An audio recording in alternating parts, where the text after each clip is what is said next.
come at the same time. You like this kind of stuff? I think you wouldn't be here unless you love this kind of stuff, and we've got plenty to love for you. Once again, day 3 in this event where we've saved the biggest and best for last. Final event, the Bassmaster Elite Series for 2018. Boy, take a look at many of the reasons that we love New York. Welcome to Bassmaster Live.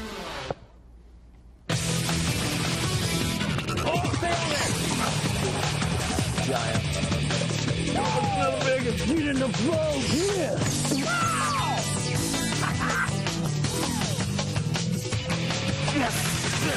Get in the boat, big daddy. The Hook Bassmaster Elite at St. Lawrence River, presented by Black Velvet. Being brought to you live by Bully Dog. Bassmaster Live, another 6 hours of, well, if it's anything like yesterday, it's going to be 6 hours that are unforgettable. It's been the talk of the bass fishing world, the Empire State of New York. That's where we are, up near Waddington, New York, on the fabulous St. Lawrence River. Just an incredible tournament so far. All the records on day 1 regarding smallmouth and the Bassmasters, they wiped out, completely reset here. This is it, the Hook Bassmaster Elite at the St. Lawrence, presented by Black Velvet. Waddington, New York, one of the greatest towns, greatest host cities ever in the history of Bassmaster.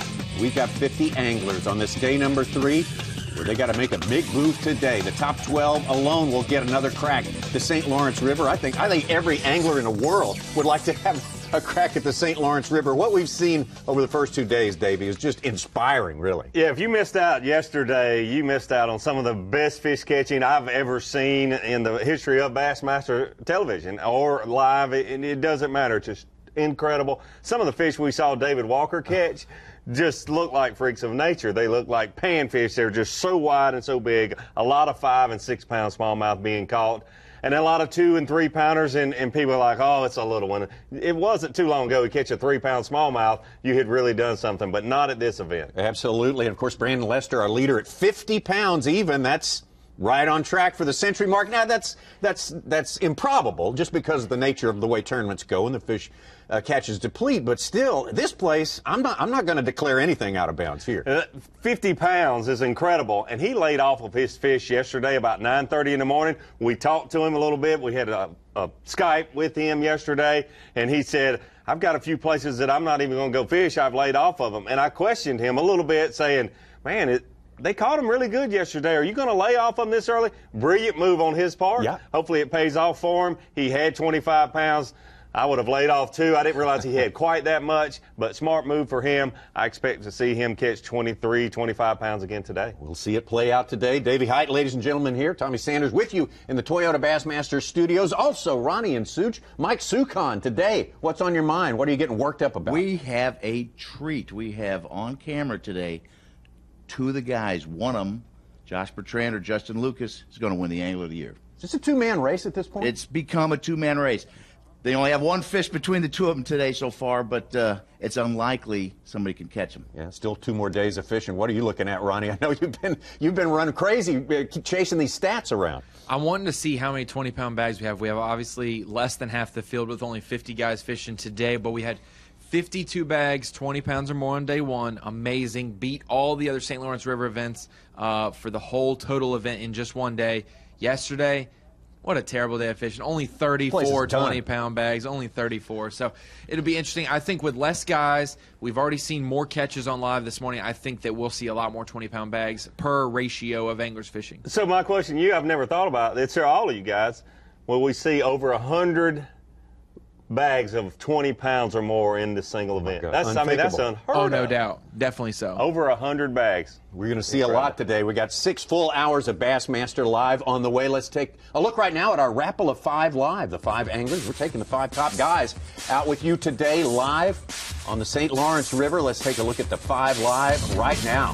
Justin Lucas. Start with Justin Lucas. Justin Lucas in 5th place. Knocked out 23 pounds even yesterday, and he is our leader in Toyota Bassmaster Angler of the Year points, unofficially right now. Justin's always been in the talk there for Angler of the Year. had a little fall off last year, but doing much better this year. Anytime they're dropping down on him, this guy's always hanging around. A super talented fisherman, Jesse Wiggins. He is super talented. Talking to him last night, I said, what is it with you with dropping down on these fish? He's just done it a lot in his home waters there at Smith Lake. All right, Josh Bertrand, another solid day, 22 pounds and 14 ounces on day number 3 to have himself right up there, bubbling just under the lead there. This guy is having a remarkable season. Probably other than Kevin Van Dam, the most consistent angler in my memory on the St. Lawrence River, Josh Bertrand.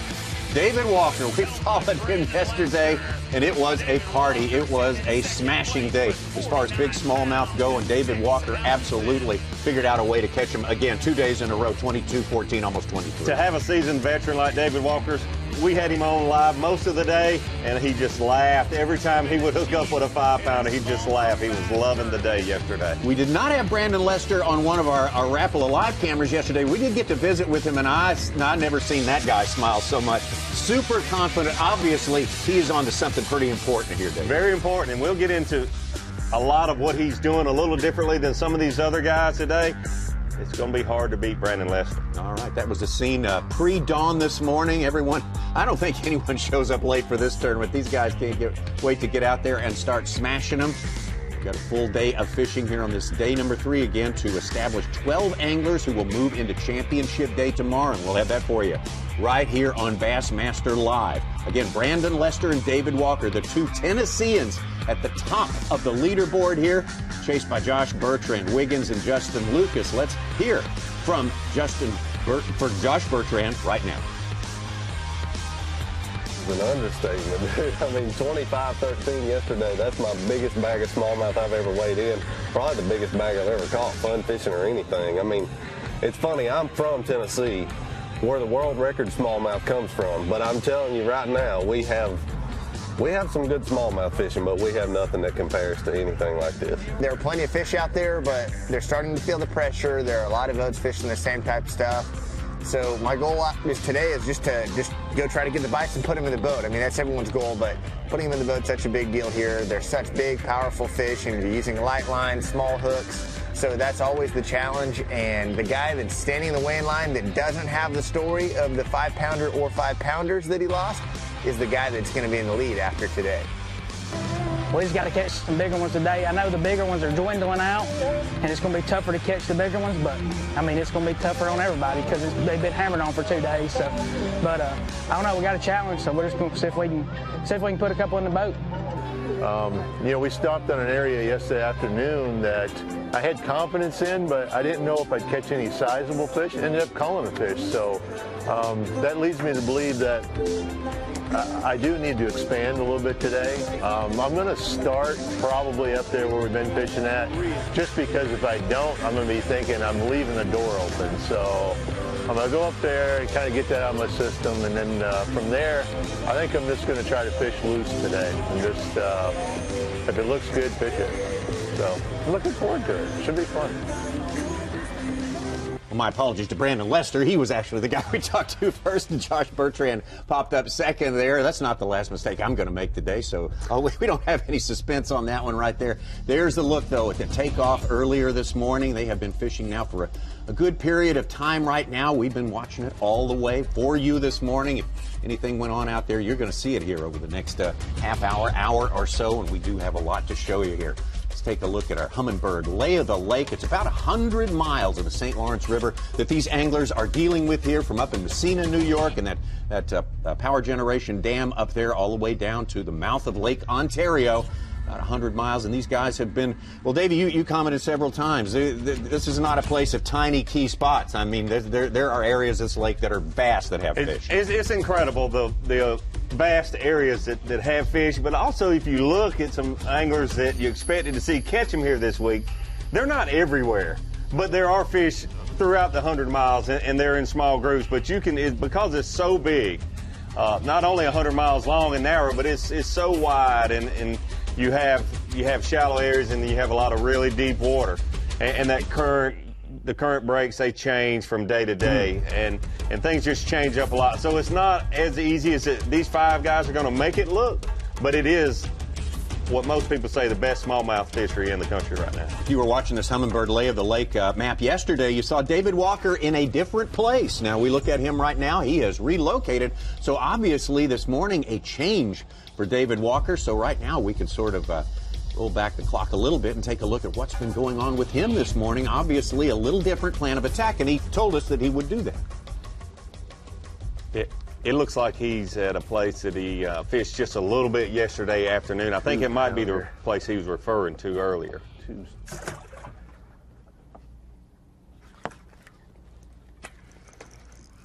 God, that's a big one.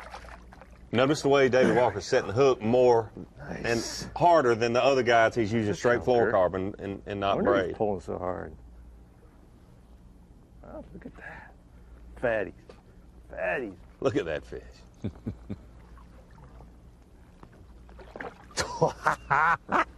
Woo!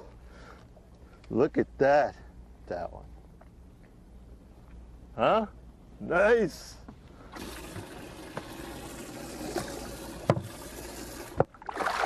Oh, golly. God, this sucker's strong. Yeah. That's why we threw the other one back. You got it that time. Golly. Come here. Oh, yeah.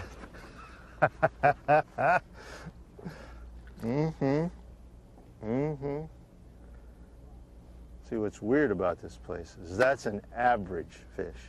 Just average. Not above average, just average. Well, let's take it out live now with David Walker, who's got unofficially 16 pounds and 3 ounces. He's got about 3 in the 3.5 range, one small one 2 pounds and an ounce, and got one 4 pounds. So David Walker, that is a phenomenally fast start, faster than his start yesterday, I would say, David. Yeah. Oh, update. Well, we started off, it's been kind of fun. I had one break off, which was my fault, because I just got hung up and got it out from the rocks, and then as soon as I pitched it back out there, one gets it. Of course, I break him off, but then I had another one break off right after that, which is so weird, but I'm pretty sure it was a walleye, because then we caught another big walleye, so, because I know the other setup was solid, and it just snapped just like you'd cut it right when I set the hook into him, but we caught dinner. We got some fish in a box. I really feel like we got one, because we got a 4 and a couple 3s, and I've caught several 2-somethings, but so we're all right. I mean, I wish it was better. I always wish it was better, but at least we're getting bites. Yesterday morning was not fun. This morning has been a lot more fun. And we landed right on a pile of fish here this morning. I don't know if you can see that when he recorded it on the graph, it was just arcs everywhere, and I had not seen that at all. They were reacting to a big ball of bait, and I don't know if there's just a lot of fish down there, and because of the bait, it pulled them up off the bottom where you can see them, or if the place just has that many fish right here, but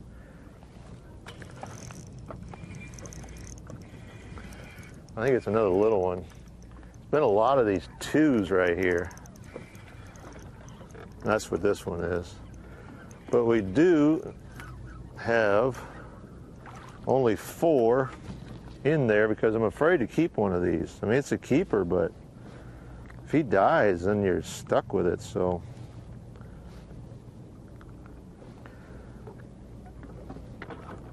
So that's where we're at. We're still working, but we're still catching fish. So a lot of interesting things that David was referring to there. First of all, releasing with only 4 fish in live well, releasing a keeper. The rules, you cannot cull a dead fish. And we heard a few anglers talk about that yesterday when they came across a weigh-in stage. Put a small fish in there that he knew they probably wouldn't be able to weigh in, but it's almost like a cardinal sin to throw back a keeper when you don't have 5 in live well. Think about that. But with that rule, you cannot cull a dead fish. catch a 4-pounder, that 1-pounder that you know you're not going to really use, or if you have to weigh it in, you're not going to do very well in this tournament, and it dies, then you're stuck with it, and that's what he was talking about. The other thing, seeing so many fish, any good reference area that thought they were reacting to bait and numbers of fish, these bigger fish seem to be rogue fish. When you see the guys catching the 5 and the 6-pounders, they're not seeing a lot of fish, they're not marking a lot of fish. The people we've seen on live marking a lot of fish tend to be catching a lot of those 2 and 3-pounders, and as we've seen this week, 15 pounds, a limit of 3-pounders just sends you home. It doesn't play. It doesn't play at all. I tell you what's playing. It's what Brandon Lester's been doing for 2 days solid right here. Let's take a look. We'll go out with Brandon Lester, our leader, to start day number 3. This is live.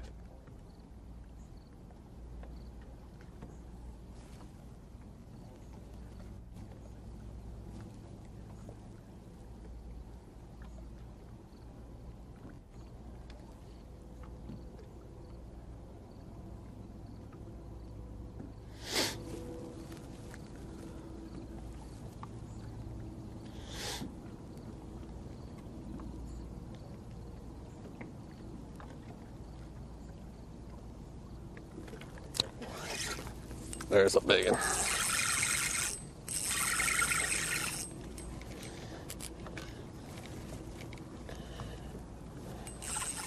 That feels like the right kind. Oh, getting smaller.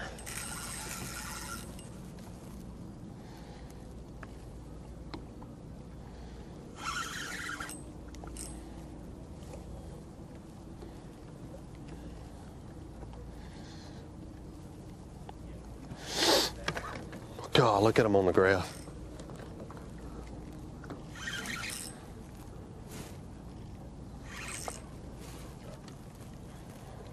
Yeah, that's a pretty good one. Much better anyway.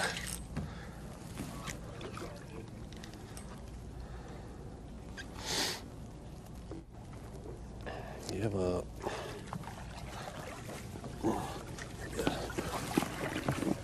There we go. Still not what we're looking for, but I'm not going to complain at the moment. Less current today. I went to a lighter weight. Made a drift with a 3/8 ounce weight. I've been throwing a half all week, and that's probably a 3-pounder. We'll see. This would be this is a keeper, and it's going to be number 5 for Brandon Lester this early. But he's got a couple of a real small one, one and change, and a 2.5 pounder in there as well. So this one is probably better than the average in his live well now, but way below his expectations and needs for the day. Yeah, and very similar to Matt Lee. Such a phenomenal day on day 1. When we were watching him yesterday, he was a little disappointed. Ended up, he did not have a very good day, but you can't get disappointed this early in the morning. That's a good fish. Oh, yeah. But when you have a day of a tournament lifetime like he had yesterday, he said it's the most smallmouth he's ever caught probably at any time, let alone in a tournament. You can't expect that every day is going to be that way. He's got a good plan going, and he's rock solid. And talking to him last night, I really expect to see him do well again today, along with David Walker and Justin Lucas, Josh Bertrand. I think they'll all catch him again today. He yesterday mentioned this. David Walker said it today. Catching more of the smaller ones, which is an indication that the standard. I know. Bass fishing philosophy that once those big aggressive ones have been caught, you're going to catch more of those. So the big ones are not going to be as plentiful. Right. That doesn't mean they're not there though. Right. A lighter weight's the deal, I'm telling you.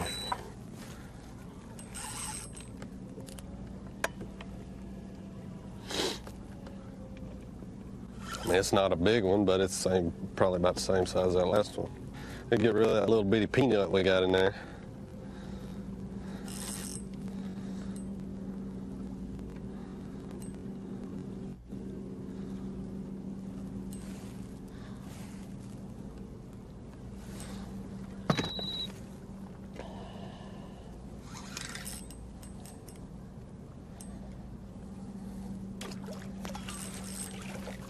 Come here.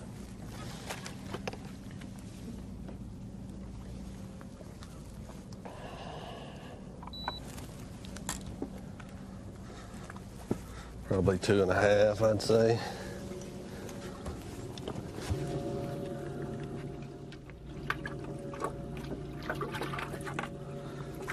this little guy. We caught one this morning. God, it sucker jumped that high. You talk about fun, that 4-pounder. It went big air on us. There we go. That ain't no 2-pounder. This is awesome, Tommy. Oh yeah, that's It's a just keeper. This is number 5. That's number 5. Nice big head shakes.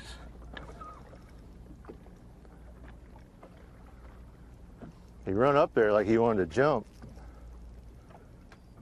Stopped himself. Oh, here we go. There he is right there. Yeah, that's a nice one. That's a nice one. Come here. Come here.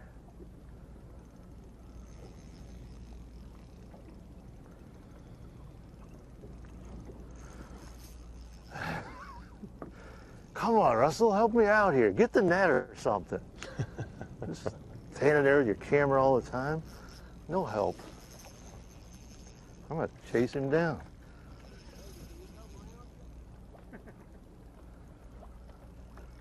This is a brownfish rodeo right here.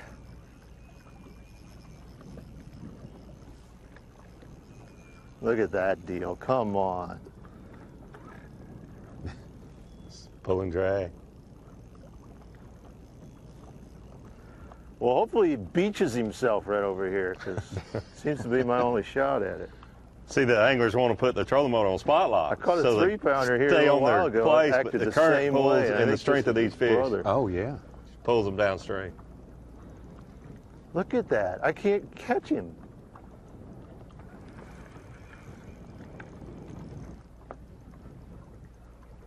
This is nuts.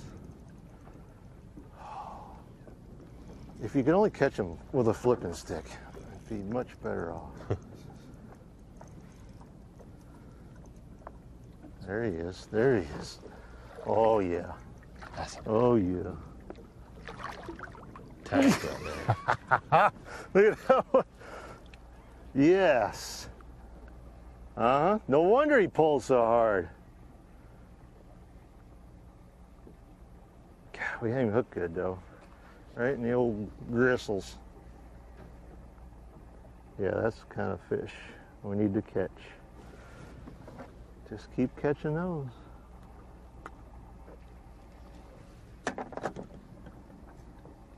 Just keep catching those, Walker. Huh? That's all you gotta do. Now we got 5. No, we got 6. All right, good. That means this one goes.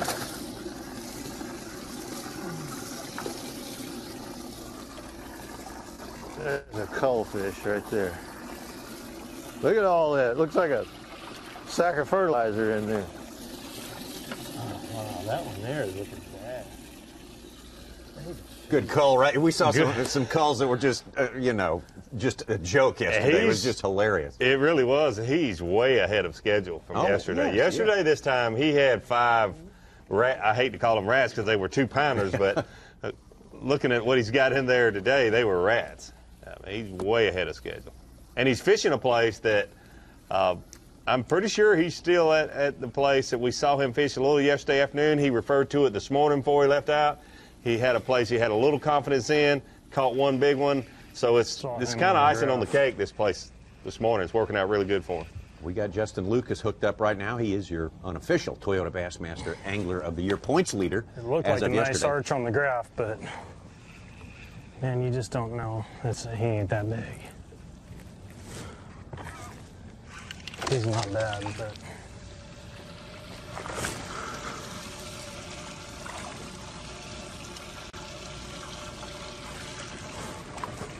come here. Come here. Gotcha.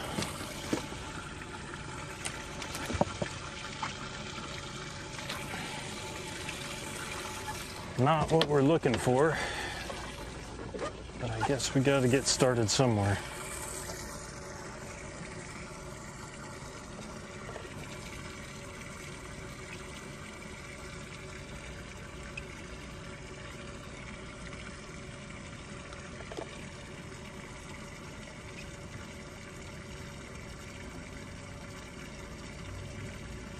Oh, that camera. I know what's messing it up is that microphone. That's all right.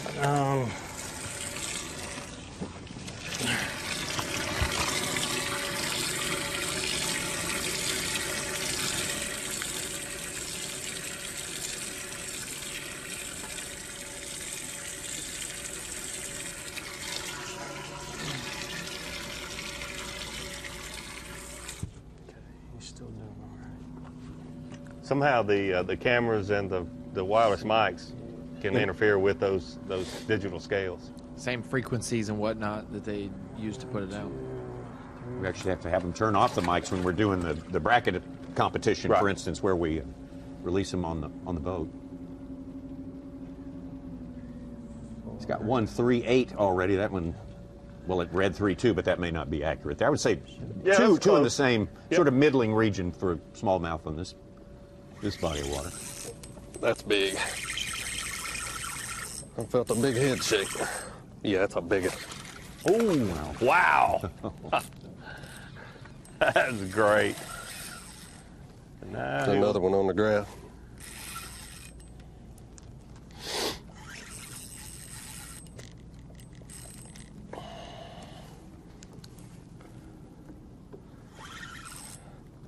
Biggest thing with smallmouth, you just can't rush them. I mean, you just gotta let them fight. Yeah, that's a good one. I mean, I know I got a good hook. I'm using a size 4 Mustad Titan X Wacky Nico hook.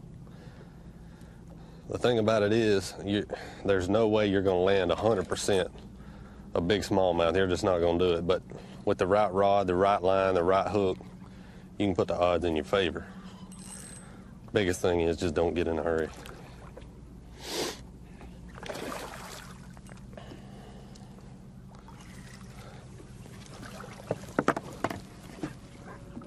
Yes, that's like what we're looking for right there. Yes, sir. Man, little adjustments, that's what it's all about.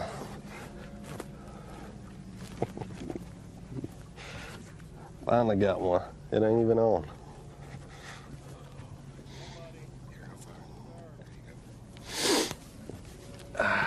That's the kind he had yesterday. Yeah, that's the best one we've seen today. You mentioned little adjustments. I think he's referring to, I heard him say something earlier about the lighter sinker on the drop shot. And it's which is real important. It affects not only how you can stay on the bottom, but the speed of the fall of the bait. A lot of these smallmouth will react to that bait just because of the fall. Got them weights on it. Some days a faster fall, some days a little slower. Said there was less current today. Said that was kind of what precipitated his change there. Let's see which one we got to get rid of here.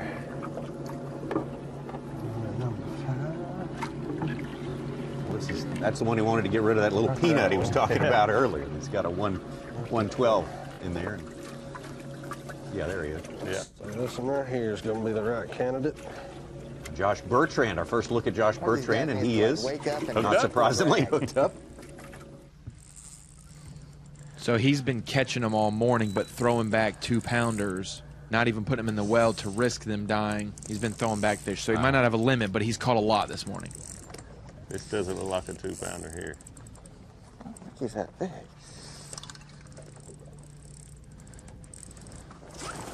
He made a great point this morning. The person that doesn't come back with the stories about losing those 5-pounders will probably be the winner. And that's could be exactly right. That's a good point.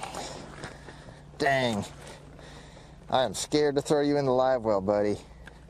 Ooh. That's a 2-something. We'll just put him in and we'll watch him. We'll watch him real careful. See, that just scares the heck out of me. They're fine, but you gotta keep an eye on them. So how many does he have? He's got in the two line? 2.4s. 2 pound 4 ounces. He doesn't want to keep either of them.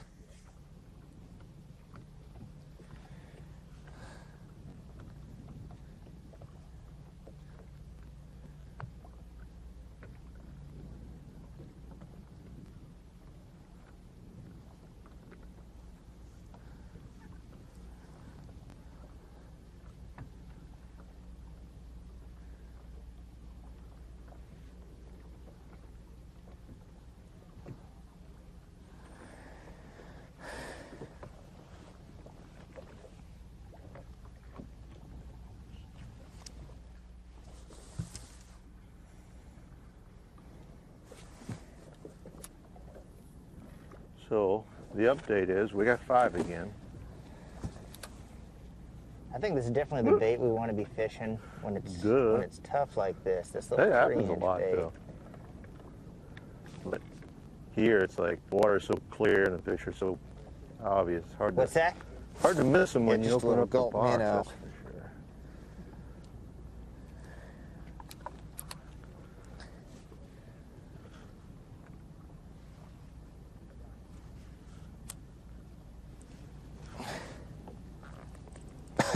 So many fish down there. It's hilarious. Right when he got to the bottom, he's hooked up again. Okay, we're You ready. were just talking about that fall, weren't you? Yeah. If you look at a drop shot as it's going down, I think so often that a smallmouth, the bait itself looks like it's following that sinker going down, and I think they react because it looks like a small bait fish chasing another bait, and the predator comes out in them. I'm chunking him, dude. Yeah, I think he might. Oh, you gonna jump again? Don't jump again. Whoa, I'm loving this. That's why Zona said he was with us yesterday. Yeah. How can you not love this? Oh, my goodness. We just got too much Look how to he's staying up digest. here. That's cool. You know what he wants to do? He wants to throw water in my face. That's why. Like that. Stop jumping. You cannot. You can't lift these fish. Oh, he broke it. Oh. He would. It's okay. He was no help. He was a 3. He was a 3. Similar to the other fish, so.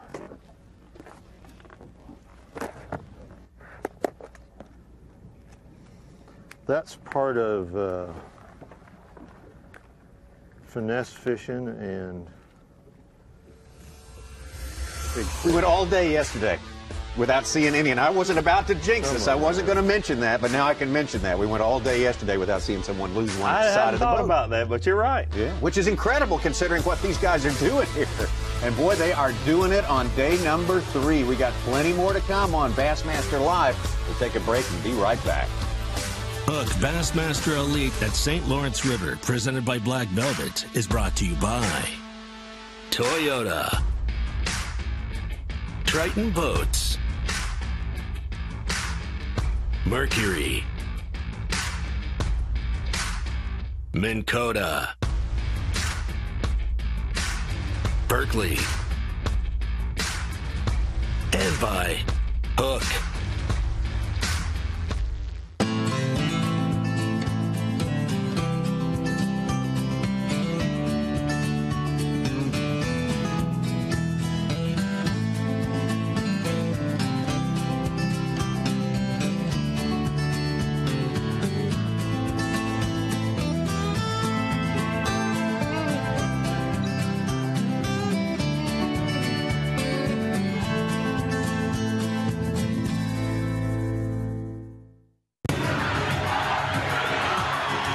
You know, this place is just such a phenomenal fishery. It's one of the greatest places we get to go.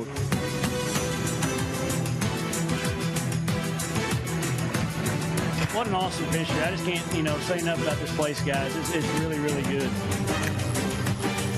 Oh, yeah. New York could easily be a second home to me. Come on, let me get you. Yeah, you're ready. There's a reason I escape to the water for over 200 days a year. It's not only my passion and my job, it's my life. The work and the miles that I put in traveling across this country have prepared me for this sport. Because after thousands of casts, eventually I will find one. Toyota, let's go places.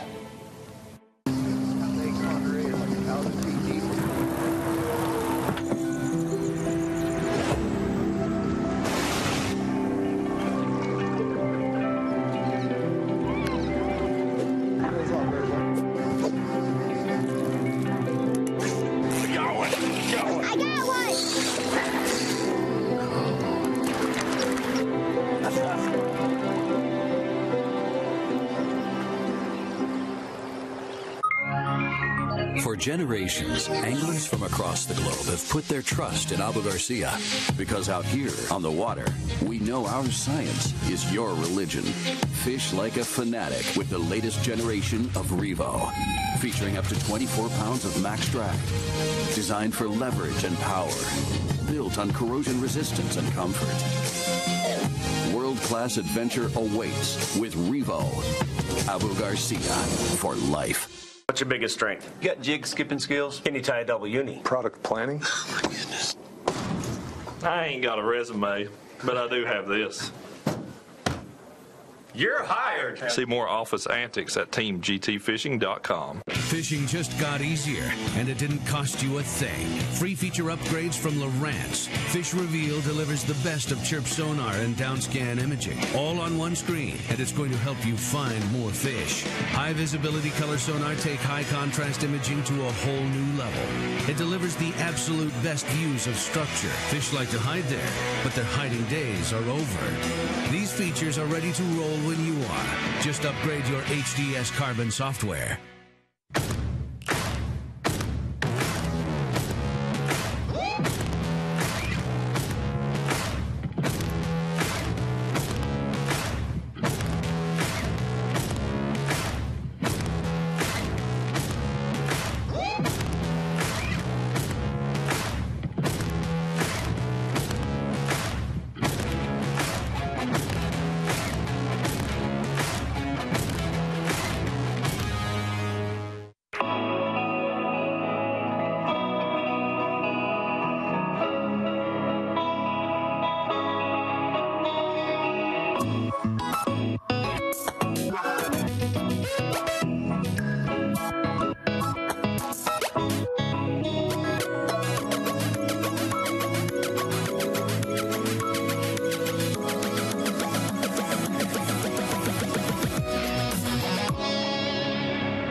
On the water.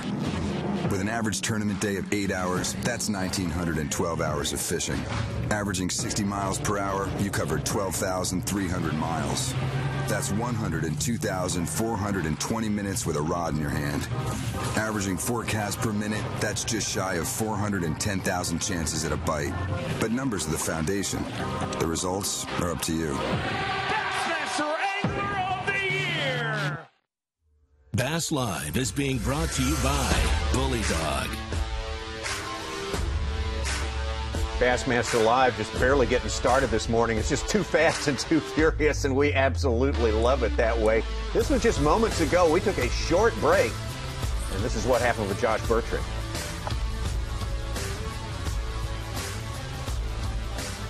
Bigger head shakes. Yeah. I need him to take some drag.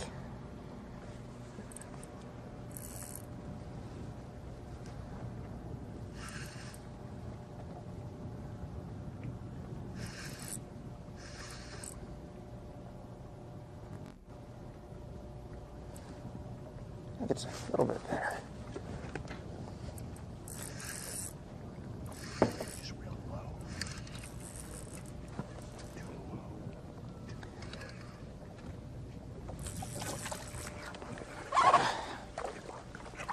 No, 3-pounder. A little bit better. That's a 3-pounder. Oh, look, someone broke him off. He's got some line coming out of back in there. That's funny.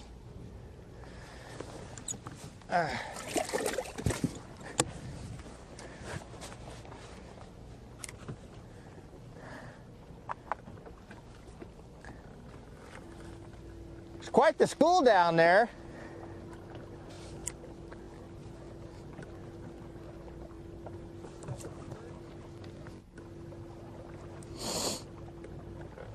Well, that again was while we were at the break there with Josh Bertrand. Back to him live. Third one, yep. Of course, he's not been putting many in the box because of fish care concerns, which we didn't have. If you watched this tournament last year, it was a different situation. A lot more fish being caught shallow. This is later. They're bunched up. They're deeper. maybe, and that's why we're having the issue. That's a good point. These fish are coming up, a lot of them from 30 to 40 feet deep, and their bladder is filling up with air, and they can't balance in the live well, and if they lay on their side throughout the day, it can cause problems. A lot of the guys you're seeing are using those fin clips, which helps a lot, or what was it? We saw someone earlier, was it Lester, someone fizzing them? Yeah. Actually using a needle. That's a good one. This is live now with Josh Bertrand. Oh, that's a good one. That is a huge fish.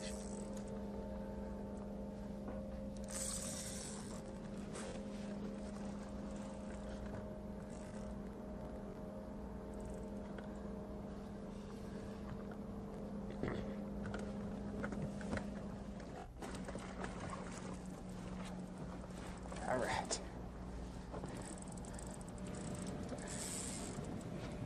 Mixed in with those little guys. And he looks nice. That's a nice one. It's a nice one for sure. Just be patient with him.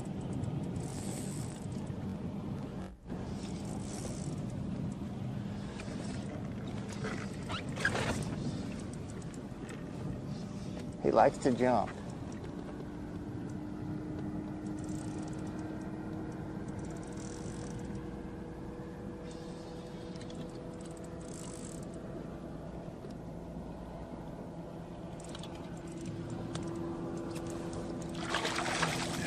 Big fish. Got him. All right. Wow. That's one of the 5 you need right there. That's a 4-pounder. Yeah, that's every bit of 4.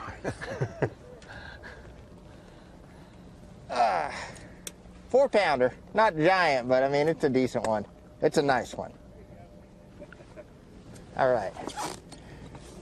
Stick him in here with his little turd buddies.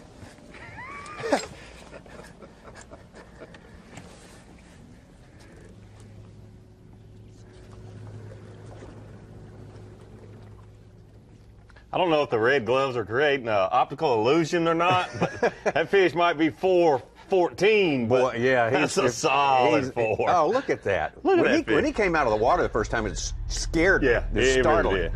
did. How big it was.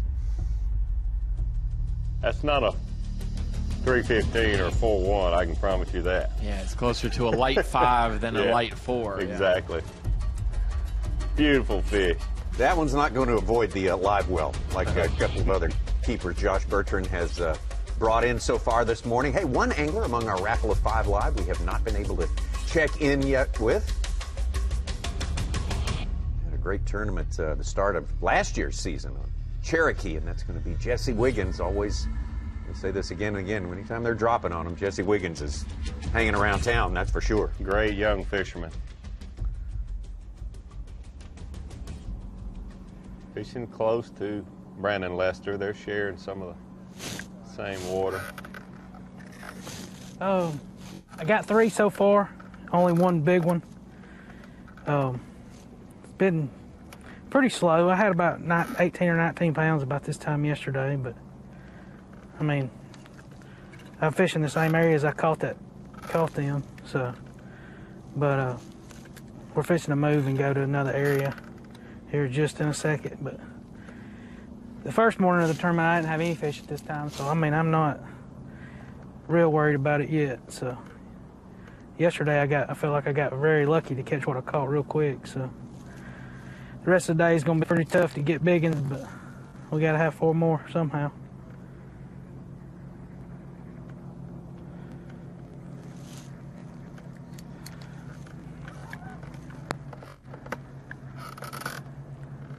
Like you mentioned, Tommy, he's a great fisherman all the way around. We saw him win some tournaments in Florida fishing shallow, but he is a very, very good deep water fisherman. Fish for spotted bass a lot coming up, and uses his electronics very well. Unlike David Walker, it's not unusual to see a spinning rod in his hand. No, not at all. To see David Walker with one's kind of like seeing Rick Clunn with one. Yeah. He's doing well with it this week, though, and having fun, laughing. Looks a little more serious today. Yeah. I think he's realizing he can win this or He's shooting for it.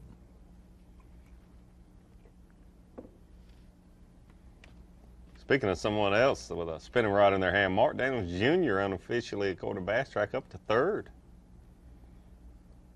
He sure is. He's trying to win back-to-back tournaments here. So, and another guy who doesn't really have a spinning rod in his hand often, Randall Tharp, is up to fourth, making big jumps today as well. That is a big jump.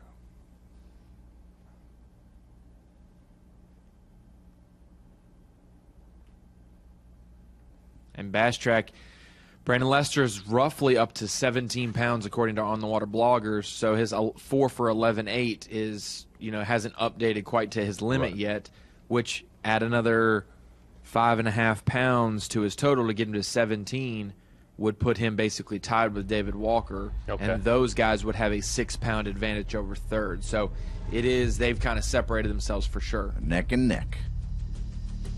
so look at Jesse Wiggins. He knows the assignment for today. You just got to get 4 or better in the boat for all your fish and hope for the big ones to happen, at least a couple of them. I didn't realize that he said he had caught a 6-pounder each of the first 2 days. Yeah. That's great. Get back up to our leader, or possibly co-leader, David Walker. Feel the bottom, but not letting me stay there. But we'll work around it. I'm not going to quit because the wind's blowing. Plus, too, I got all this gas I want to use up. Right, Russell? Because we like boat riding.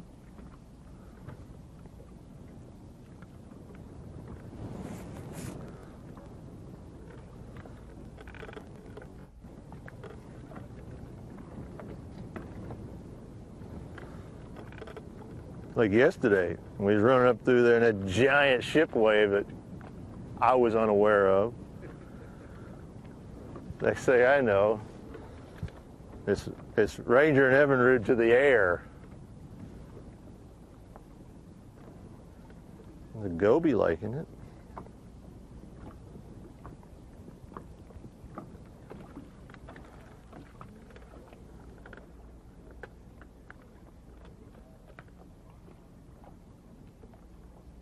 No shortage of ships around here. Any traffic to and from the Great Lakes from the Atlantic Ocean has to go through here, and Justin Lucas hooked up. He's just playing with it, nipping at it, man. They all are this morning. He's another little one, though. I only got 2, but I'm not keeping them, man. Don't. Yeah, they're just, I don't know what the deal is. They're eating funny today.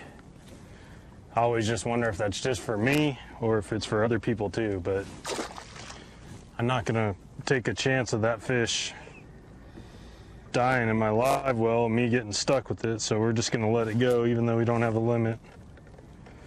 But yeah, I don't know why they're eating so funny. I'm always curious if other people, if they feel the same way or saying the same thing. They easily catch.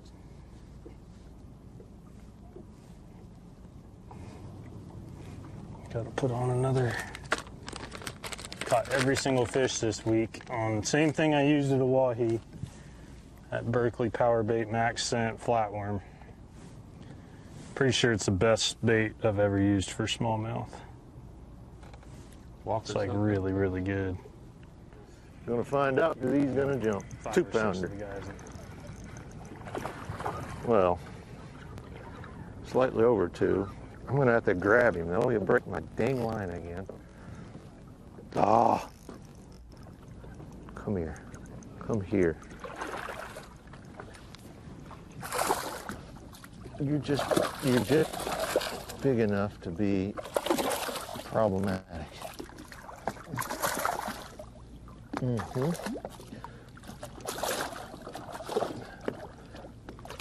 Quit, you're gonna sling my sinker off.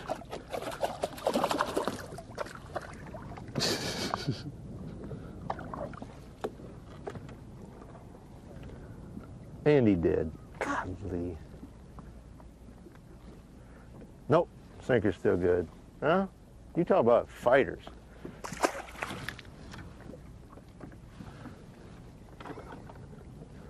No give up in these fish. None.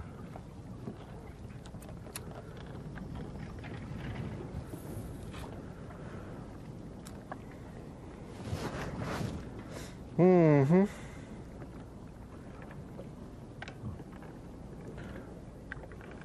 I'm going to give this a couple more drifts. I said I'm going to give us a couple more drifts, and then we're probably going to move a little ways. Yeah, I probably have enough for a gallery, so I'm gonna stick with you while you're here. Okay. Hopefully you'll catch one up. Oh, I'm culling all this business. What's that? I'm going to cull all that business. Those are just feel-good fish.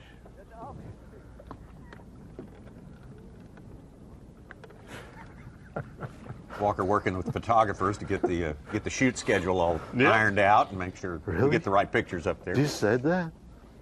We figure if you're just joining us, David Walker and Brandon Lester, the two on the left side of our 4-box there, are in a virtual tie for first place. Justin Lucas has got a couple of keepers and 3 keepers for Jesse Wiggins on the right there. So they've got limits to fill out first order of business.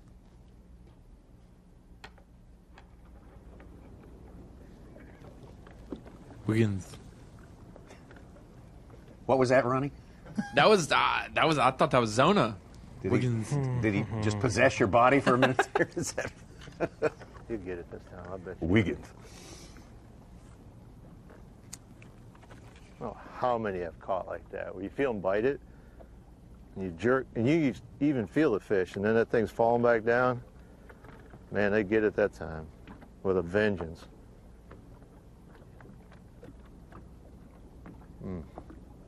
He got it. Oh, he come off. Let's see if he's got a buddy. Probably my worm's watered up is a problem. I bet you anything. Kidding me.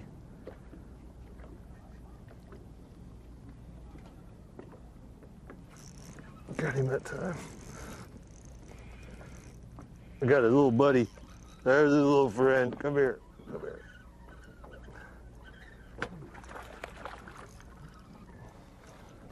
That shows you how many's down there. Oh my God. He missed like 3 or 4 fish. It's fun though. It's fun. It's like a real steady brim fishing trip. What we call it. Bluegill, I guess most people in the country would call it. There's another one right there. See if we can catch him. That's not the one I caught either. He's coming up from the bottom there. I brim fish. Might be another. I do too. I love it.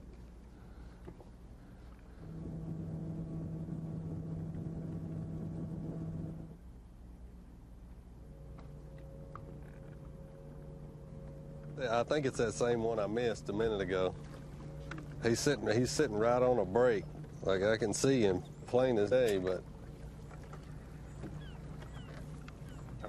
probably a big smart one too. Probably played the game make our usual round. I just feel like it's bigger. I hadn't been getting that many goby bites. It's probably because the current's slower. They can get it easier.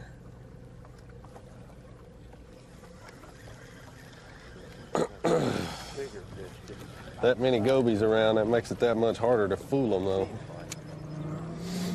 Who knows? Who knows? Who cares? Just keep catching fish. We'll drift it past this one more time. We're going to go back over where we started. About this time yesterday when it went down over there. Come on, baby. It's got his interest, that's for sure. Boy, it does. Yeah, that's a good one. Oh, that's what we're looking for. All right. You talk about stressful in this current.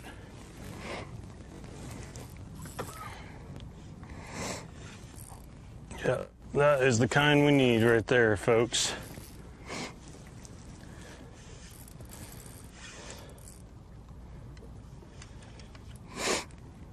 I mean, that's a dang good one.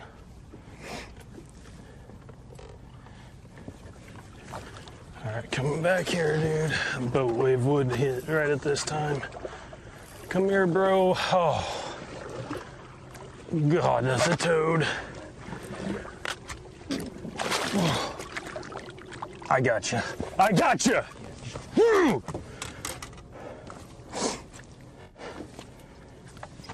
Ooh. Bam. Wow. Every single fish this week. Max scent flatworm right there. We don't even need, we're not even in, we're just popping this fish, fizzing it. See, they're really struggling this week. I'm catching them so deep.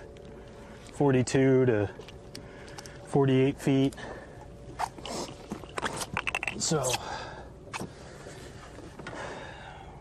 I had the lady yesterday show me how to do this. 1, 2, 3, 4, down to here. So it's gonna be right in there.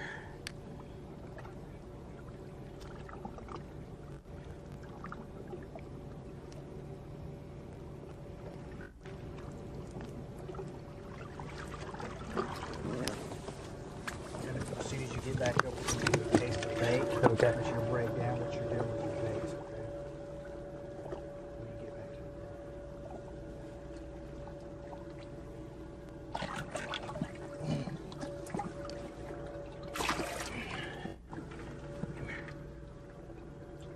Another look at this one. This is the biggest one we have seen today. Justin Lucas, who has a 3/8 and a 3-pounder in the live well, is going to add this to it, and that's the kind you need right there. Just a chub. Ooh. Beautiful fish.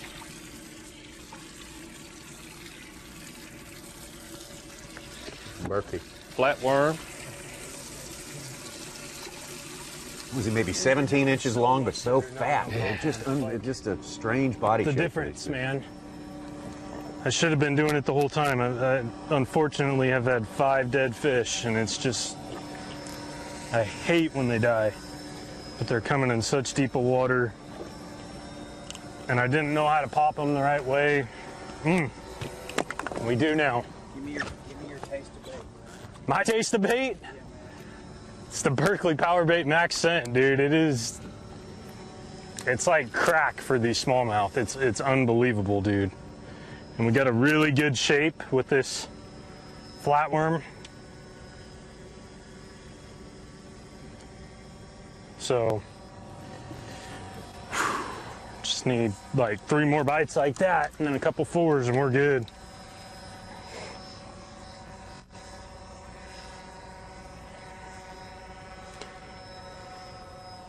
That's what we're fishing for, dude. I know there's a 25-pound bag out here. I freaking know it. Just caught 2 big ones.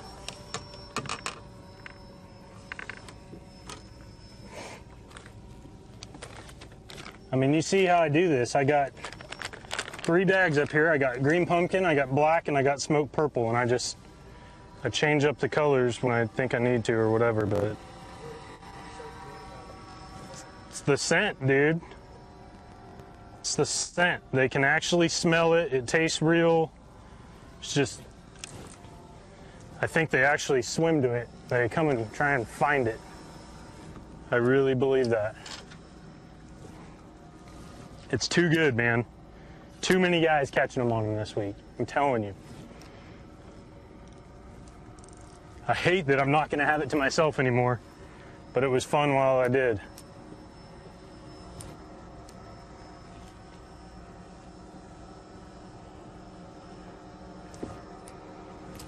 That was a beast, dude. That was cool. That's what it's all about right there. One like that'll pep a guy up, that's for sure. Yeah, you can tell it so changes. many of those here. Justin Lucas. It's just a matter of pulling it past the right rock. Joined in 2014, won in his sophomore year on the Cal Delta, which is kind of his home water. And a year later, won on the Potomac. Now he's our unofficial points leader and Toyota Bassmaster Angler of the Year. Solid fisherman. Oh, yeah. Sitting here thinking in my mind, do we need to run? Do we need to, go 40 miles down? I've caught everything I caught down there, personally, nothing over 4.5. The average up here, they seem to be either 5 pounds or bigger or 3 pounds or smaller. Like, I've only caught 1 4-pounder in this whole area.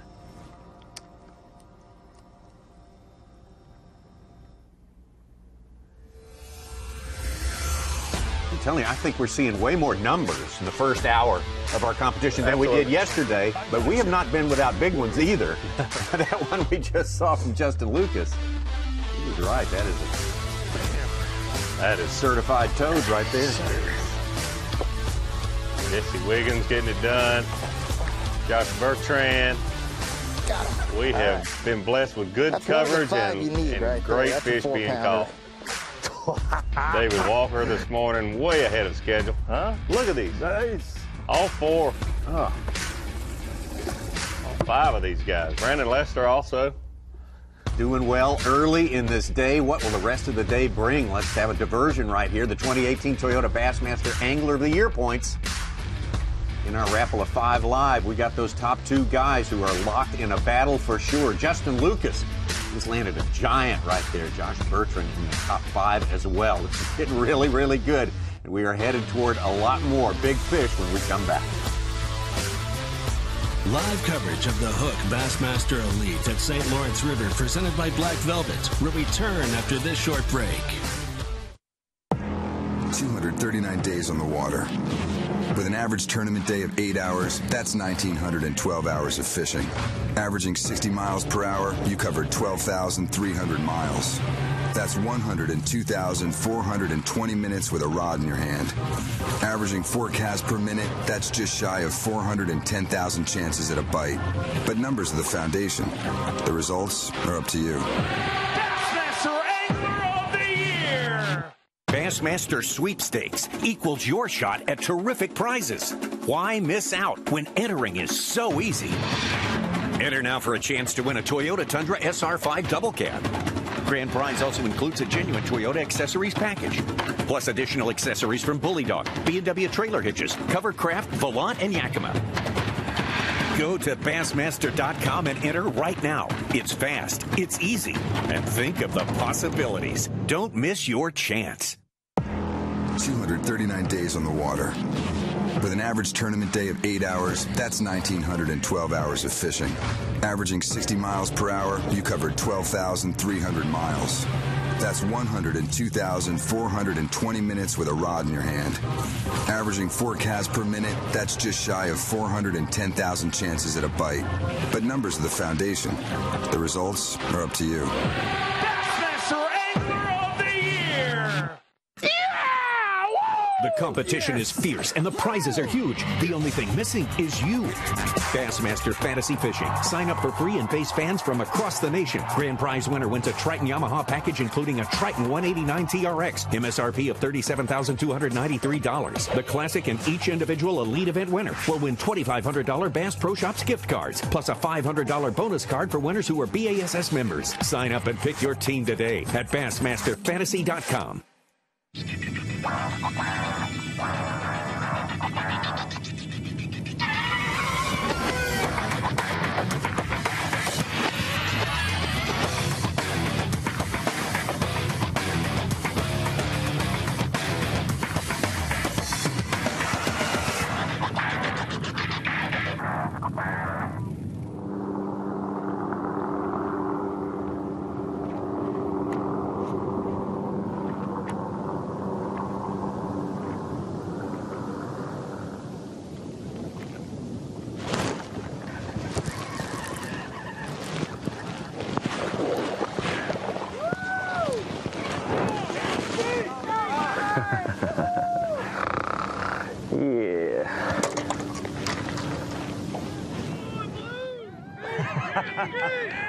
I got Worthless over there cheering now.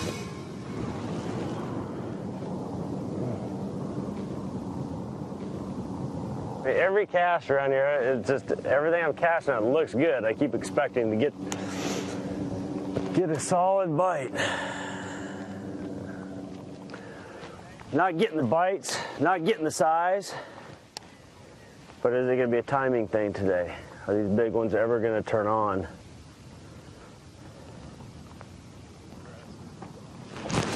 That's a big one.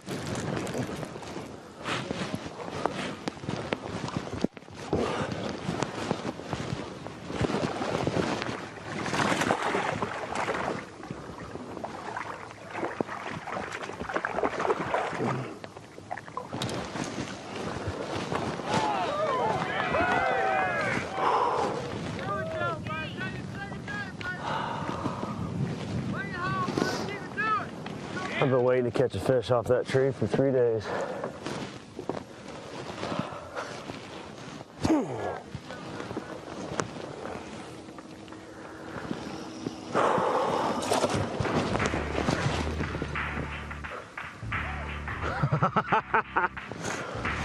Wow!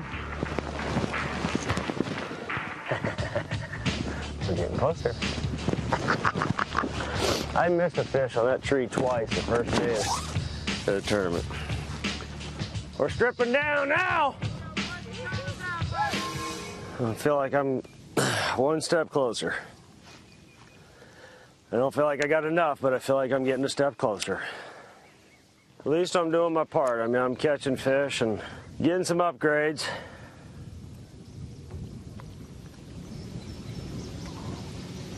Who is gonna pull it out?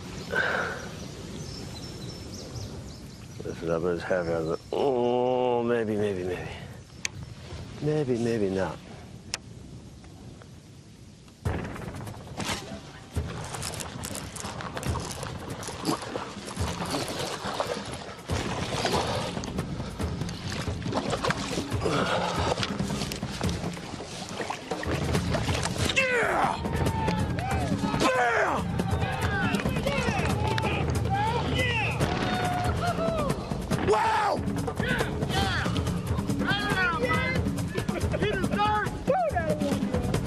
California, that's for you, baby.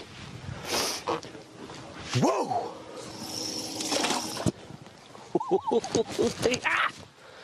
How do you like me now?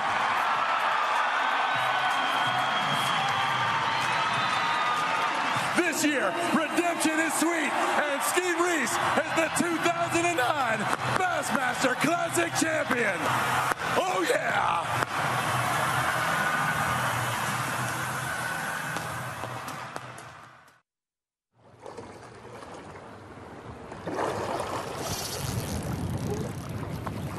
Another biggin.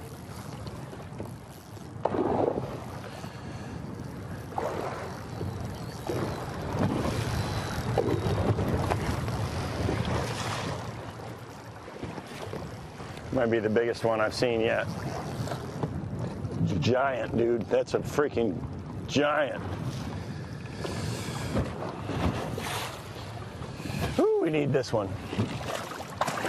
Oh, come on, don't do this. That is way. Look at the size of that one. That's a 6+. That's a slaunch, Z-Train.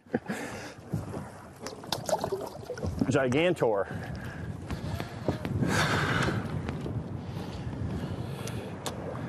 That just happened. Wow. I feel pretty good about it right now. Somebody's going to have just a really, really special day to beat me, and if they do, they deserve to win. Biggin.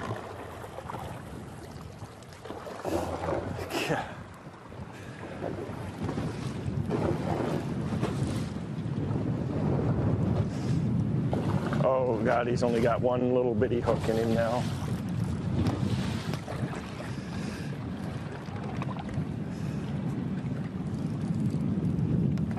Oh, it's a biggin.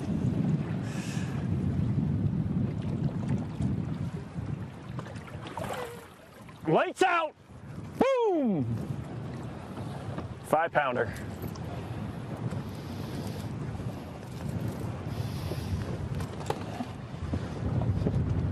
Are you ready for me to bring them through Waddington, New York?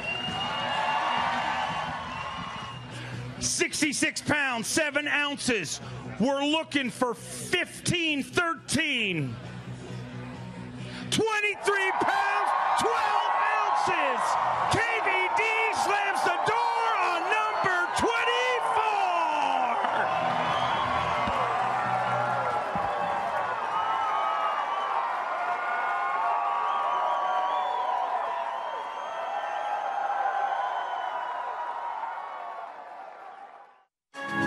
Bass Live is being brought to you by Bully Dog. 5 fish, 25 pounds, 13 ounces, giving them 50 pounds and an ounce.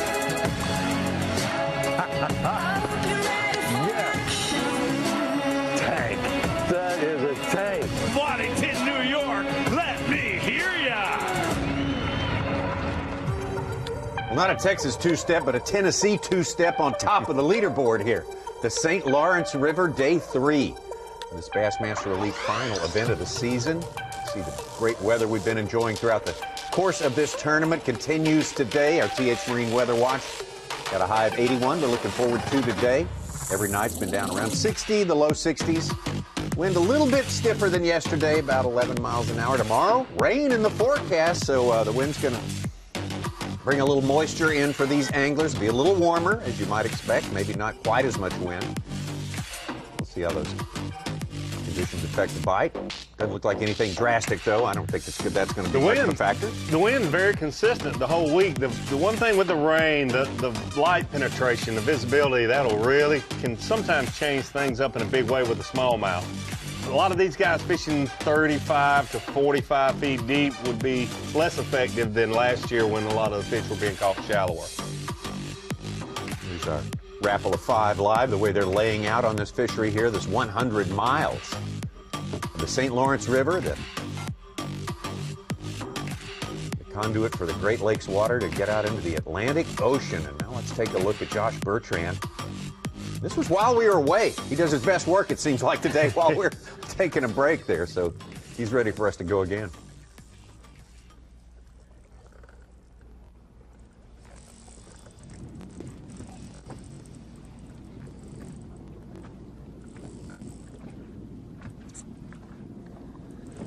All right, I think we figured it out. I've just been fishing a little too far off the side on this particular spot.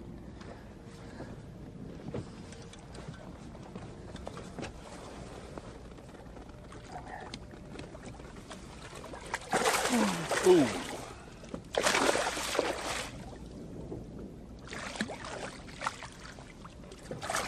Got him. All right. Good fish 4-pounder. All right. Number 5. They're pretty over here. You're just not bulging fat like some of those other ones, but it's a good one. All right.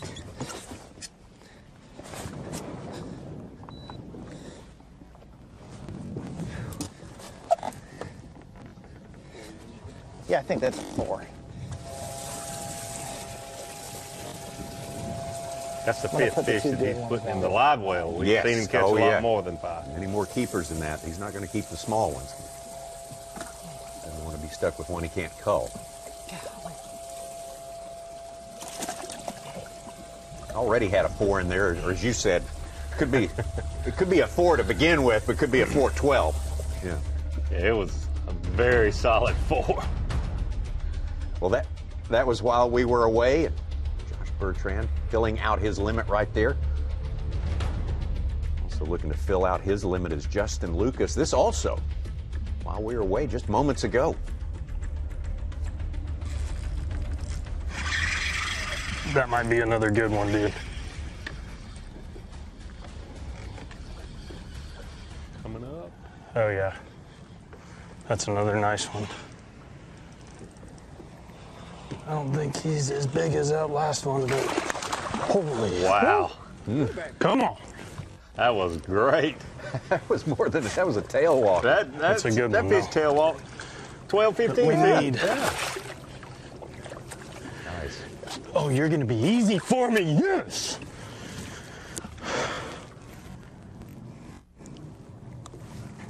we can get another look at that, maybe in slow-mo. That's incredible. Another good one. See a fish that size. Screw them 3-pounders. That is Go a ahead good and fish drift right off there. here. My We'll word. let's just call that a 3.5. Be fair, right? Okay. You say so. We'll call it whatever you want to. So now he's got 3.5 pounders in his live well.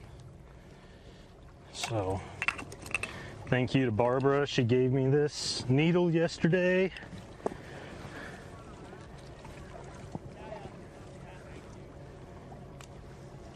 And it's been working great. You gotta find that fourth fin. 1, 2, 3, 4. Down to there. Go right in there. It's interesting, Justin saying thank you to Barbara. Barbara's the same lady that taught me because I had made some mistakes fizzing fish.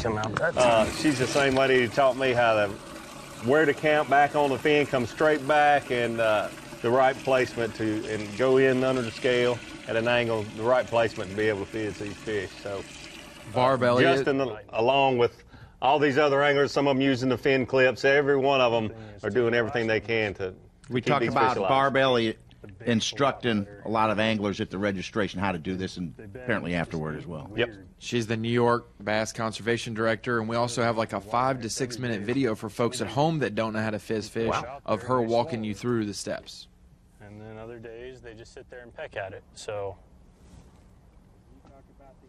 she works there on the release boats, fizzes all the fish that need fizzing after they've been weighed in. We all try and take care of the fish the best we can because we get penalized if they die. So, 4-ounce penalty is no joke, and unfortunately I'm catching them in such deep of water. I've had 5 dead fish this tournament. But I know how to pop them now. I had that lady Barbara teach me yesterday after weigh-in, like the right way to do it. And it seems to be working pretty well so far. Like all my fish are doing well this morning. They're still belly up. They're just tired, but they're breathing well and everything, and that's what matters. Tell us again how you find that video, Ronnie. But super important, taking care of the fish. In about 12 seconds, it'll be in the top videos page on the video website. 30 top feet videos. to 50 feet of water.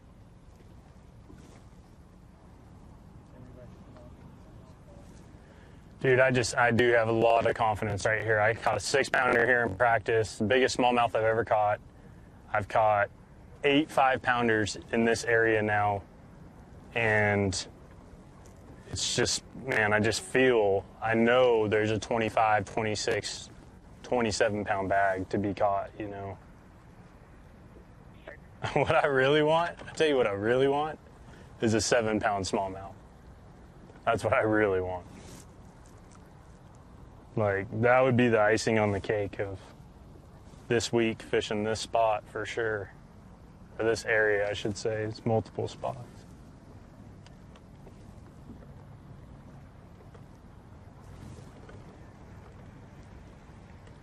I sit there and the morning's not going like fantastic. What time is it? 9 o'clock. So it's not going that great. And I'm thinking, do we need to run? I've got stuff down 35 miles from here, but 35 miles that way and 35 miles back, that's over an hour lost of fishing, and that's a lot of time when I actually have caught my best quality here. So it was hard for me to even think about it, but I was almost tempted to do it. The good thing is we've still got several spots within a few miles of here. So we're just going to keep bouncing around all day back and forth between them. And if I get 1 5-pounder, every hour and a half now, we're good. And a 7. Don't forget the 7. I want that 7. And I know there's one out here. Just got to drift it past the right rock. Justin Lucas breaking down the whys and wherefores of this particular spot. He's fishing right here and doing a good job of it, also doing a good job keeping up with these fishermen all week long. He brought his boat with him. Our own Dave Mercer, Triton on the line with Dave right now, and you are with Justin Lucas, as I understand. Is that right? as he hooks up. That's right. He's just off my shoulder right now, and he hooks up on command. Let's listen in. Toad, come on. Oh, my God. Oh.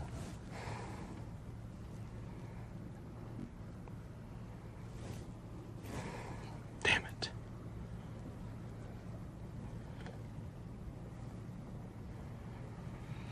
That's all right. Painful. That was a beast. That was a good one, he said, Dave. That was a big one. Now, Watch this. He caught the one earlier that tail walked, but when they do this stuff, you're going to lose a few of them. Watch this fish come up when it's still very green. Dave, that's going to happen. You know, we went all day yesterday without seeing anyone losing a fish anywhere near the boat, and we've seen it twice now in the last 20 minutes. I don't know. Maybe we're bad luck today. We were good luck yesterday. But what are you seeing different today? It seems to me, this is totally unscientific, they're catching them numbers-wise definitely better today. Yeah, I mean, from what we've seen on the water so far today, I mean, they definitely seem to be catching them better.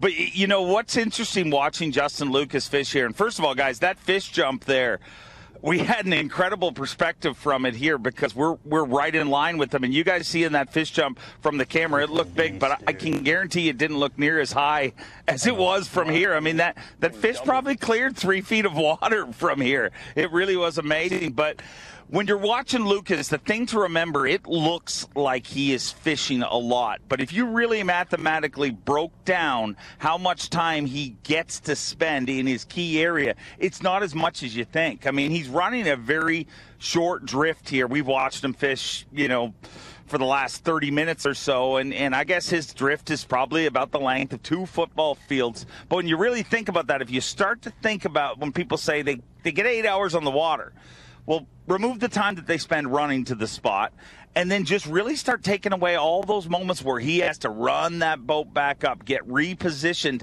This way of fishing is incredibly effective, but it's also not as high percentage as it may be, you know, in some other ways of fishing, because it's an exhausting way to fish. I mean, continually redrifting, you know, and if you get snagged up, your entire drift is ruined. You know what I mean? You lose a fish, you might not be able to get right back on that exact contour. But you're seeing guys adjust today, I think. And I think every day of this tournament, you're going to see guys learn those areas more. We talked about it a lot last night in dinner. And, you know, some of these Great Lake guys that just fish tournaments on the Great Lakes, I mean, they'll fish one area on Lake Erie in particular, and they may win almost every tournament, every club tournament that season off that one area, because they learn how those fish move in that area. I mean, I think, you know, Justin's fish never leave even when he hits a lull. It's just they make those subtle moves, and it's learning to adjust with them, you know, which is really like throwing a dart at a dartboard. I mean, it's an educated guess, but Lucas has obviously figured it out.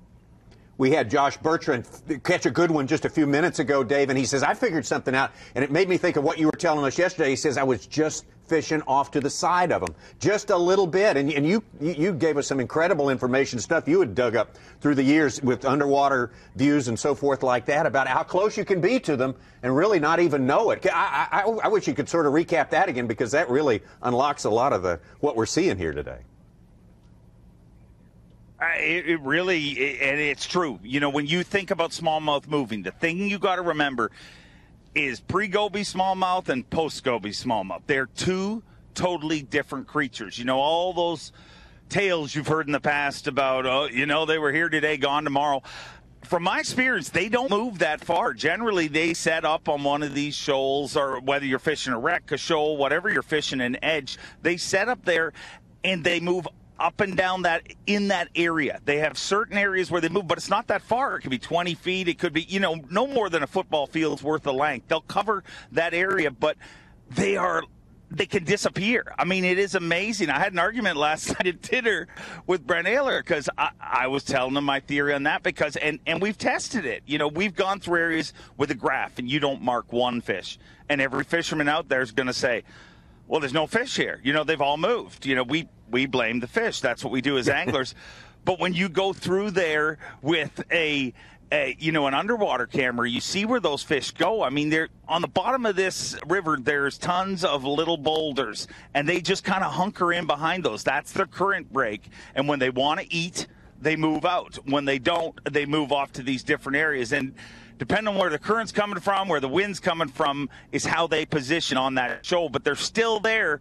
They're just not in that exact spot that you found them. And that's one area where I think our anglers are at a disadvantage. I mean, when you only spend 4 days on a body of water every, you know, year or every couple of years, you just don't, like some of the locals here, they've already dialed it in. You know, when the wind's blowing this way, I go right there and I catch them. When the current's going this way, I go right there and catch them. They move, but not near as much as you think. I mean, these fish, I'm obsessed with smallmouth because of that, you know, the moving and what they do. Like, what is the mystery? I mean, they're so easy to catch and so fun to catch at times, but so frustrating at times as well. Davey and Dave, I want to ask you guys, I mean, how do you talk about the time is so precious out here, and the drift takes so much. What are the ways, how do you steal back some of that time? Because obviously a lot of these guys, I think they believe today they're going to have to go through a bunch of numbers to get a bunch of fish. How do you steal that time back? What are the little tricks you can use? How can you tighten up that drift? In my experience, guys, you know, it's just shortening the drift. I mean, fine-tuning your drift. You need to know exactly where it is, and then you have to manage the drift, because you'll see guys, and in Justin Lucas's position, it becomes even harder to manage the drift. And what I mean by that is he's working a specific line where he's catching those fish. Now, when he gets to the bottom, he has to start up his boat and run back around. Now, Justin obviously isn't going to run over his fish. He's going to make a big wide swath and circle around and not run over those fish. But when you got a bunch of fans out here watching you, as we've seen a bunch of sailboats and things like that, they're running over it. So there is managing the drift, and you'll see those fish start to change the more you drift over them. And I got to point one thing out, guys, that I'm sure you've talked about it. I heard Justin and Josh talk about it yesterday, several anglers, but we talked about that Berkeley Max scent flatworm and how it's being such a big player. And if you think of my theory, you know, the difference between, first of all, I got to explain the difference between power bait and max scent. Power bait is a taste. You know, everybody's fished power bait. When a fish grabs a bait, they taste it. But max scent, it's different. It actually puts a scent in the water, similar to what, you know, gulp does. So a fish doesn't actually have to touch it to smell it. So you can imagine, if you think of those fish and those drifts, I mean, it's a split-second decision. I don't think, in most situations, they don't follow it long. That fish is just sitting there, that bait comes along, and boom, they react to it. So the more warning they have, the more opportunity you're going to hook up. And we actually have seen, it's amazing when a bait dominates a tournament. I got you too, baby. Lucas hooked up again. Woo! Well, that's a good one right there. Barely hooked, dude. That's a real good one. They're just biting funny. There's nothing I can do to hook them better. That's a freaking toad, too. Wow. Dude, 4 drifts in a row, 4 giants. Not giants. We're not saying they're giants, but they're good ones. Let's do this. One more look at this one, man. He is on a run here. Justin Lucas down out of the top 20, and this is going to put him back in the top 5, I think. Good point he made there, Tommy, that 4 drifts in a row, 4 real good ones. That's the kind that you've got to have. You can get so caught up in catching 3 and even some 4-pounders, but these are 4.5s to 5s at the last few fish he's caught. Live. Just lost a toad, just caught a toad. Freaking spot is firing right now, man. Seeing fish all over the graph, like this is just getting stupid. I really need to catch 2 or 3 more good ones though.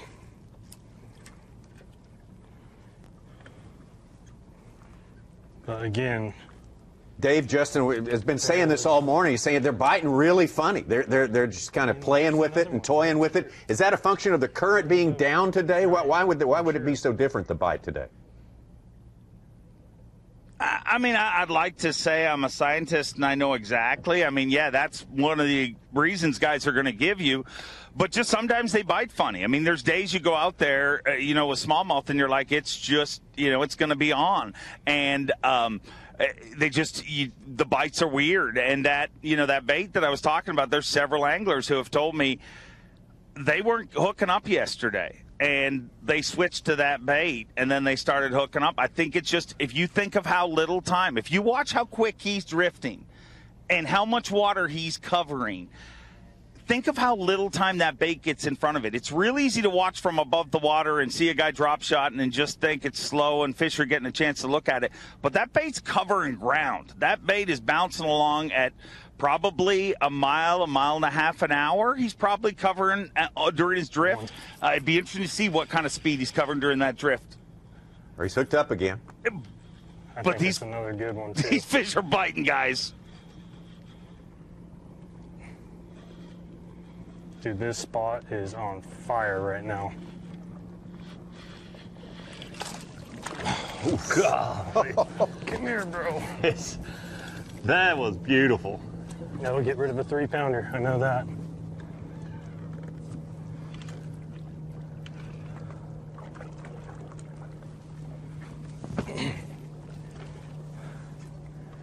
Come here.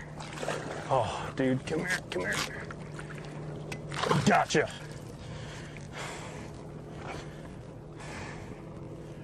You think this spot's on right now?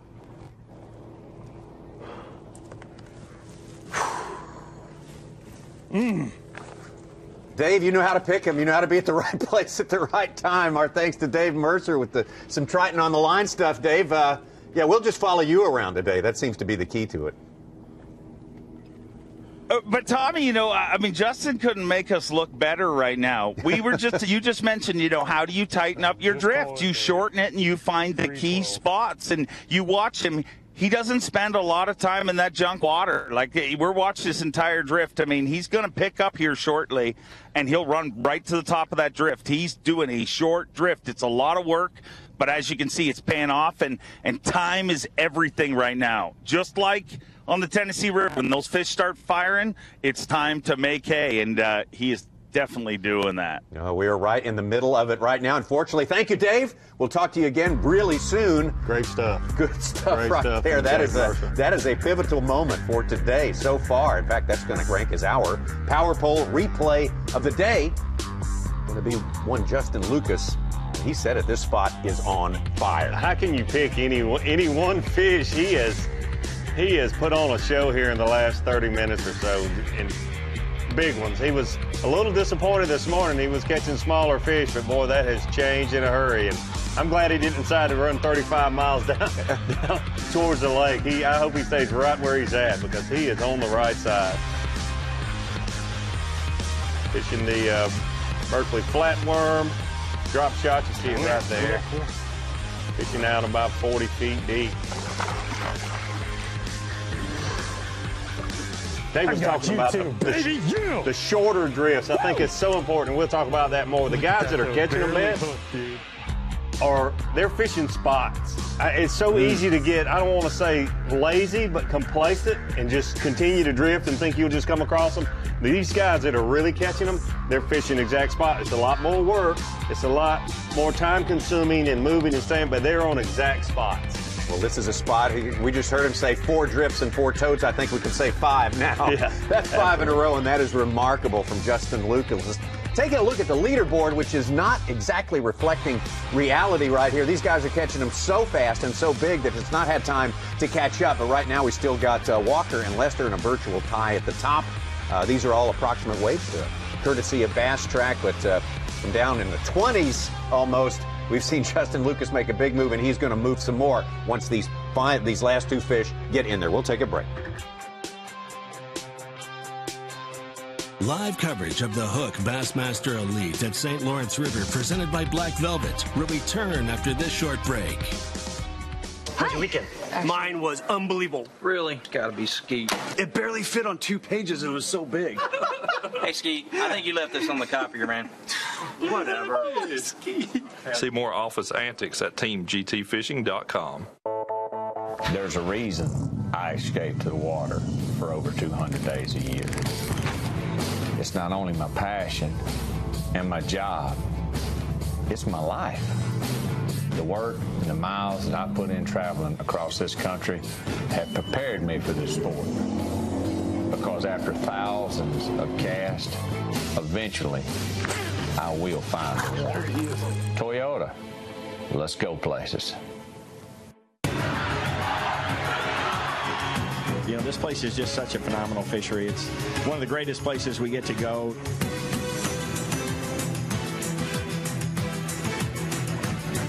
What an awesome fishery. I just can't, say enough about this place, guys. It's really, really good.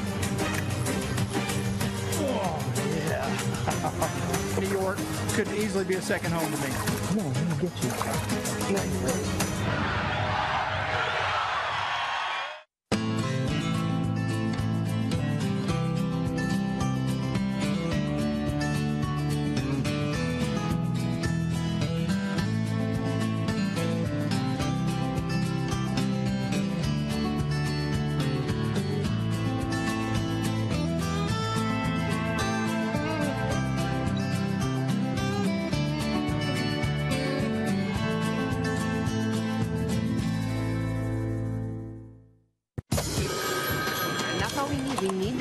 'em.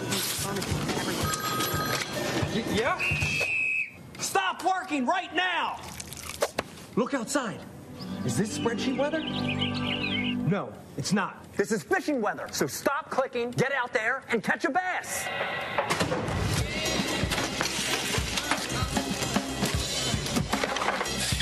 Stop what you're doing and start fishing Rapala ripstop.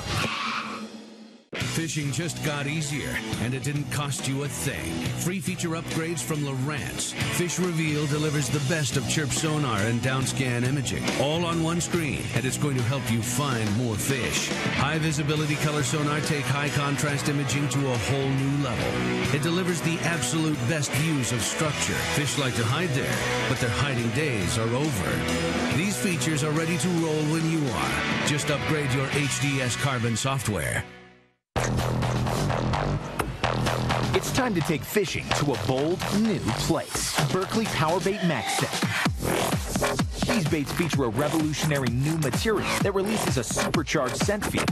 They attract more fish and trigger more strikes than even original Powerbait. And all remain soft and flexible out of the package, so they're ready to fish. 10 forage-inspired natural matte colors come alive in the water. Berkley Powerbait Max Set. Fish bite and won't let go.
On the water.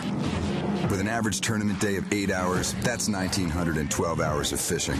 Averaging 60 miles per hour, you covered 12,300 miles. That's 102,420 minutes with a rod in your hand. Averaging 4 casts per minute, that's just shy of 410,000 chances at a bite. But numbers are the foundation. The results are up to you. Bassmaster Angler of the Year! Bass Live is being brought to you by Bully Dog. Welcome to you to Bassmaster Live. If you're just picking up with us and you're wondering if it's as good on day number 3 as it has been so far, I can tell you from our point of view, it's been pretty darn good today. We have our updated leaderboard now. We didn't have it updated when we went to break, and you can see now Justin Lucas now moving from 8th to 4th. There's some 5 power drifts right there that yielded big time for the angler, originally from California, now residing Lake Gunnersville in Alabama, also our unofficial Toyota Bassmaster Angler of the Year. Points leader at a pretty opportune time, the final regular season event of the year. So we've got a lot of storylines working for you today. Hope you can spend a little time with us. We'll be here for the next, a little less than an hour and a half with our morning session. We'll take a break and come back with 3 full hours this afternoon from this remarkable place, the St. Lawrence River. And, you know, you expect a decline, you know, every day. But from what we've seen, I mean, that's a sampling, but our sampling tells us we haven't had a huge decline. No, especially looking at these fish catches this morning. I mean, it's just been unbelievable. I mean, we've got the Rapala 5 cameras on the right 5 guys this morning. It is, each and every one of them have been doing well this morning and continue to see it all day. I expect to see it all day. Well, one of our Rapala 5 live there, the guy on the bottom, Josh Bertrand, seems to be doing, I think I mentioned this before, his best work while we've taken a break, and we just took a break. So we're going to check back in and see what has gone on with Josh Bertrand while we were away. Something tells me, yeah, that right there.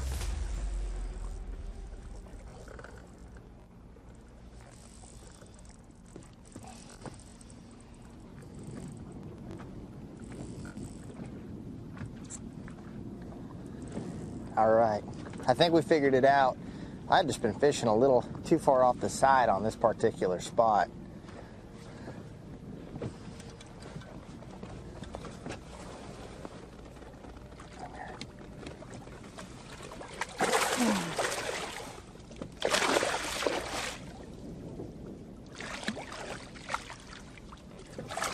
Got him.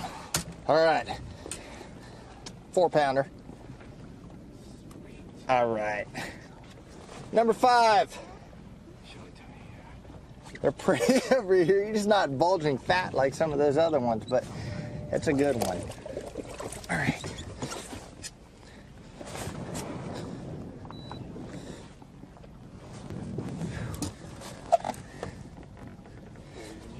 Yeah, I think that was a little while ago, and then shortly thereafter, we'll take a look at Josh Bertrand again.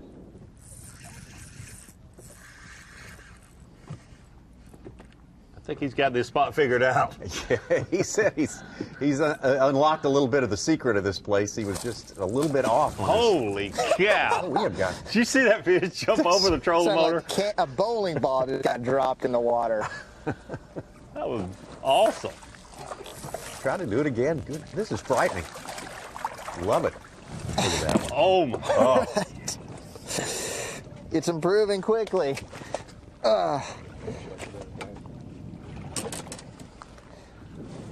4-pounder.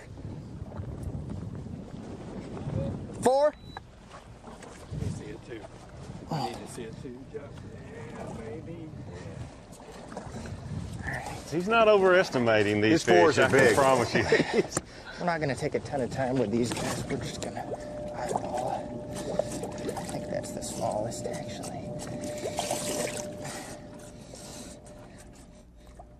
Davey, I don't think Lucas is either. They're 1 ounce apart. Are dude off for the AOY championship between Josh Bertrand and Justin Lucas. Boy, they are both stepping up to the plate big time in this last regular season event. Back live with Josh. I think we got a new term now in bass fishing, a Josh Bertrand 4. That means a big fish. Exactly. Well, Lucas, he weighed his, and I think he put it in as a 312, and I thought I saw it flash 4.11. So, a few more ounces.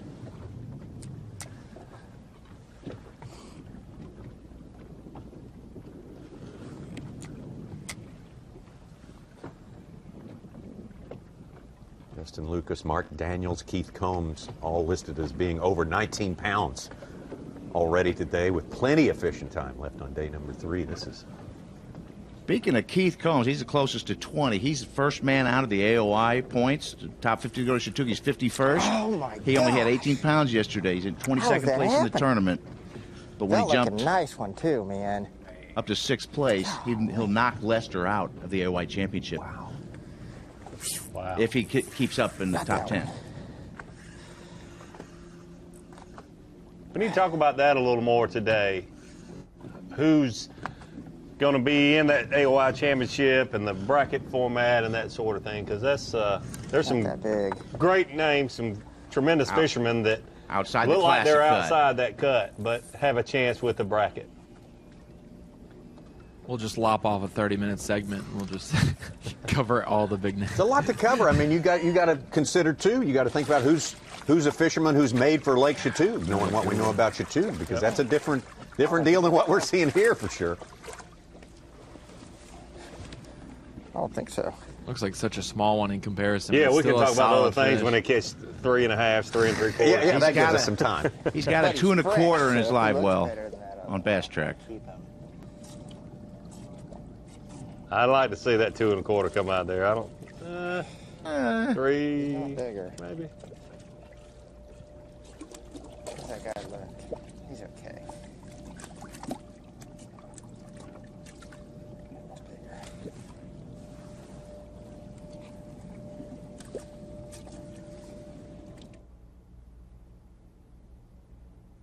And you watch this, and Josh Bertrand is, I guess, not looking just for size when he's making these calls. He's looking for the status of the fish. Yeah. He's looking for how well they're doing or not.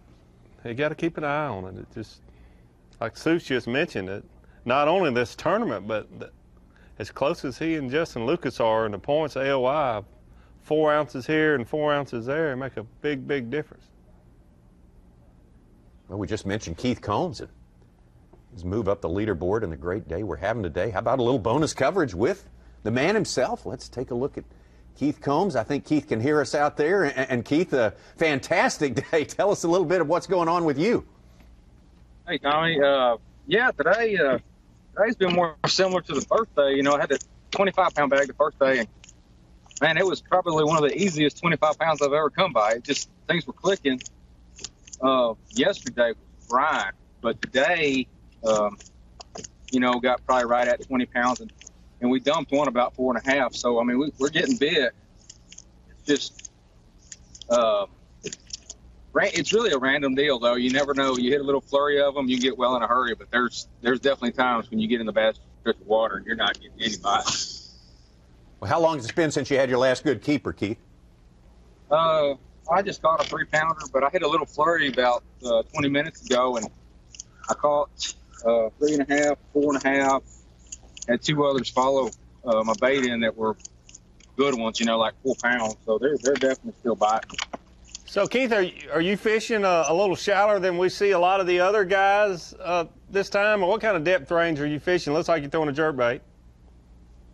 Yeah, I'm throwing a jerkbait, Davey. I'm kind of got it all to myself. I looked deep during practice and I only found 2 spots, and I kind of depleted those 2. So I'm just kind of fishing on like old history of other tournaments I've had here, and just picked up a jerkbait and started covering water.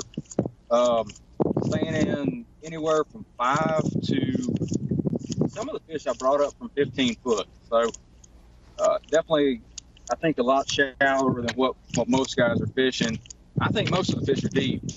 I just think that the fact that there's nobody fishing this way around me, it really helped me this week. Keith, you're known for your versatility, being able to catch them at places as different as West Point and Lake Falcon. But you are one of these guys who tends to prosper when a slugfest is going on. You seem to sort of like that environment. Am I right? Absolutely. That seems like the only time I can catch them, you know, is when it's wide open. I think you know, looking at this year, this has been a kind of a hard year for me, and I mean, it's been one of those years where you had to slow down. I mean, the Mississippi River was wide open, and I had a good tournament there, and Travis was wide open, and you know, this place was definitely wide open, and those have been my 3 best ones. The rest of them have been a grind. I need to get better at fishing those bad tournaments, but my problem is I just can't slow down. Speaking of slowing down, tell us a little bit about your rhythm there with that jerkbait. I can tell you this, that's hard work right there if people haven't ever done that. Tell us about your rhythm with that and smallmouth fishing, you know, with a jerkbait. Well, the wrist brace probably tells the story of it, Davey. I mean, it's definitely a very aggressive deal. I think the main thing is there's not a lot of fish on these places that I'm fishing. But the deal is I want to get their attention. You know, if I can make one cast on a reef and then move on to the next one, you know, on these little places, well, I think that's key. So my main deal is just jerk something real flashy. I'm throwing a bright colored jerk bait, and yeah, just throw something real flashy, jerk it hard, try to get their attention. And if they don't buy it, well, I'm just going to move on to the next. Well, sounds like a plan, Keith, and I hope the plan results in another 25-pound bag for you today. Great tournament on the St. Lawrence River for Texan Keith Combs. And some bonus coverage. Thank you, Keith. We'll let you fish on, and we'll see Keith at weigh-in time. I had to mention that. That is hard work right there. Oh, but when my you see gosh. Keith Combs fishing, normally it's hard work because he cranks a crankbait, he jerks a jerk. I mean, that is, you do that for 8 hours, it'll make everybody wear a wrist brace. That's a request for a repetitive motion injury right there. Absolutely. He's a worker. Keith Combs is a tough guy, that is for sure. He can do that all day. Let's get back out to Brandon Lester, our leader to begin the day, and still, statistically, we've got him on top, or unofficially, I should say. Fast track, just a shade ahead of David Walker at this point. And this is while we were away just moments ago. That might help a little bit. Yeah. Ow! Dang, that hurt. Maybe.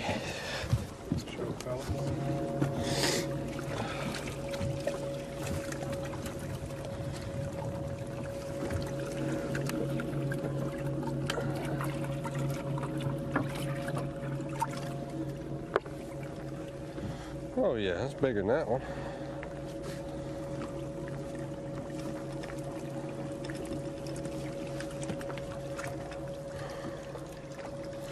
Decent little coal.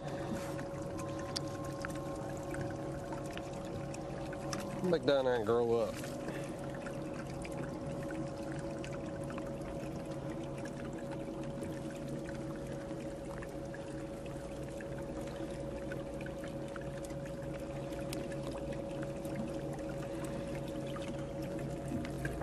David went through the whole fizzing thing with Justin Lucas a while ago. He's not jump starting that fish right there. That's a different way to deal with bringing a fish up from the depths, right? He's making sure it gets better reception. Yeah. That's good.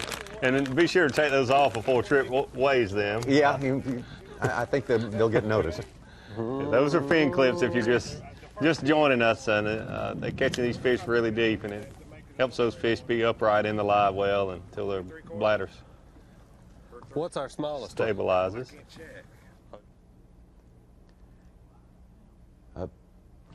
Upgrade for Brandon Lester. He's now in our 4-box down the lower left right then.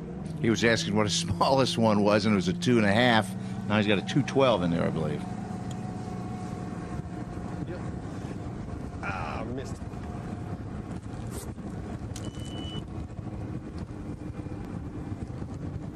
I think he stole my cricket.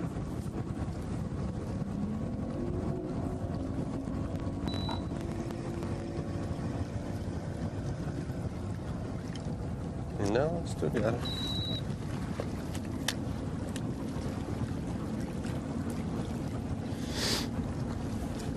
Kind of a shock to see someone a moment ago not drop shot. Keith Combs out there with the jerkbait. That's true. That's true. That's more Keith Combs, though. He's just not a guy that can drag a drop shot around. Not very often at all. He won the Angler of the Year championship at Mille Lacs last year, throwing a big old football jig, fishing, his way of power fishing the smallmouth. When everybody was doing the really light game at Travis, he was cranking a big plug out deep, and we saw him on the bonus coverage. His forearms are about this big around. If you ever notice you get around him, that's from cranking those big plugs and jerking those jerk baits so long. Yeah, I bet he can crack open a can of spinach with one hand with those forearms. You bet. I wasn't quite sure where you're going there. Crack open a can of, and I. No. But you don't want to play.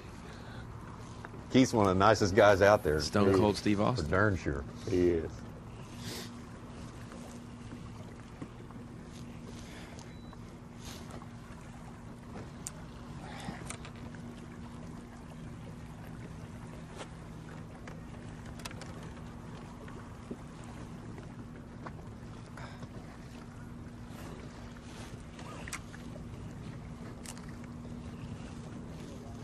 Come on.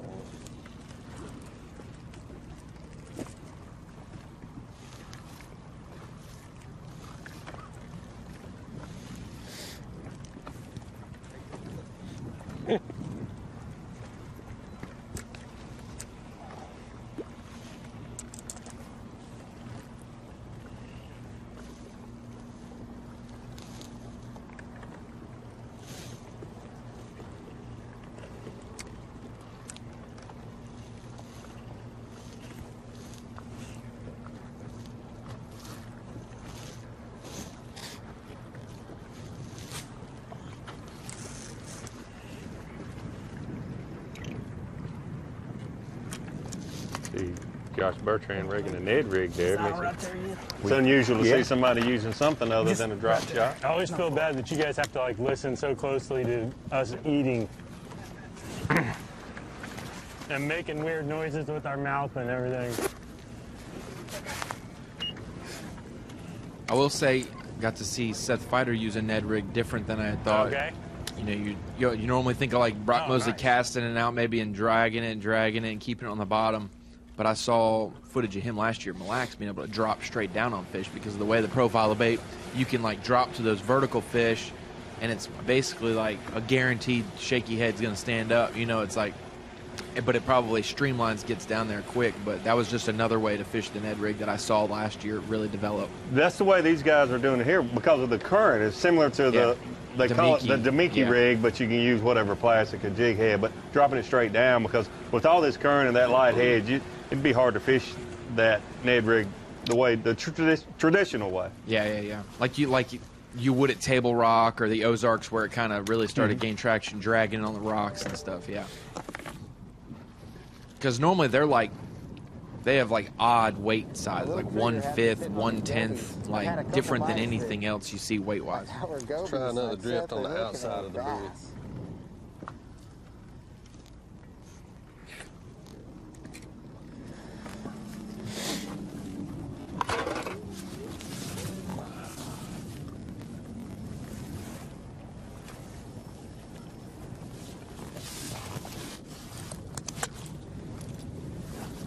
David Walker has made a move, kind of gotten out of our camera range. I haven't seen him in a little while here. Kind of wondering what's going on with him. That's a good point, Tom. Or we had good listed as the leader now. Coverage of him yesterday all day.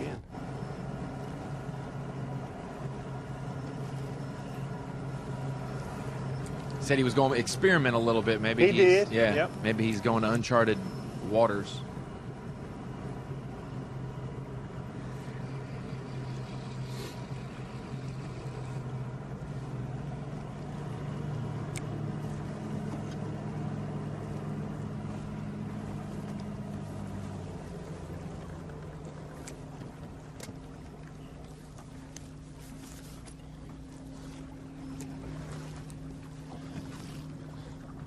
If you've been with us since the start of the day, you saw we noticed right off the bat as we looked at our lay of the lake, or Hummingbird lay of the lake, that David Walker was in a different spot, very close to the launch, but now we understand he has made a move right now. And he just finished making that move. That's why we hadn't seen him in a little bit, but now we're going to check in for the first time in a little while with second place to start this day. Pretty close to tied for the lead right now with Brandon Lester. David Walker. I was going to start here, and I was like, I don't know. Yeah.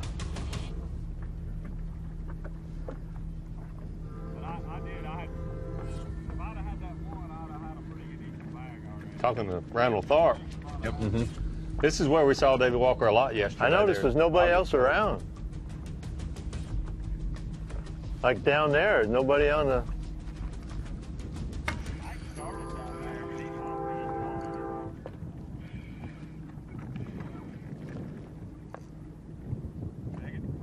Might be. When you got a 3-pounder, they're all big, you know?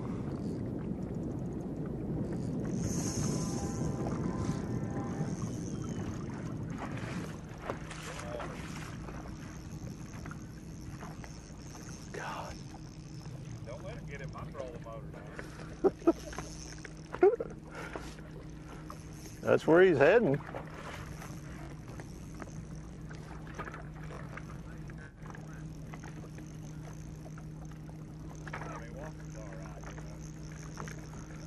Come on, man.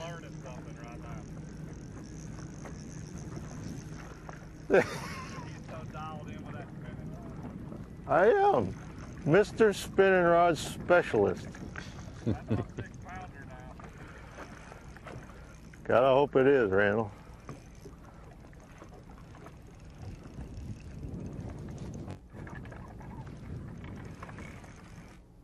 Randall Tharp having a good tournament. We just hear his voice now. He's sort of the unseen voice that we hear there.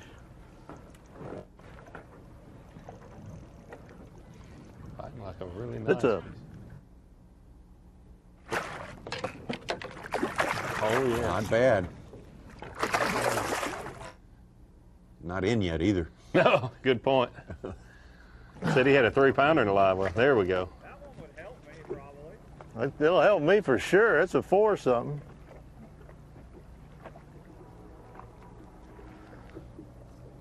They're just fatter right here.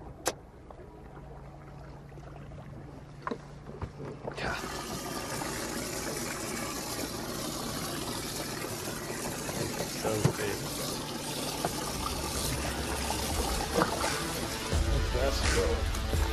A move that worked out. We've seen a few of those during the course of this week. Worked out very nice for David Walker. That means an upgrade for him, and he's got a great day going already. David Walker, our leader unofficially right now. Day number 3 and still plenty of time left for fishing. We'll take a break and come right back. Live coverage of the Hook Bassmaster Elite at St. Lawrence River, presented by Black Velvet, will return after this short break. Bassmaster Sweepstakes equals your shot at terrific prizes. Why miss out when entering is so easy? Enter now for a chance to win a Toyota Tundra SR5 Double Cab. Grand prize also includes a genuine Toyota accessories package, plus additional accessories from Bully Dog, B&W trailer hitches, Covercraft, Volant, and Yakima. Go to Bassmaster.com and enter right now. It's fast, it's easy, and think of the possibilities. Don't miss your chance. 239 days on the water. With an average tournament day of 8 hours, that's 1,912 hours of fishing. Averaging 60 miles per hour, you covered 12,300 miles. That's 102,420 minutes with a rod in your hand. Averaging 4 casts per minute, that's just shy of 410,000 chances at a bite. But numbers are the foundation. The results are up to you. Bassmaster Angler of the Year! If you love bass fishing, then show your support by joining B.A.S.S today. Since 1968, B.A.S.S has been serving bass fishing enthusiasts with information and tournament coverage that make you a better angler. When you sign up today, you'll join over 500,000 outdoorsmen who love bass fishing. With your membership, you'll receive every issue of Bassmaster magazine, plus $50 in free gear, including a membership tackle bag, BASS cap, plus more. Log on to Bassmaster.com to join Bass today.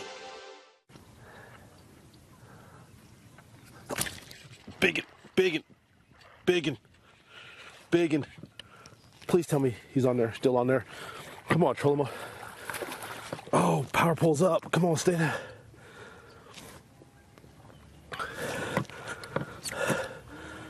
Get in there. Stay pegged.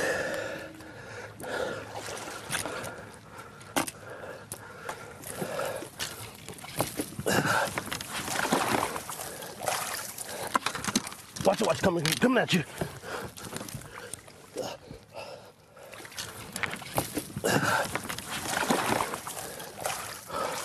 Can you say, can I get some of that? Yeah! Give me some! Folks at home. Yeah!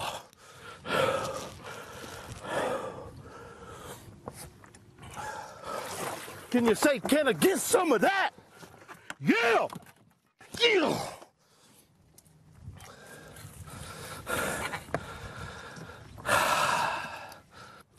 Oh, God, I missed him.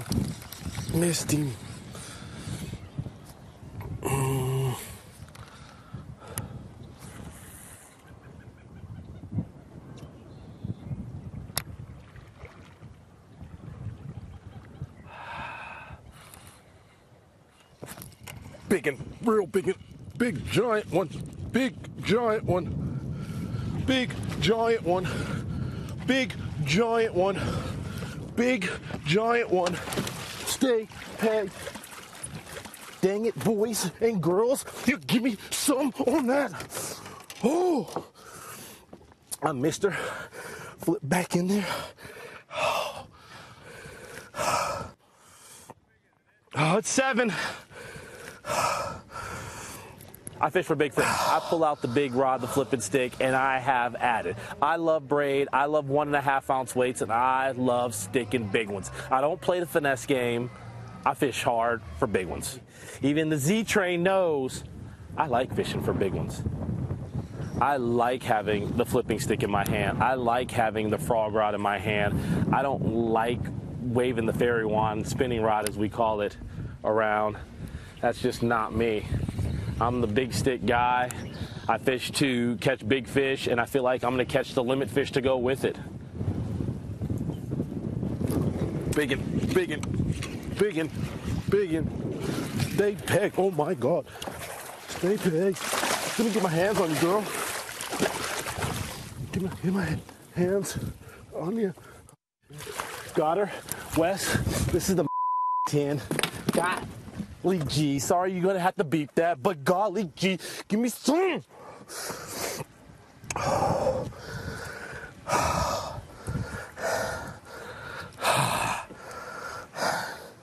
He's 8.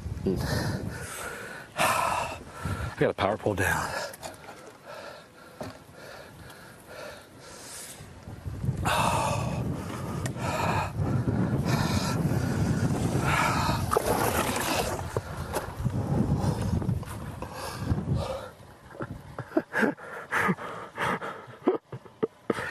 Oh my goodness.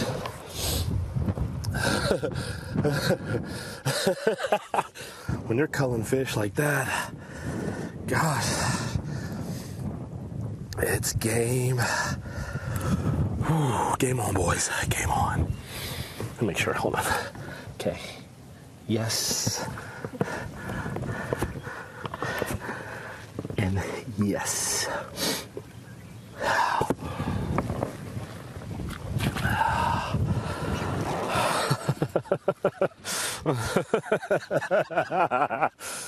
$30 pounds, 15 ounces. Ishman Rose smokes him. It is the year of Ishama.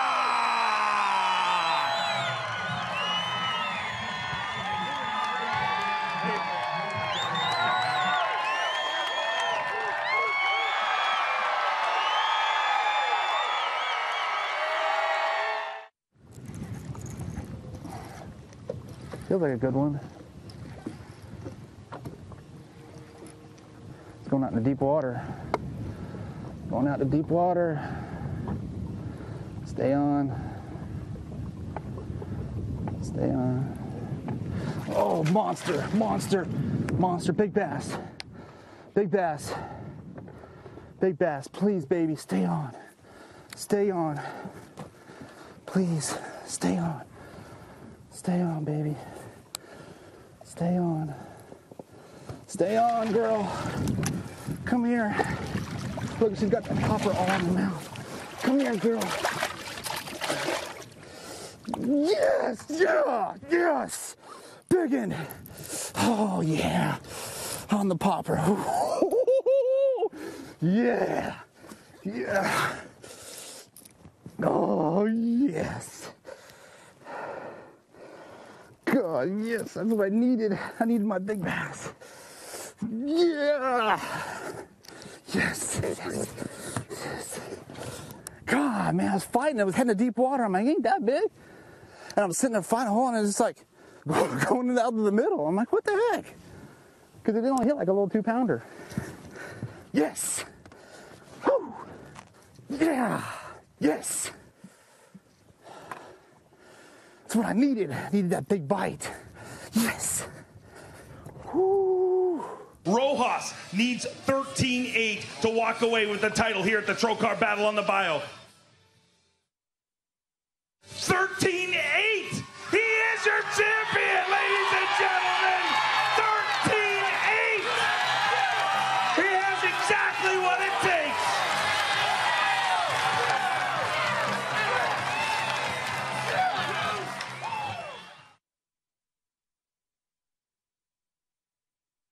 For your champion, Dean Rojas.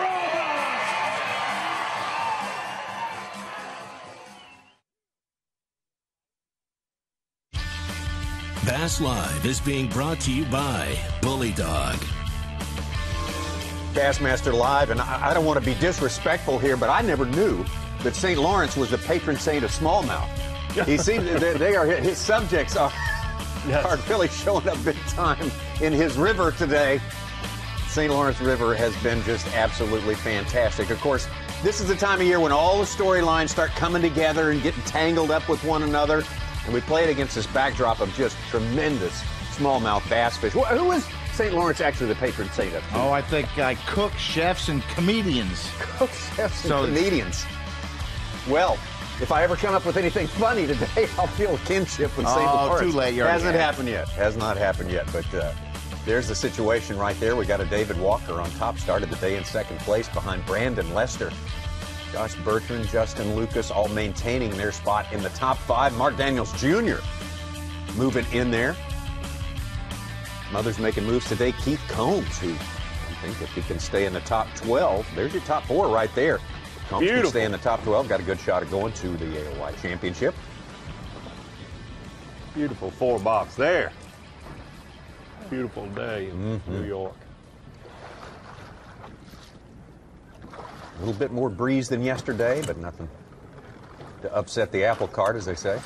This is like the third time in 2 days that we've had synchronized anglers pull the trolling motor up to remake their drift. Like they're on the same time to drift 50 miles apart.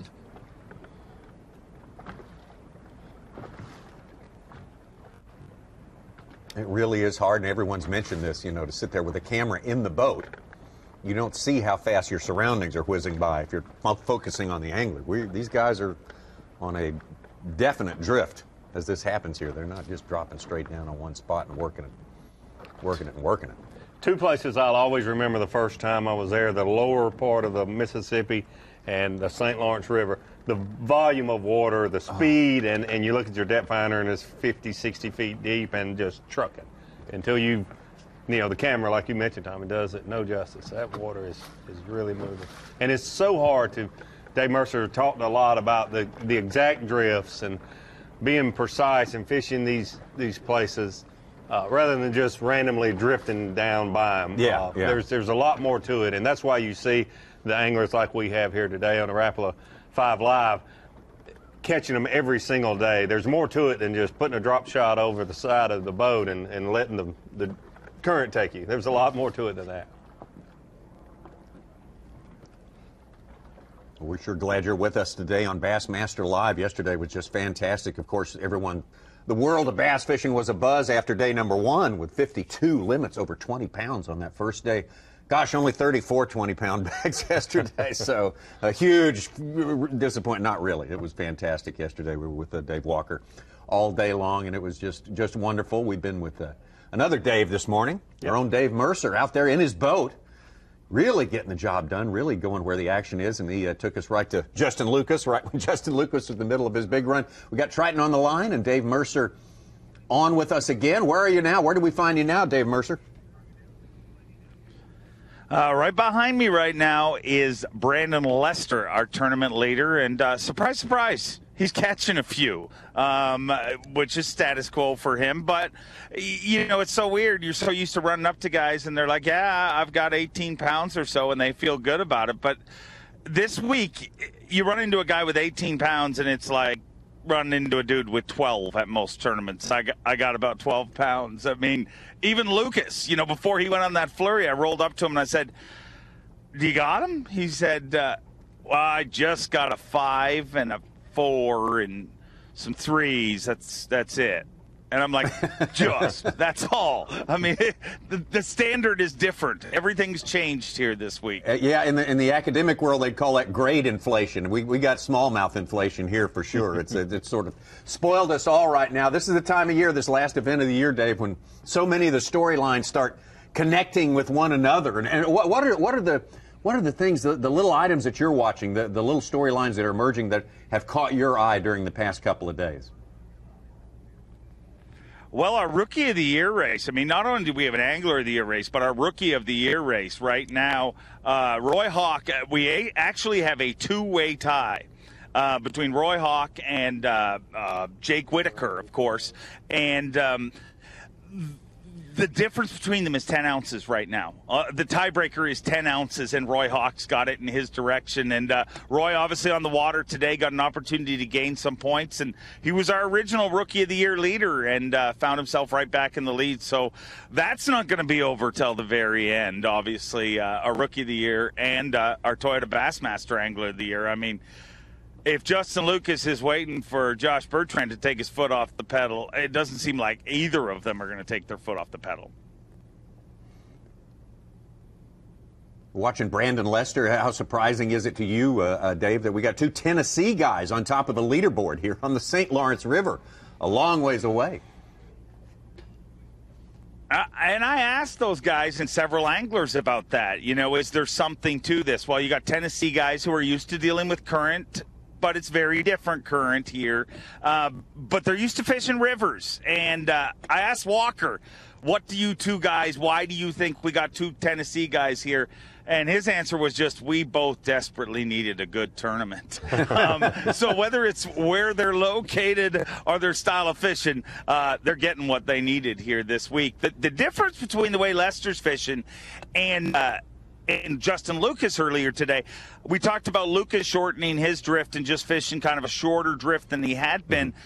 Lester's drift's way smaller. It's probably half the distance, half the length of Lucas's. So his drift's a lot shorter, but fishing it a lot different. If you look at how Lucas is doing it, he's following kind of the natural drift of the river, maybe, you know, position himself a little bit with that trolling motor when we were with him.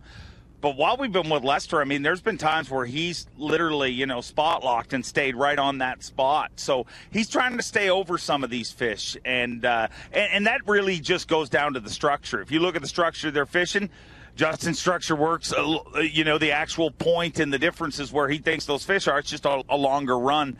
The area that Lester's fishing is just a very immediate underwater point, and that drifts a lot shorter. But as we've seen, I mean, 2 days in, and he's halfway to a century club. But watching these guys pick it apart is a lot of fun. So Dave, you having so much experience up there, this time of year, I'm sure it's different times of year, but in August, typically there on the St. Lawrence River, the smallmouth set up on the front edge, the up current edge of these breaks, or on the down current side? I mean, I find it changes day to day, similar to what we talked about earlier about fishing all of it. I mean, speaking of the devil, we talked to Wesley Strader yesterday, and it was funny because he said the same thing about when we were talking about how little they kind of move on those shoals. He said he was catching them all on the front side, day one. Everything was on the front side, and he said on day two he thought they had totally moved. He drifted back. And he actually was drifting back further than he was supposed to. You know, he was messing with something, and you know how you get distracted. And lo and behold, you know, you cover a lot of ground quick on this river without even noticing it. And he was further back than he had ever fished it. He didn't have a track line back there, and all of a sudden the fish were on the back side of the current. So I don't think, you know, stereotypically, I always try to fish the front side because, in my opinion, you know, the more active fish are generally up there. But I don't think you can say it's one particular spot. And while I got you guys, Davey, I wanted to say I had a few tweets from people asking about, you know, the smallmouth thing and what I'm saying. And to make you really stop to think about it, just imagine their largemouth. If you're not a smallmouth angler, imagine their largemouth. Now close your eyes right now and imagine you're fishing whatever piece of structure you like to fish, whether it's an undercut bank, whether it's a boat dock, it doesn't matter. We get way too accustomed to thinking these smallmouth are so dumb and anyone can catch them, because they are at times, but at times they're not. But if you imagine how you'd fish a boat dock for a largemouth, you would never just throw your jig up to the front of the dock, pump it a couple of times, reel it back in, and go to the next boat dock. You pick that boat dock apart because that fish can be sitting anywhere, and it's the exact same thing. It's just happening under the water. Good observation. Definitely, definitely. The thing that I heard you mention, it took me years to learn, but I agree with you wholeheartedly. In these current places like the St. Lawrence River, those smallmouth will get flat just right down on the bottom, right behind something to break that current, because they're not going to sit there and fight that current nonstop. Now, when they want to move and when they get active, they'll move to those corners. But there's lots of times that I think those fish are there. We trust our grass. We have the greatest electronics ever, but they can get so tight to a small boulder right on the bottom that you can't mark them. It happens a lot out here, and the cool thing is, like I said, I mean, we discovered this from underwater footage. I mean, I'd go through areas and I'd be like, they're not here, guys. There's no fish. And then we drop down cameras and you'd realize that they are there. You're just not marking them. And if you watch how they move under the water, one of the really cool things is they kind of rock hop. If you look at a smallmouth on a shoal, when they move over to the side, I mean, they don't do that big swim against the current. You'll see them behind a boulder. They're sitting behind a boulder, and they just kind of floop to another boulder, you know, a couple of feet over, and they rock hop their way across the shoals. I mean, and basically, you hit the nail on the head. It's all just one goal in mind, to keep out of that current. You imagine, I mean, they live life on a treadmill. And when you eat as much as they do, you got to take a break once in a while. Dave, we got Justin Lucas hooked up another one now. He's not quite sure if it's as big as that one, that flurry. He went on the 5 drifts and the 5 giants that he got, but we're going to watch this a second. He's thick. Come here. Don't do that. Got you. Come on. Let's do this. Got him. He's thick. His lip is thick, dude.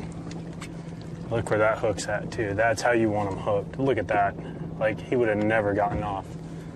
And the hook point's still sharp, too. On the accent flatworm. 100%. Every single fish on that bait this week.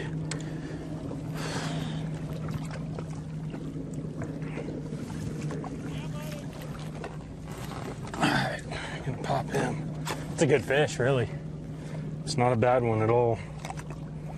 The quality, just overall quality here, man, is insane. It's really good. Turn that off so we can see these bubbles come out.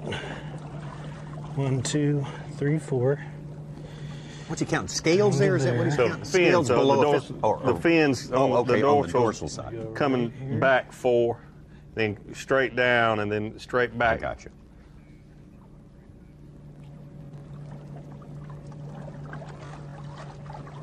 And he's mentioned seeing those bubbles. You submerge that fish, and you only want to let a few bubbles out and see when that fish can balance, not let all the air totally out of there. And once that fish starts to be able to balance itself, then you stop. You don't drain the whole air bladder. Okay, that's too traumatic, probably. It has the opposite effect. They want to sink. Okay. Man, I can't even. They're all doing so much better.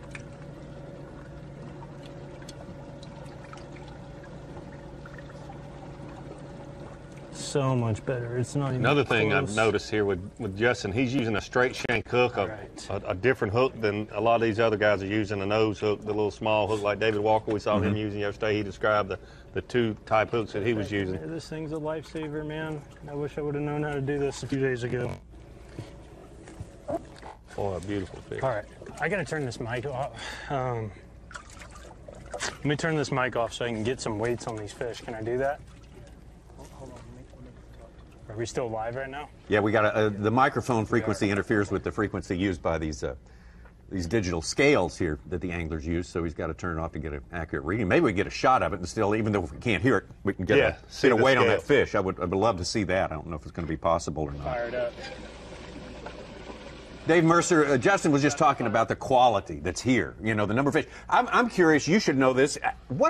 How much real fishing pressure does this river get compared to other big fisheries across, like a place like Guntersville or Rayburn or something like that? I mean, don't kid yourself, Tommy. It gets an immense amount of pressure. It gets a lot of fishing pressure, but I think the advantage this river has is, number one, size, so that pressure is distributed through the whole river.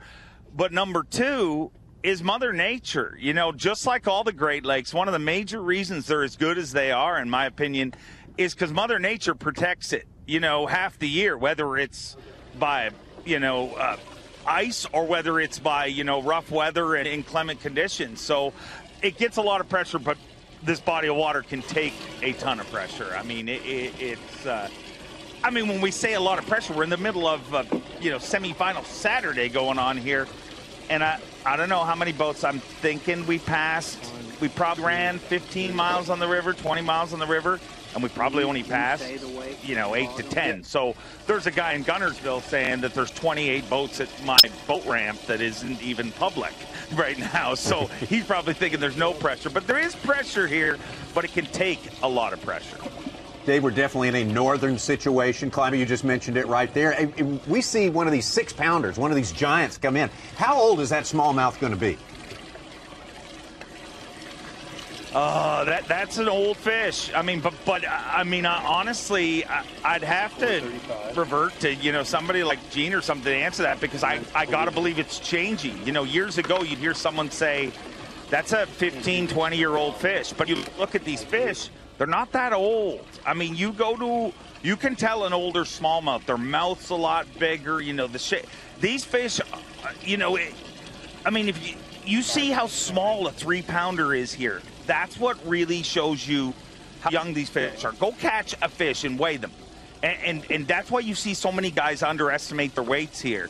Because a 3-pounder, I mean, you just think a fish has got to be a lot bigger to be 3 pounds. I mean, a 3-pounder here isn't that big. I mean, it can be a fish that just measures, but they're portly, let's just say. They're bulbous. That's the perfect word for them. Why are bulbous. they? Yeah. Why are they that shape, Dave? I mean, is it the environment? The ones that pass along their genes are the ones that present less of a profile to the current there, or something? Is that the way it works? My opinion, Tommy, that's like asking me why I'm this shape. I mean, they're that shape because of how they eat. Okay. I don't think it's anything different. I mean, they're short, dense fish because they eat a fatty fish. They do not burn calories. You know, they live in a river. They're swimming all the time, but if you look at them, they lock under those rocks. They don't burn a lot of calories. They don't chase these bait fish like they used to years ago. You know, if it was an alewife or something, they'd be, you know, gone miles away. They don't cover a ton of water, and they're not burning calories, and they're absorbing a ton of calories. I mean, I'm pretty sure if somebody put together a cholesterol study on these fish, it's not looking good for them.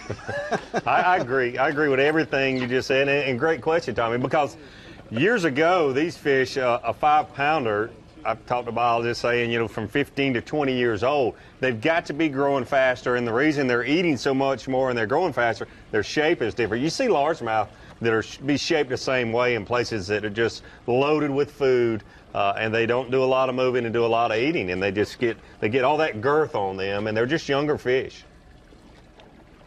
I don't know if we got to wait on that. One of the things that if I can ask. Yeah, go ahead, Dave. Sorry. If I can ask you guys, I overheard it, I didn't see it. Is Lucas fizzing his fish as soon as he catches them? Is that what I heard? Yes. Yes. One of the smartest things to do out here, guys, honestly, it makes a world of difference. You put that fish in the live well. I mean, the unique thing is fizzing in general. I mean, if you catch that fish and you take a picture and you let it go, it doesn't need fizzed. It's when you put it, you know, in the live well that it has problem recompressing. So a lot of guys will put their fish in the live well and then fizz them, you know, before weighing or later in the day.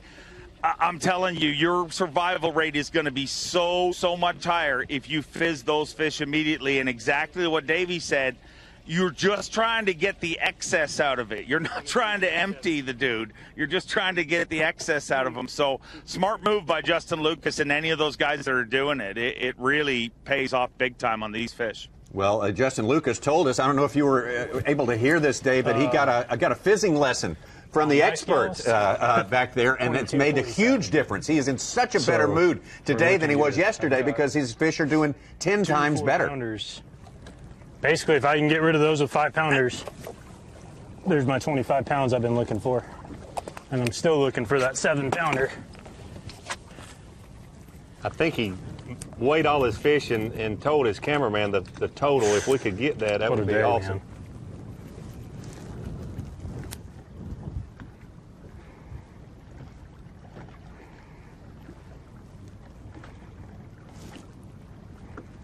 I have to say it one more time. What's your weight? Huh? I want you to say your weight one more time. It's 22.5 on my scales, but my scales are about 3/4 of a pound light every time. So I should have 23, over 23. Now I just gotta get my act together here.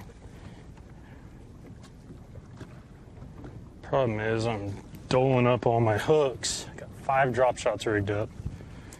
They're all getting dole hooks, bent out hooks. That one might be in good shape. There we go. Okay, so those 2 need to be retied.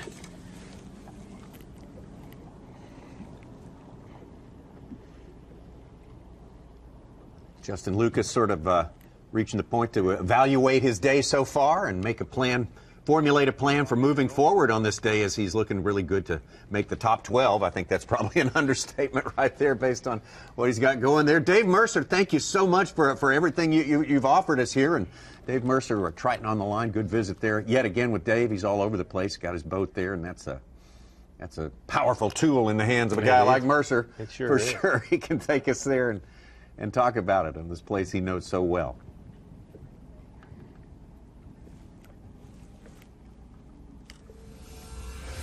Well, Justin Lucas gets ready to retying a little bit here. Said retie here and restart the onslaught. We have seen it so far. Let's take a look back on it right now. 5 drifts, 5 giants. That's the watchword for Justin Lucas so far today. We've seen some great fish catches so far today. Justin Lucas, those 5 drifts, he'll always remember. We'll be right back. That's like what we're looking for right there.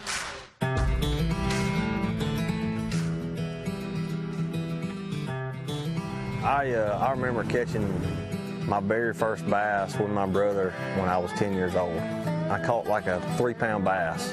From that moment on, you know, I just fell in love with it. I would wake up before school, get on my bike, go fishing for an hour, and then go get on a school bus and go to school. I was probably the only guy at school that smelled like fish because I had caught some that morning, you know. Fishing's always been my dream. I know how fortunate I am to be doing this and thankful that I'm doing this. Day 4 of my 4th Bassmaster Elite Series tournament. I've got a 5-pound lead. I do not want this moment to slip away. I hooked this fish, and it was a giant. Please stay hooked. And he got hung up in some grass over there. I reached in this grass, and I grabbed that fish, and I finally put my hands on it. Yes! This fish probably won me this whole tournament. Biggin! My biggest tournament of my life. It happened. And Dustin Cannell is a Bassmaster Elite Series champion. You know, the first fish I caught when I was 10 years old and that fish, that was probably the 2 important bass I've ever caught. 8-year-old kid walked over there and picked his hat up, asking for my autograph, and I looked and I saw my name on there. I had already signed his hat last year. When I see stuff like that happen, it really makes me realize that, hey, I am doing this, and it's a dream come true for me. The Hook Bassmaster Elite at St. Lawrence River, presented by Black Velvet, is brought to you by Skeeter Boats, Yamaha, Power Pole, Humminbird, Nitro Boats, and by Abu Garcia.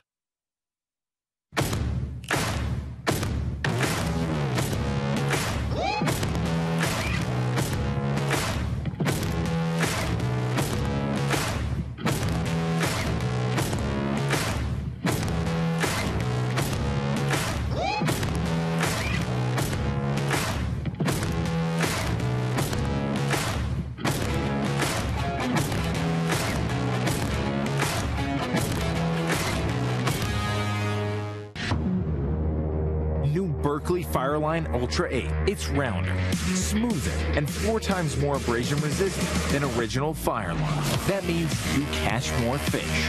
Ultra 8 features 8 braided strands heated to molecularly bind individual fibers. It lays well on the spool and is prior to going through your guide. Expect 10% longer casts and superb knot strength. New Fireline Ultra 8, and you thought Fireline couldn't get any better. What's your biggest strength? You got jig skipping skills? Can you tie a double uni? Product planning? Oh my goodness. I ain't got a resume, but I do have this. You're hired. See more office antics at teamgtfishing.com.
You know, this place is just such a phenomenal fishery. It's one of the greatest places we get to go.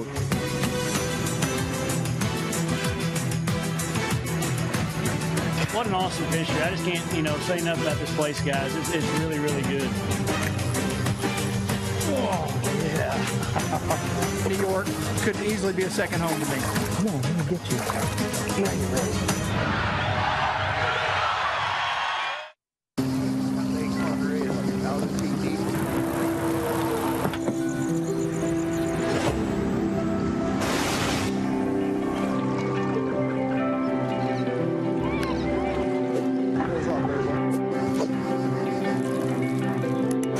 I got one.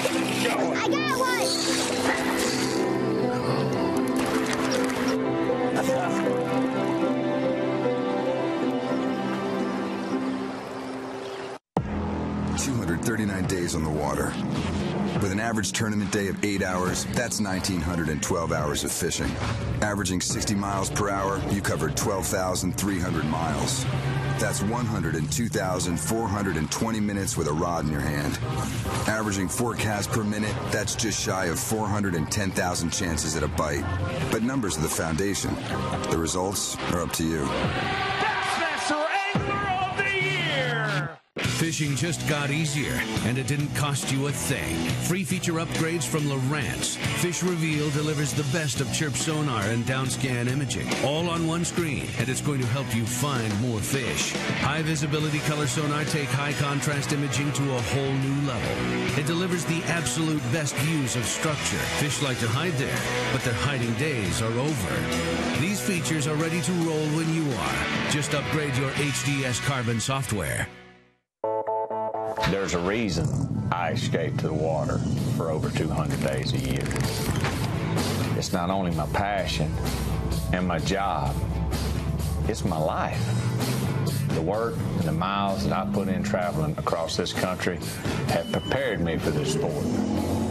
Because after thousands of casts, eventually I will find the water. Toyota, let's go places. Bass Live is being brought to you by Bully Dog.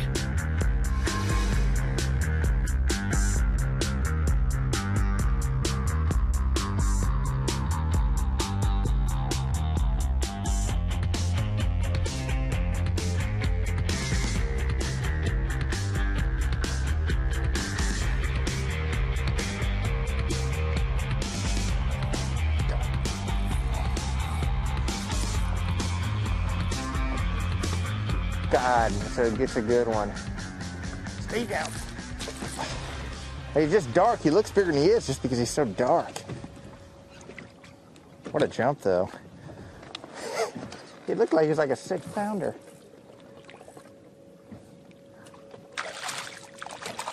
Oh, he's got a nasty.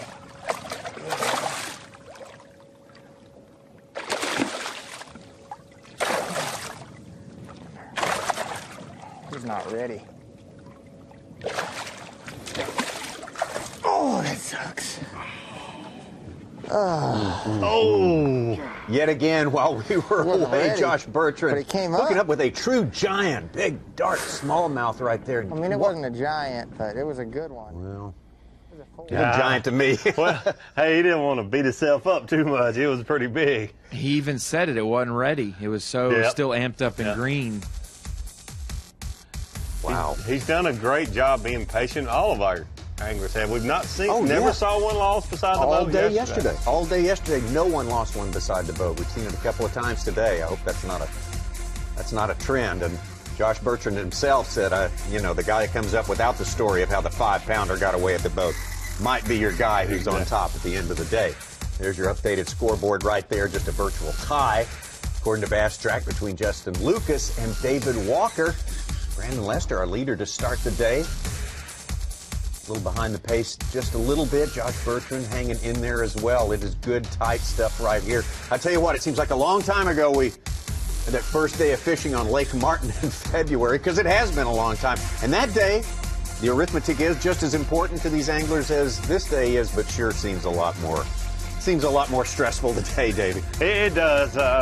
It's a great point, Tommy. Every day is equally as important, but when it all comes down to the end, it seems much more important, although it is not. But it's so interesting to be so close in the Angler of the Year race. Justin Lucas and Josh Bertrand right there, and they're both getting it done, showing them both in the top 5.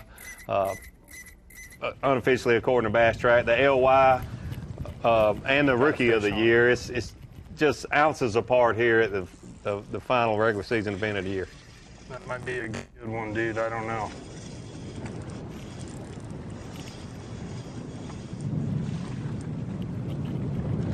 Is that a bass?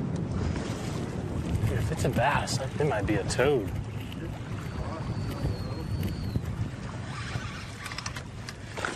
Oh my gosh. It's a good one. It's a dang good one. I didn't think it was a bass. It was so long looking.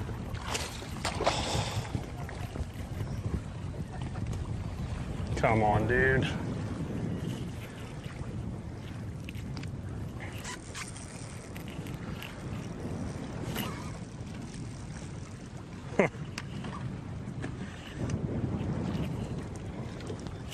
That's a good one.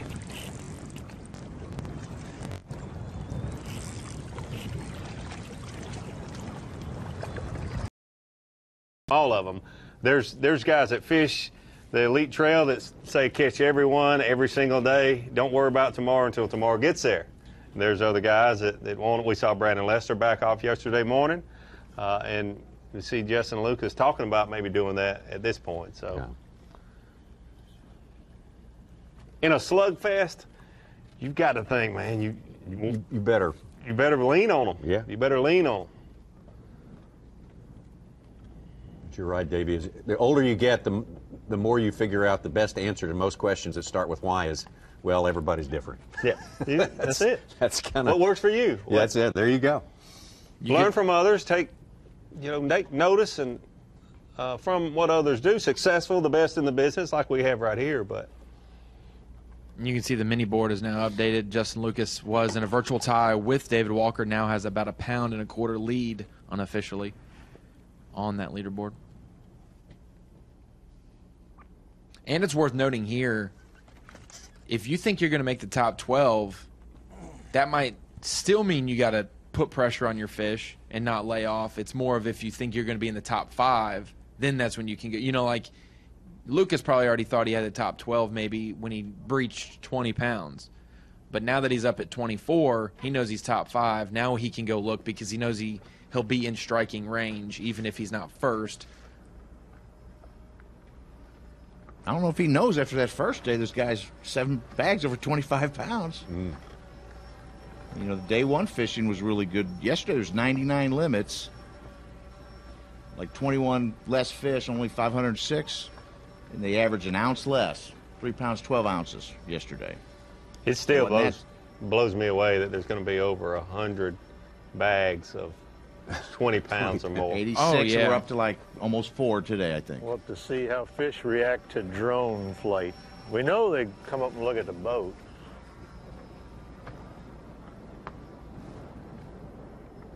Yeah, along with the half dozen of 20-pound bags on Bass Track, basically, or right there near it, there's another dozen that are 18-something to 20 that probably will end up being 20. I had a friend say, man, there's so many 18-pound bags that'll turn into 20 at the scales magically on Bass Track right now, and they were all 20-pound bags. Well, the guys have mentioned hard to estimate with the size of the smallmouth. Oh, I totally agree.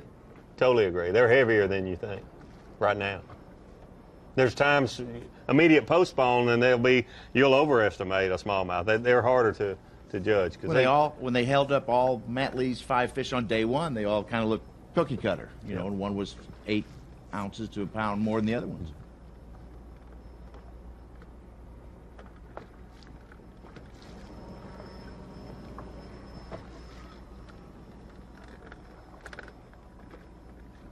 David Walker started off way ahead of schedule this morning, and things have slowed down for him in the last 2 hours. Still a lot of fishing time, though. Oh yeah, we've got our 1 hour break coming up in our Bassmaster live coverage, top of the hour here. We'll be back with 3 more hours of this afternoon's fishing, which will take some of our anglers right up to weigh-in time. Weigh-in starts right here on Bassmaster.com at 3 p.m. Eastern.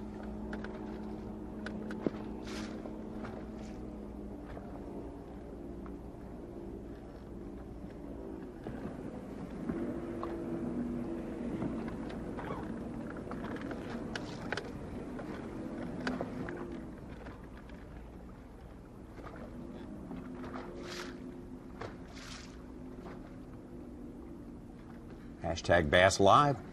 It's a Saturday. We always hear from a lot of folks on a Saturday. Want to join in the conversation? Send us your pictures, your questions, whatever you got. What are you cooking? What are you thinking about cooking? Maybe we can dig you up a recipe. Had people just send one saying, I'm going up to St. Lawrence. Oh, yeah. Bet there'll be a lot of those. And Dave Mercer told them when to go yesterday.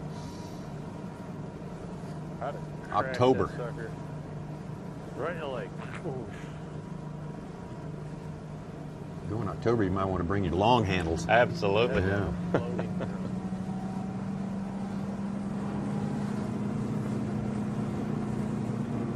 Notice these guys with sweatshirts on, some of them. The tricky part, right? And not lose a finger. That wind coming off that cool water, it's not exactly hot up there in August. No, they are not sweating at all today.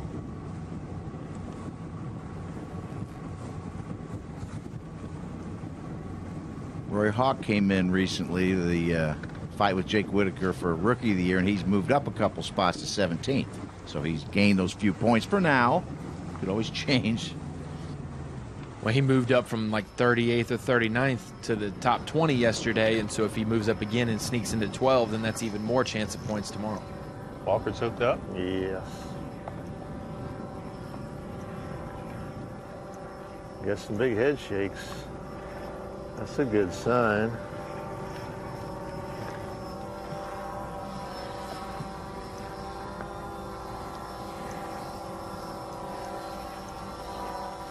It was right on that mark I was telling you about. It's a smallmouth. He's not gigantic, but he might be 4 or something. We'll find out. Yeah, I think he is. No, he's 3. Dang it. Not what we need. Well, at least we got a bite over here, though.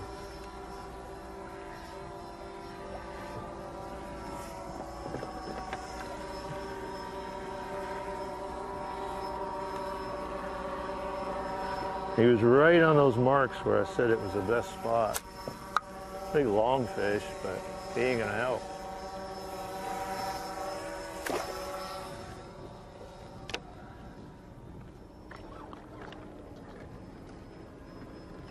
Drone got a close-up there, looks like. Yeah, sounded like. We'll see that footage in the what we call the posted show, our 1 hour I'm show just going on to bump this up like this venue here. We got some interest from the New York Times. Dave Precht was hosting a photographer there yesterday on the water. Oh, really? Yeah, they're looking for KVD when he wrote a blog. Saw on Brandon Polinick's Instagram story they were talking to him backstage, interviewing him. So check the Sunday Times tomorrow. Maybe pick it up on the way in and see if they shows up tomorrow. I will say David Walker was asking for a net earlier from his cameraman. Maybe the drone just wanted to get so close it could pick up this moment. I'm just saying, like we've seen birds do that. Maybe that big mosquito will do it. Yeah. Mercer's got to catch it. Maybe you can get a drone to deliver him new baits, Ronnie. Oh, it's coming. Yep. It's he coming. caught it. So that was Kerry operating the drone. He just mentioned Mercer right over there. Yeah, so. they're in the same boat. Yeah. So Dave's running the drone operation, and he's getting it all done today for us, isn't he? He's wearing a lot of hats today. Tour guide. 18, 19. I got 3 4s and 2 3s. I'm only about 12 pounds short of where I want to be.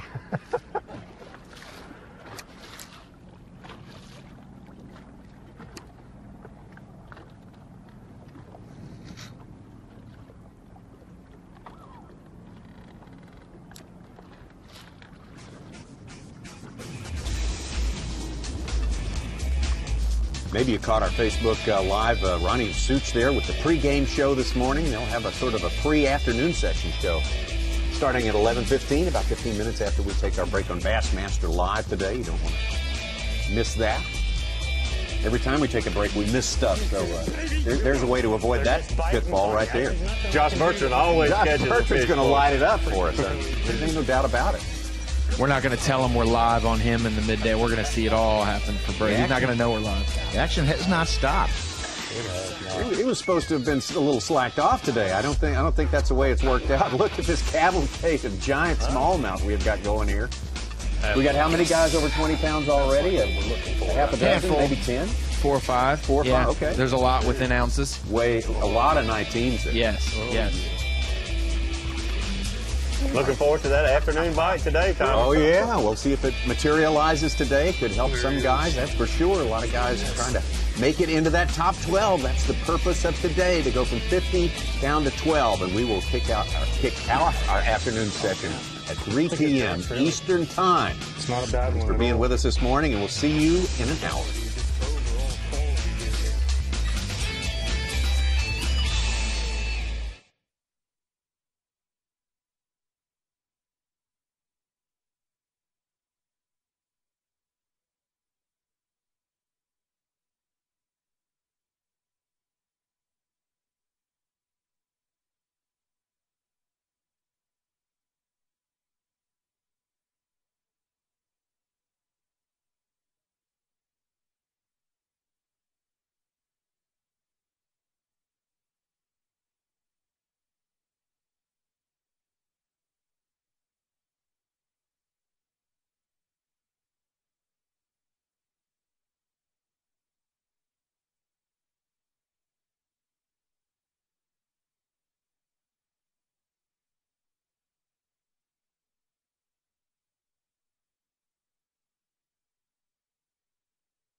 giant. Oh, the biggest sweet in the float. Yeah.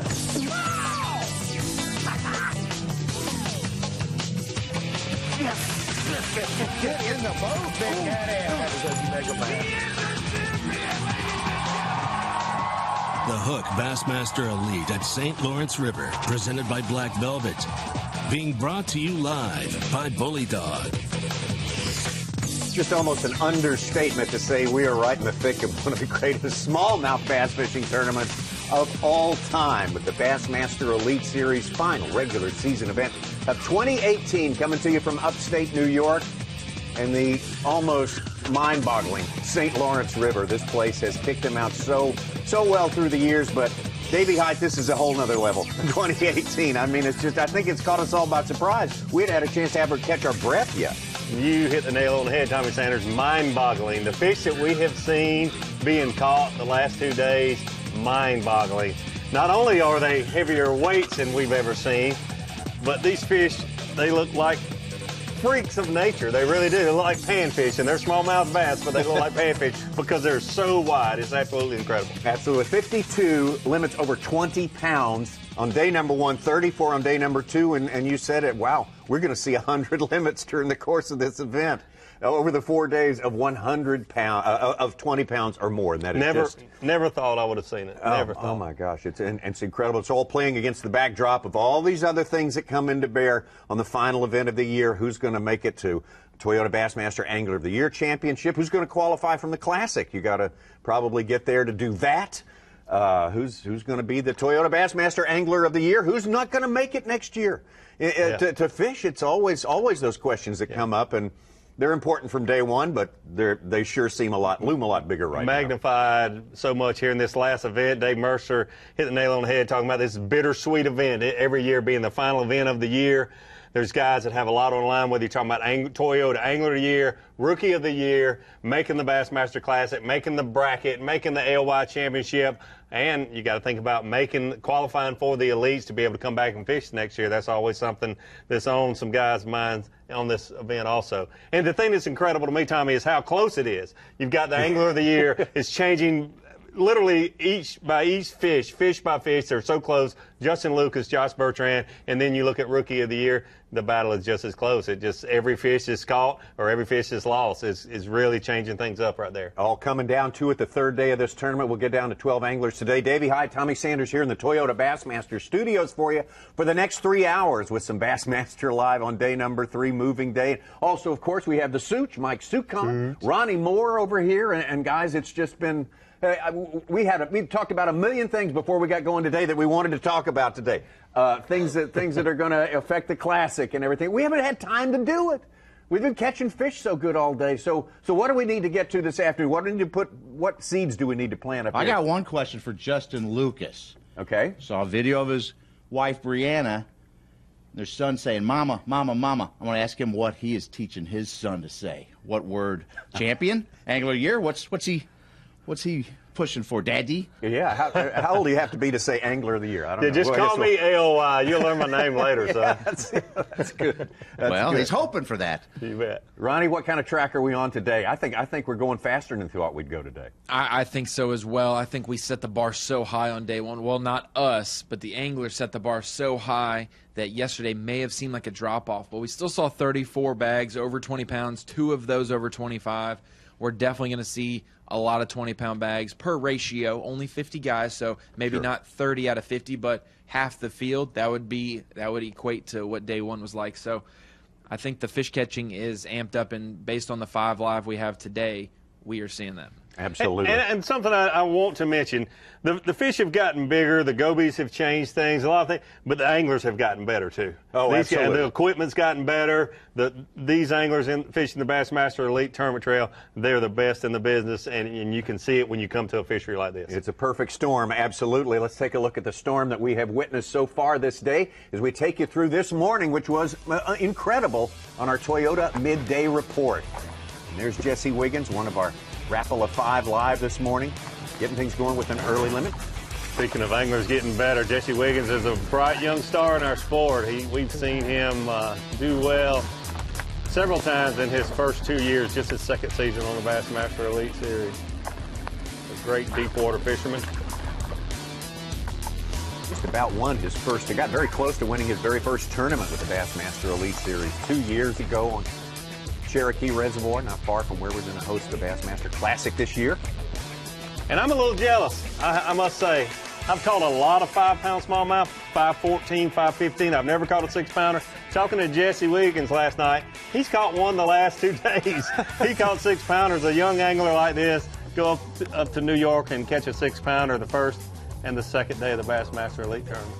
Josh Bertrand having a fantastic season and putting a great exclamation point at the end of it here at our final regular season event. He's a guy that's comfortable in just about any fishing setting we go to, but we get around these smallmouth, and especially in this place, he seems to be made for the St. Lawrence River. Made for it, and Ronnie brought up something yesterday I certainly didn't know. He has had success every time he's been here to the St. Lawrence River. It suits his style, just like you mentioned, Tommy. And not only here, but Josh Bertrand, you can see he is capable of winning a B.A.S.S. Angler of the Year. You can see he's well-rounded, he's very patient, he's very confident. Him and Justin Lucas, one of those two guys, they're kind of pulling away with this event being a final season event, and both of those guys are certainly worthy. Absolutely, and those guys have certainly emerged as the two front runners by a pretty good margin so far in that very, very important race, which won't be settled quite possibly till the final day of our Toyota Bassmaster Angler of the Year tournament coming up in less than a month's time on Lake Chattooga, North Georgia, on the border with North Carolina. Brandon Lester, great limit yesterday over 25 pounds, which put him in the top spot to start the proceedings here on day number 3. Maybe not as fast to start, but Brandon Lester knows what's going on here, and he's got a lot of time to get things put right on this day. Another good young fisherman that's had a year this year, not quite like he's used to. He's been so good right out of the gate his whole career here on the Elite Series, but this tournament could turn everything around for him, win this event, and he's certainly got an opportunity. Got a little something different figured out. We talked a little bit with Dave Mercer about these fishermen making drifts. Brandon Lester seems to be holding his boat fish in exact spots a little more so than some of these other fishermen, and he has found some really good exact spots that he cashed in so early on yesterday morning, had the 25 pounds by about 9:30. A little slower for him today, but we've got 3 more hours of fishing and we can certainly get it done. You talk about little different things. He's doing something a little bit different here. This is while we were away, and I talked about him falling behind a little bit. We look at our updated leaderboard here in a few minutes, and we'll see that he has shored up the difference pretty good here. And on a tournament where everybody's catching him so well, it may be just little subtleties, little subtle moves that one guy makes in the course of a single afternoon or something that could make the difference in the end. David Walker seems to not lose momentum at all through at least 2.5 days of this tournament. It's been a joy watching David Walker. It's been a joy listening to David Walker just laugh. It's funny to him catching all these big smallmouth, and you catch a 5-pounder and just 2 minutes later you set the hook and it's so big it almost jerks the rod out of your hand. It's another 5-pounder. I've done the same thing many times, by the way. Have the rod almost come out of my hand when it's just rock solid, big fish on the other end.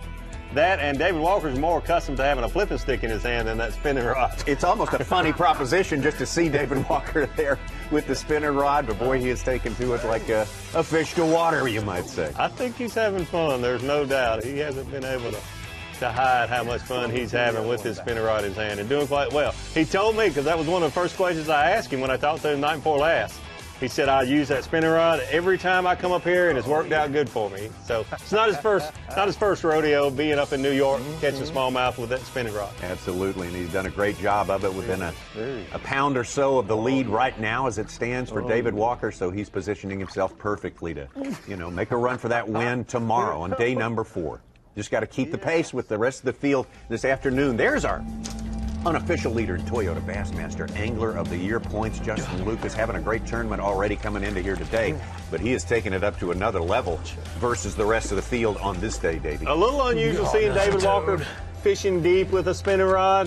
He's obviously very good at it. We've seen that the last 2 days. But when you talk about Josh Bertrand, when you talk about Jesse Wiggins, and you talk about Justin Lucas, you expect to see these guys doing exactly what they're doing. They're some of the best in the business, fishing about 40 to 45 feet deep, using their electronics a lot, light lines, spinning rod, spinning reel, drop shot, the Berkley flatworm Justin Lucas has been using primarily today, and just looks right at home. We saw that one flurry there. In about 30 minutes, he made 5 drifts and caught 5 nice fish and got most of his weight right there in about an hour. Similar to what we saw David Walker do yesterday. Yep. Need to be in the right place at the right time and put those fish in the boat. Being a wizard at that is certainly the difference maker in more tournaments than you can imagine. And a lot of it's intentional, some of it is circumstantial, but they'll take it either way, every way they can get it. And these guys, the good ones, always capitalize on it. And I think that's what we saw from Justin Lucas this morning. Yeah, we did. He was off to a little slower start this morning. You could tell he was frustrated because he realizes it's going to take a 23 to 25 pound bag today and tomorrow to separate yourself from this good competition, and he wasn't getting that done right out of the gate this morning. But boy, when he got it going there, when we had Dave Mercer close to him, he certainly made it pay off. Well, there's our Bass Track leaderboard, current and up to date right there as we see it. And it's Justin Lucas, as we left him, on top of the leaderboard. Brandon Lester has pulled up a little closer behind him there and gotten past David Walker. Jacob Porosnik, big move up the leaderboard today, and Josh Bertrand hanging in there in our top 5. He started in the top 5 today in 3rd place. Mark Daniels Jr., again, having a great tournament. Keith Combs making a very timely move up the leaderboard today. Finds himself in the top 12. He's got a good shot at going to Toyota Bassmaster Angler of the Year, where maybe he wasn't looking like a lock for that to start this tournament. So everybody observing these moves, guys trying to make something happen on this very important afternoon of fishing on day number 3 as we take you out to the St. Lawrence River, the 100 miles of it that we're dealing with during this tournament this week. We see, looking at the Hummingbird Lake, see these guys look like they've tightened up, but they're still, when you're looking at 100 miles there, these guys probably are a mile or so apart. They're not fishing right on top of one another, I don't think. But you see Justin Lucas, along with Brandon Lester and David Walker. Yep, and David Walker, all there in one general area, not too far from the takeoff. You see launch right there at the top of the screen there. Probably 10 miles downstream or so, I'm guessing. And just a heads up for folks looking at Bass Track, Jacob Porosnik just logged a 10-pounder, so that's probably not right. So he doesn't have quite the biggest bag that he actually is showing up with. So getting confirmation to what we can adjust that to. So be a state record, accurate. Ronnie. State record. I don't care what species. Maybe it was a 10-pound drum that we saw Marizo catch yesterday. Well, it could have been. We saw Brandon Lester. We showed a little bit of footage from Brandon Lester during the break, and we realized then that he had made a move himself. We saw David Walker start at a different place this morning. He's going to start his afternoon, Brandon Lester, in a different spot. And here's a little bridge fishing. First time we've seen any of that in this tournament. It is the first time. I mentioned he was fishing spots, not so much making the long drift. Some other guys, obviously right here, he is fishing a bridge pilot, a specific spot. Current break, always a good place to try. I believe there's a boat ramp right there beside that bridge. I believe we put in. It's kind of a good place to put in if you're not going to put in right in Waddington a little bit downriver to follow people. Before that Porosnik faux pas, I think we had a real one from Fighter, a 6-pounder. Wow.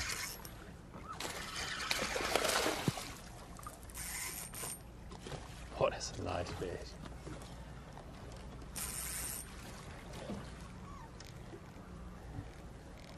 That may help a little.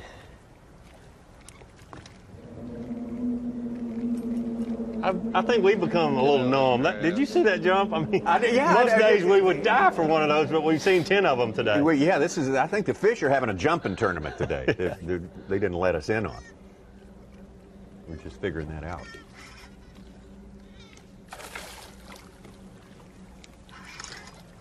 Trying his best to get me in that grass. Come here.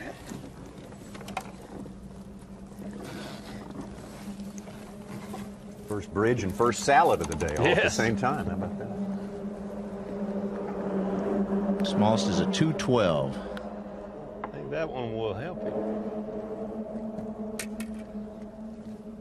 I think he may help a little. Get it down, slide in this box.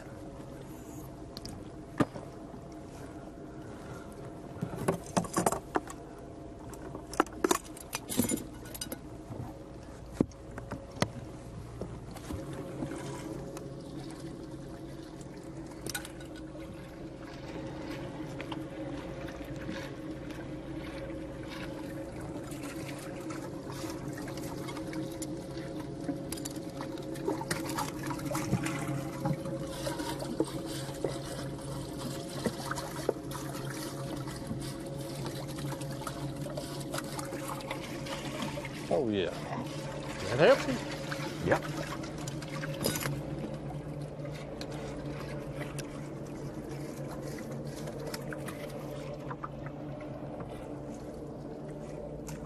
Not a big upgrade, but we will take it.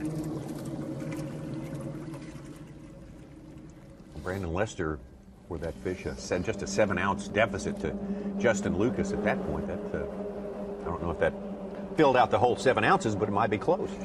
I'd say half of it. Yeah, yeah. Probably 3 or 4 ounce difference there. You got me. To update you, it was a 10-ouncer for Porosnik, and I updated it. It's back to 19th place with just 13 to 14 Fame pounds. is a short-lived thing. Yes, it is. Got to enjoy it while you're up there. Marshall's fat fingers, what happened there hitting the... So did he... This bridge is just... log in a 10-ouncer? Not catching and here it came about out every as year 10 we pounds? No, he logged in a 10-pounder, and it was supposed to be a They're not 10-ouncer. always big ones, but I have caught some big ones off of it.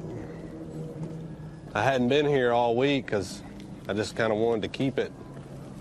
It's kind of a backup plan. Just pulled up here and caught two pretty quick upgrades, so we'll see. My main area, I don't know. I mean, they're still there. I know they're still there. Just different today. The current's different. Where it was this morning, it was dead slick calm this morning, and what that does when you don't get that wind pushing in off the lake, you don't have as much current. And it just made it, I could tell it was just weird. So I just wasn't feeling it. I wanted to come here and see if I could upgrade and at least get into the low 20s. I feel like if I can get into the low 20s, I'll at least have a chance tomorrow.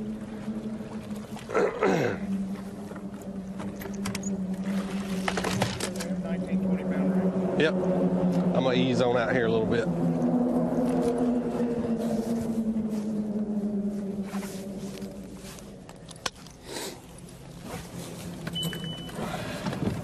We can get us a 5.5 or a 6. That's what we need. I know somebody back in Tennessee who'd like that. Yeah, for sure.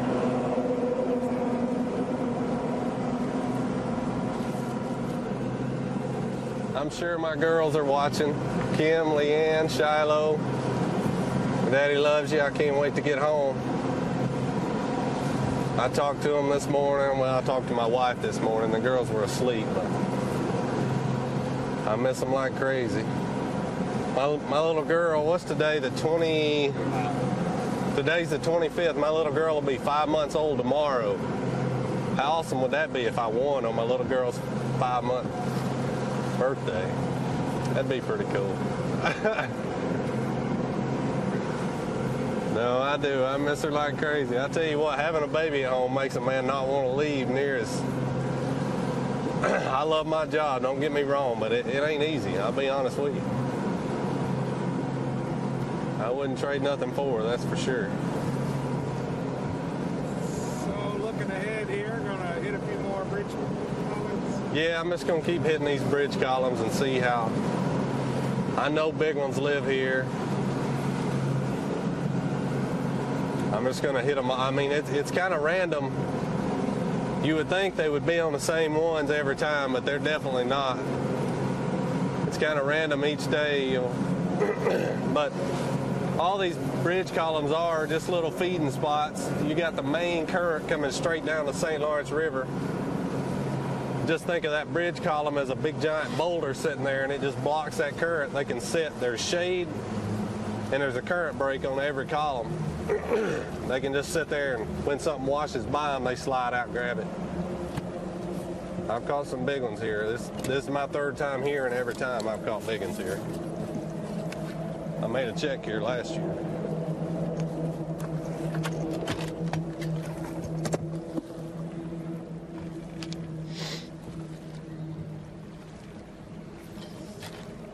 Ronnie, you said you knew this, but this is the one at Ogdensburg. Is this the one you're talking about?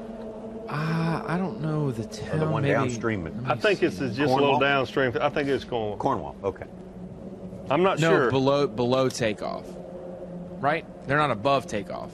Below, downstream from takeoff. Yeah, not to the east, not towards Messina. Oh, not. Or are they? That's what I was wondering.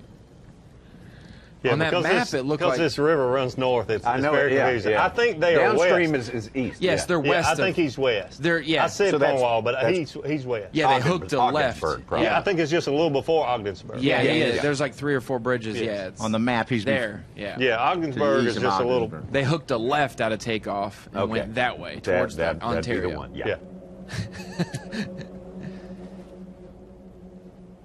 There's only a few places that rivers run north Yeah. in this country, and this is one of them. And the Tennessee River, And the it's Tennessee so River. confusing Yeah. on that one as well.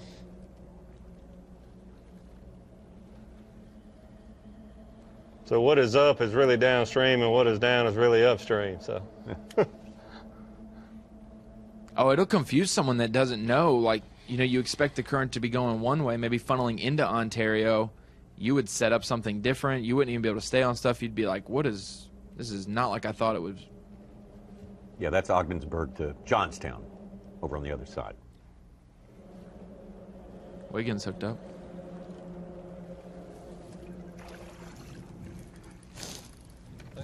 They're there. They're gonna let you know real quick. Usually it's the first cast. He's gonna buy it. Jesse Wiggins just mumbled there was a big old mark. Got to drop down real as quick as possible. He called really quick. Yeah. Get out there. He knows what he's looking at.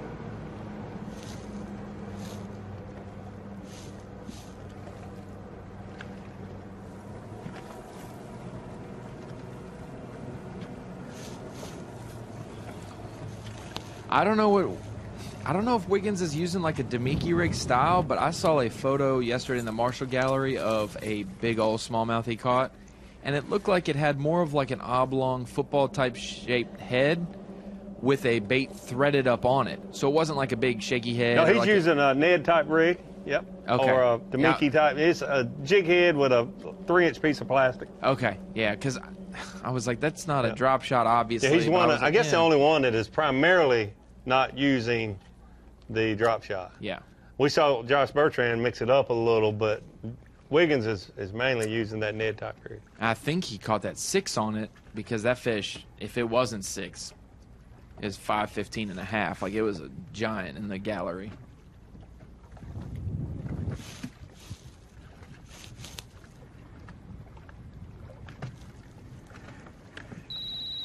It's tedious doing what he's doing in that current with that light bait versus the other guy's using a 3/8 to ½ ounce drop shot sinker. He's using like a 1/5 versus a half. Yeah, the math starts getting involved on trying to figure out if a 1/5 is heavier than a. My problem when it's 3/8 intense like and that you're is like, that what? metric? Is it 1/5 of a Ounce not or an ounce or kilo a- ounce? We're just making stuff up now. It's a 70 gram. Yeah. Yeah, 1/5 would be 50 grams of something, a gram. Yeah. Just like when I said, Such, how many miles are in play this week from the off limits at the dam to the mouth of Ontario? And he said 169 kilometers. I'm like, what the heck does that mean? Had to Google a kilometer to mile. You Google the Canadian. American if you don't mind. You Googled the Canadian length of the St. Lawrence And River. I don't know how it came up kilometers. It, must It have been popped on up the 105 miles. I Canadian said, internet here. That's what we're going with, 105 miles. We need American numbers, Suits. I clicked the wrong button. I Seafood guess. play. French Canadian, yes. Oui. Senor Sandars. Looks like David Walker is fishing there with Randall Tharp again.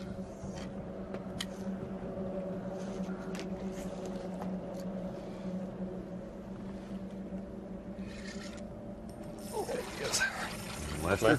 Hooked up? I thought he was big, but he's not.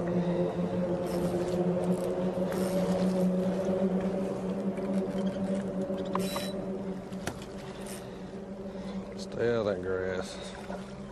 So this is one of those moments when you didn't have a good tournament, had a bad tournament, and you're watching Bass Live, and you see Brandon Lester being in second place, catching fish under that bridge that you rode under like twice a day, every day, and never threw a drop shot around it.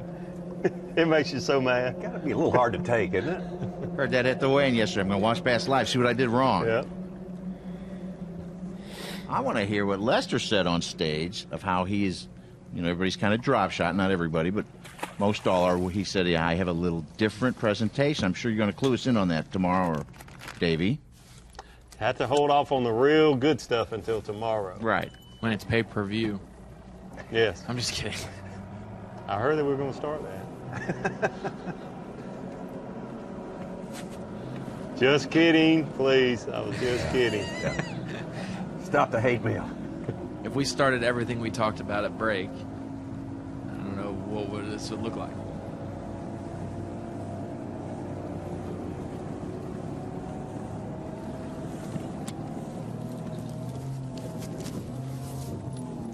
It just goes to show you how many just big fish, sheer numbers are in this place that you could not know anything about it. Launch your boat here and be like, I fish bridges back home in Alabama, and just start fishing around it and be able to catch fish. You might not win the tournament, and obviously guys are probably looking for 20 pounds. Harder to do on some of those areas that are just like obvious, but you can just learn how to drop shot for smallmouth as quick as that. Yeah, Brandon Lester, nail on the head. It's current break and there's shade. Yeah. And that grass, doesn't that grass grow around those funnel points? Like, it's not like it grows out deep. It's got to be like just off that. Where he caught that fish earlier in that Yeah. grass, he was shallow. Yeah, it was just yeah. shallow Much enough that shallow. there was vegetation. Yeah. They'll like floating vegetation will get hung up around those deeper pilings and provide some more shade, but on those ones out in that channel, it's too deep.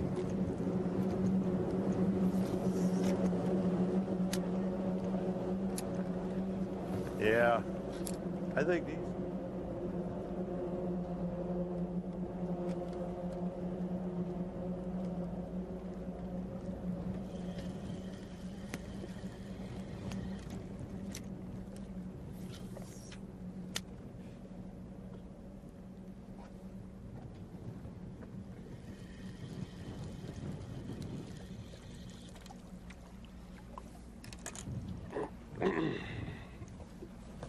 Well, that's according to Bass Track, they're both at exactly 19.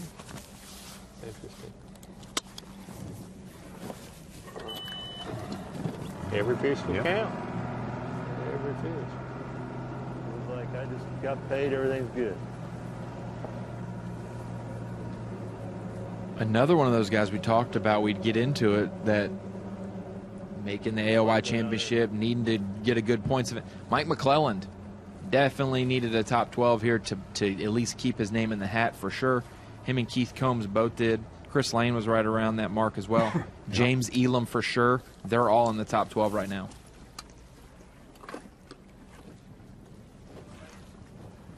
Ryan McClellan had a tough way to go, though. He started 70th in AOY points. That was the only chance he had, was to get a top 5, basically. But we've right. seen it before. Like, I know he came back from a far smaller deficit, but Seth Fighter came from 62nd at the Mississippi River and got second place and got 50th place in points and made it by like a point or two.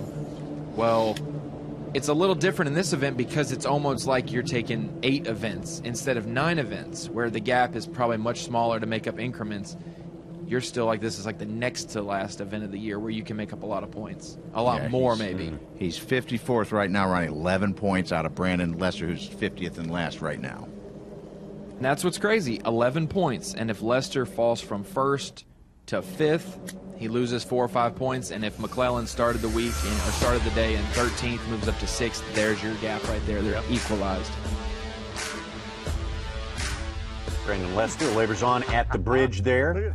Take a look at some highlights of what we have seen today, though.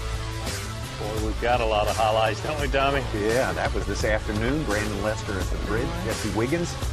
Jesse Wiggins, the only one among our top 5 to start today who isn't currently in the top 5. The other 4 doing just fine. Justin Lucas on top. Brandon Lester, David Walker, Josh Bertrand. That's 1 through 4. At this point in the afternoon, you see how close they are within about 2.5 pounds of each other here. So we've got a lot of good competition at the top of the leaderboard here. We've got important races around the 50th spot. Everybody who's thinking about going to Toyota Bassmaster Angler of the Year Championship, a lot of things to run down, and we'll be back with more after this. The Hook Bassmaster Elite at St. Lawrence River, presented by Black Velvet, is brought to you by Toyota, Triton Boats, Mercury, Minn Kota, Berkeley,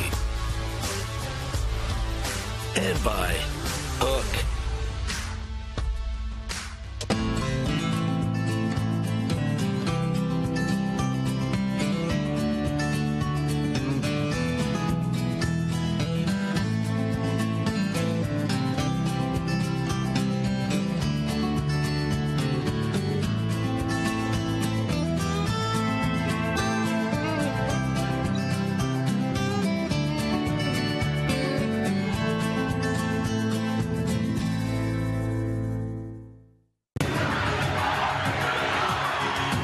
This place is just such a phenomenal fishery. It's one of the greatest places we get to go.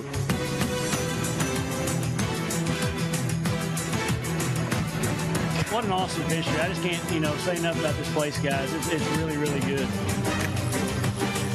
Oh, yeah. New York could easily be a second home to me. Come on, let me get you. Yeah, you're ready. Weekend. Mine was unbelievable. Really? It's got to be Skeet. It barely fit on 2 pages. It was so big. Hey, Skeet, I think you left this on the copier, man. Whatever. Skeet. See more office antics at teamgtfishing.com. There's a reason I escape to the water for over 200 days a year. It's not only my passion and my job, it's my life. The work and the miles that I put in traveling across this country have prepared me for this sport. Because after thousands of casts, eventually I will find the water. Toyota, let's go places. And that's all we need. We need next quarter so we can everything. Yeah? Stop working right now! Look outside. Is this spreadsheet weather? No, it's not. This is fishing weather. So stop clicking, get out there, and catch a bass.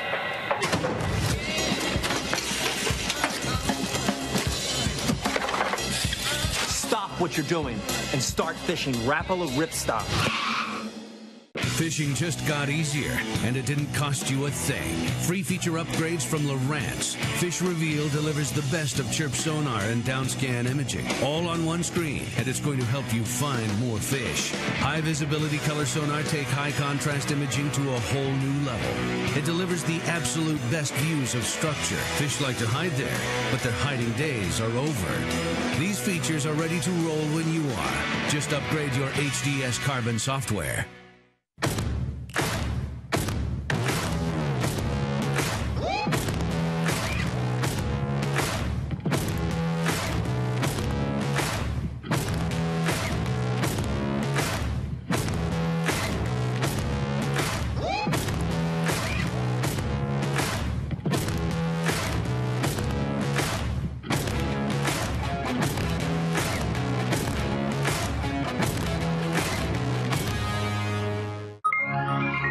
For generations, anglers from across the globe have put their trust in Abu Garcia, because out here on the water, we know our science is your religion. Fish like a fanatic with the latest generation of Revo, featuring up to 24 pounds of max drag, designed for leverage and power, built on corrosion resistance and comfort. World-class adventure awaits with Revo. Abu Garcia for life.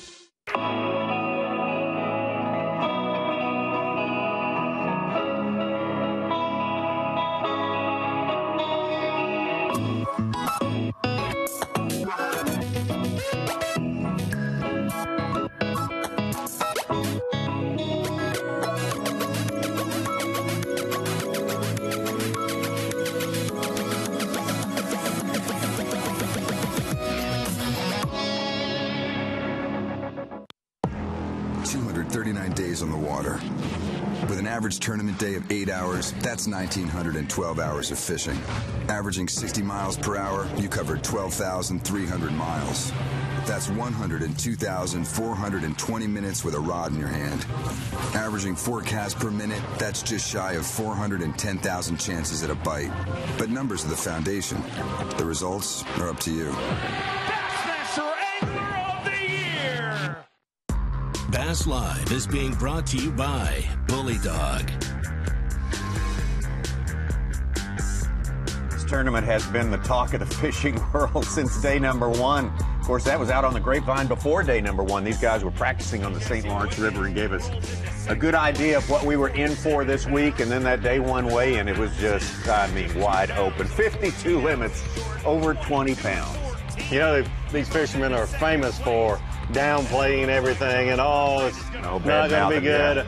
But I got several texts the first day of practice. It's going to be lights out. It's going to be a freak show. And they couldn't hold back on this one.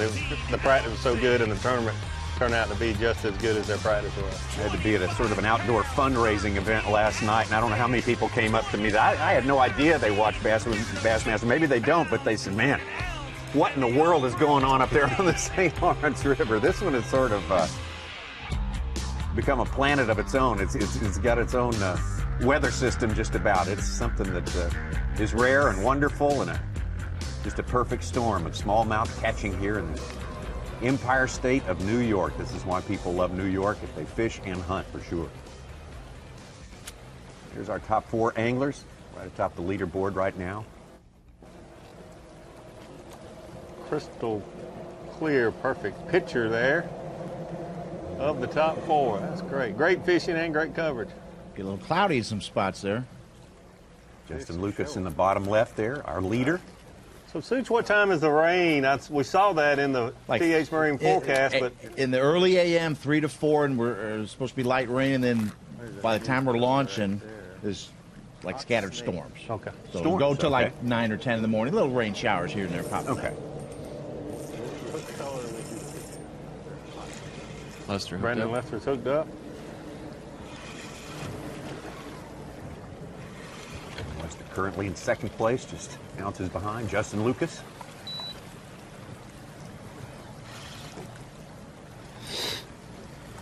Get on up here, little guy.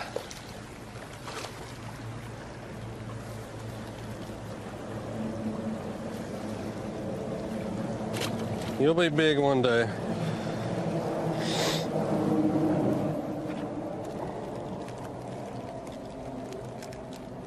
Lester's sitting on 19 pounds, approximately, bass track number.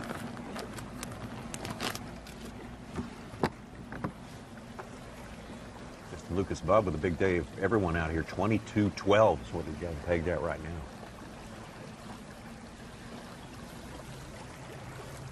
And that's very accurate. Maybe a little light, but that's 3/4 pound. Said maybe. Yeah, we can pretty much rely on. That's his number.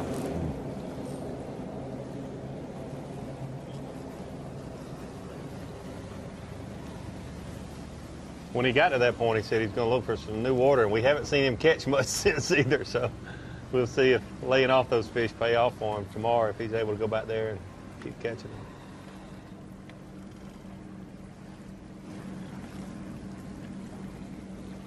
Had an amazing run this morning, just a short period of time. Got 5 drifts and really loaded the live well. He did.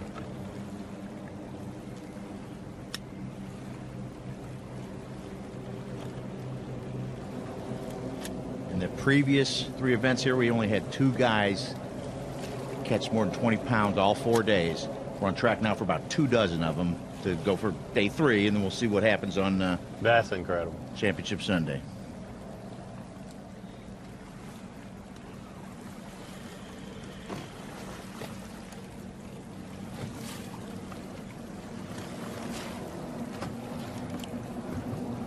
I'll make a quick little run over to that next one. Pretty good little hop over there.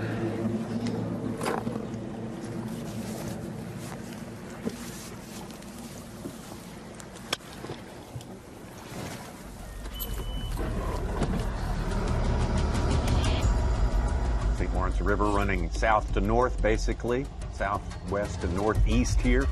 Taking all that water from the Great Lakes. Dave Mercer said it yesterday, 20% of the fresh water in the world flows through here. That's mind-boggling, isn't it? You think about all that water all the way back to the western end of Superior over there in Minnesota. I think Such gave us how long it takes to 7 years. 7 years for a drop of water to make it from Minnesota out through here, out to the Atlantic. Contemplate that for a while, and when you wake up, call us. In Superior, it gets 1,300 feet down. That's a lot of water to move around. Yeah. I don't know. I read it. I didn't study it. I hear something rumbling coming out. I can't argue that. I don't have any You'd knowledge. really have counter to argument to that. You'd really have to fizz some fish in 1,300 feet of water, Davey, if you were drop shotting. You bet.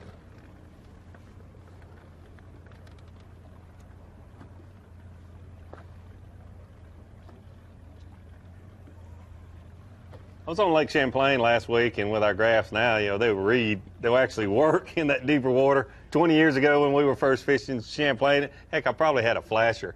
And I couldn't count how many times it spun around, but when you're riding over 250 feet of water, I mean, you start thinking there might be such thing as a Loch Ness monster or something over here. We'd never know. A lot of water. Big giant arch? I did. That big? I didn't drop my drop shot down there. It's just massive amounts of water. He's no bigger. These fish. No help for Josh Bertrand right there.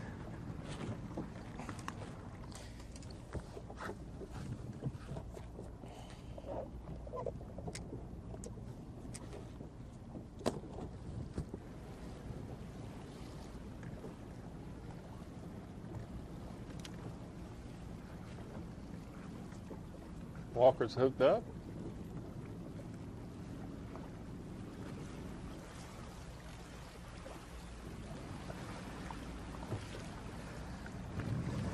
He's big enough to be dangerous. Small one. Mm-hmm. Come here, you. Did you? Oh. He slung off my sinker. He's protected by those He sinkers really now. is. I'm telling you, he's obsessed with them. Lucky for me. Sinker. Seth Fider just called up with a 4-pounder. He's over 20 pounds. In 8th place now. Hard to fish here. He was one of those big-time competitors last year that fell off after day 2 and was super frustrated about it. He definitely wanted to come back here and give it another shot.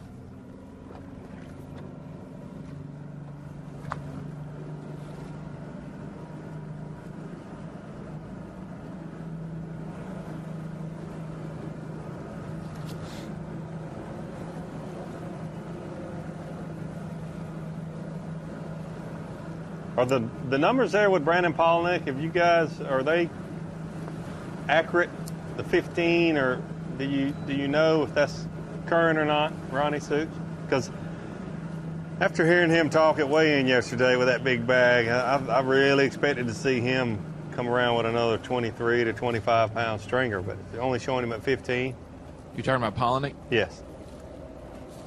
Yeah, he had some big calls late in the day yesterday. I thought he did. really rose up there at the end. Yeah. He's got 2 2.5s in the bag right now. Still in the top 12 with only 15.5, 16. Well, that's why I mentioned the cloud cover that some of these guys are getting to see if that'll prevent some of these big fish from biting in the afternoon.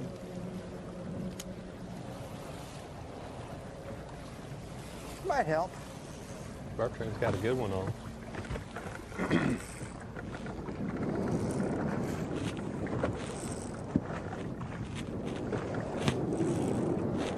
Oh, he's strong.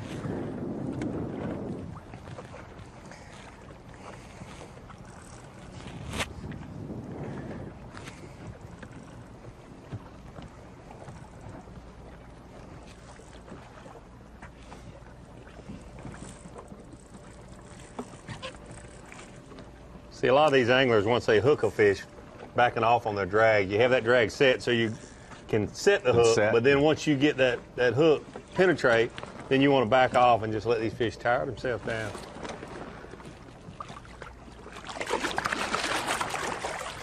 Yeah, he'll help.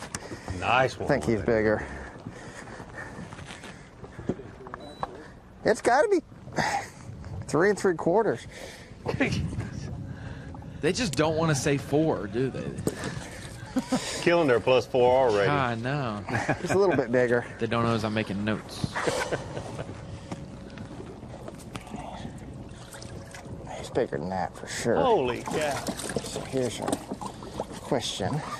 I'm pretty sure it's obvious which one's bigger.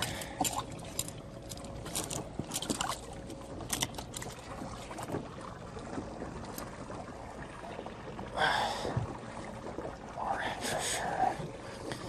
That's interesting. I don't know if I would have guessed that.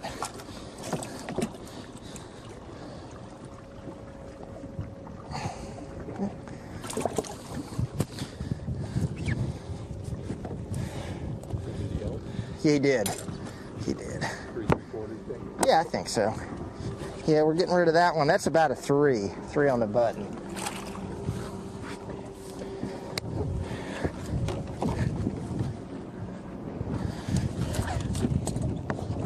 This stretch has a ton of fish on it.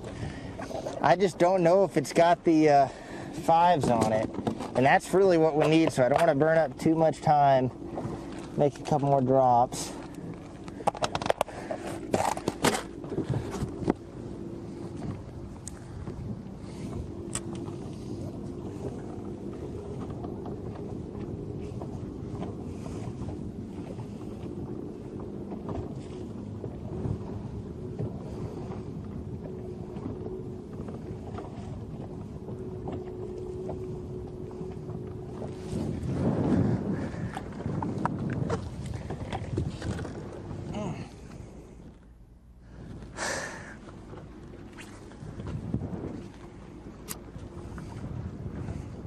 That never gets old, me, Tommy.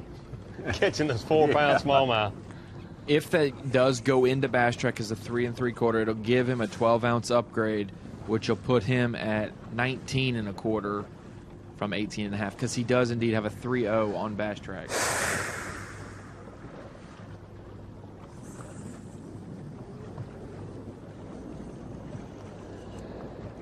It's hard to judge those fish. That smallest fish on that, or the biggest fish is one he put back in live well of the 2 that was on the ballast beam. Looked bigger than a 3.0 to me, but. Well, he has a 3.0 and a 3 1/2. The 3.0's going back in the drink. He just put a 3 3/4 in there, so now it should be 2 heavy 3s. And then to go with his 3.4. You know what I'm saying? Yeah. Okay. The one that he put in is probably a 3 1/2. Okay. On that beam. Well, But still, they're probably all 4s, but to be honest. For all but 12 anglers today, this is going to be the last day of fishing. The regular season, and of course that's a great bit of attention being paid to who is top 50 in Toyota Bassmaster Angler of the Year points. Currently within that cut, in 42nd position is this young man right here, Micah Frazier. And Micah, you've done yourself some good. You've done yourself some good this week for sure. Yeah, yesterday was a big deal. It helped my cause a lot. Well, how's today going for you? It started out a little slower, but I've caught 2 clutch fish here in the last hour. So I got another fish in there I can call with a big one, and it would give me about what I had yesterday, I think. So if we can make that happen, be a big deal for the point situation and the classic and all that. I think I've got the AOI secured, but I just I'd really like to make up some ground and get closer to 35th, you know. Absolutely. You know anything about Chateaugue Reservoir, Micah? Man, I live 2 hours from there, but I've never been there. I've got some experience on some other lakes, you know, on the north side of Atlanta, so it should fish similar to Lanier and Hartwell and others. So, I mean, I feel good about that. But as far as the knowledge of that lake in particular, I've never been there. Micah, this is Ronnie. What do you think your bag is, in your opinion, right now? Not looking at Bass Track, just the fish that you've caught, gone through. What do you think your bag is today? Not looking at Bass Track or anything like that, but what do you think? Probably 20 or 21. Wow. But I've got a 3-pounder in there. I could, a 5-pounder would do me a lot of good. So, Micah, your good day yesterday, obviously, and today is going well for you. The first day, did you lose some fish, or have you just been able to figure something out yesterday and today a little better? It's one of the few times I could say a bait change has been the big deal for me. It's just I changed from what I was doing to a different style of bait, and it's been night and day as far as number of bites and size and everything. To get some big ones show up, you make it into the top 12 tomorrow, Micah. How do you feel about all the spots you've got, all the resources you have to draw on the final day?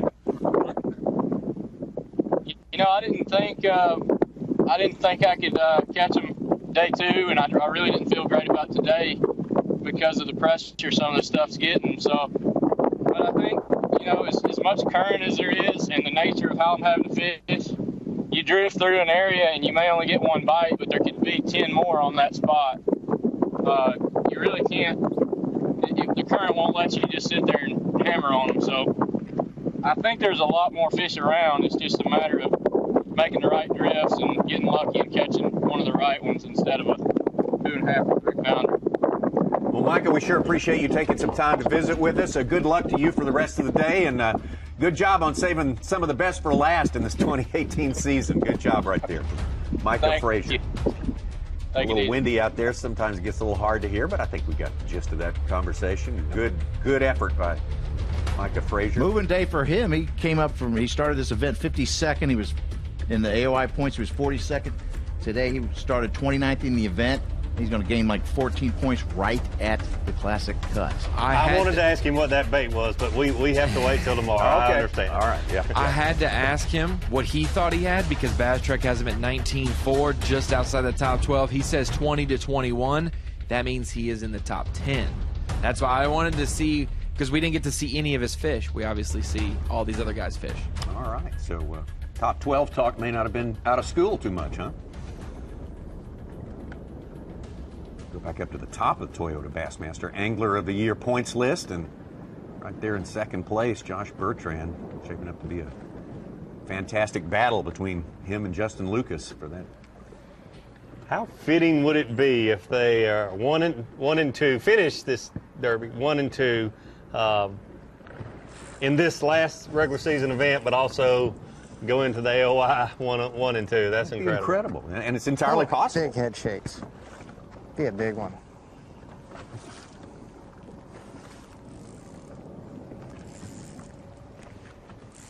I think he is. Josh say big head shakes. He's big. You can tell when you get a big one on. Smallest is a 3. Golly. Help him a lot.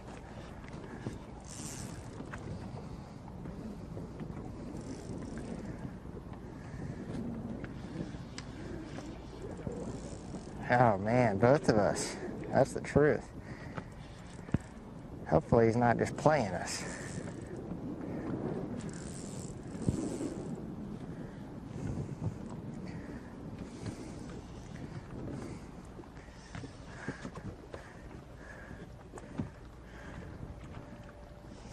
Feels like the biggest thing I've had on today.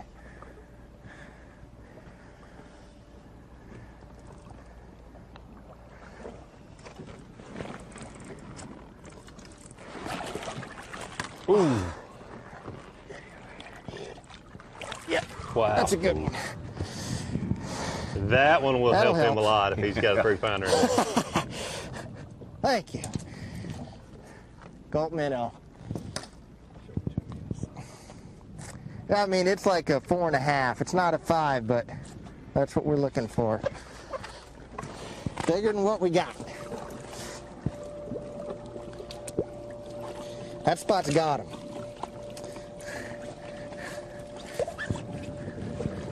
Well, those 3-pounders came early on today. First couple hours of fishing.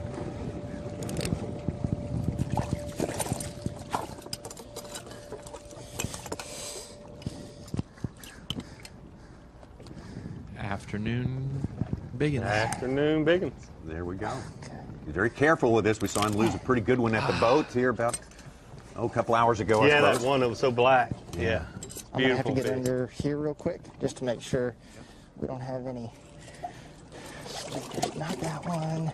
Ah, that's a solid 4.5. So well fed, these fish here. Josh Bertrand 4, that's the new term here. That means a giant. Wow. All right, we got 20. Beautiful fish. Thank you for saying that, Josh. We know you have 20 now. Double check. All right, yeah. Yeah, we're good. Thanks, dude. Appreciate it, man. Let's go let's idle back up, do that again. That spot has got him. I mean, there is a stack right there. Only took us 6 hours to find it.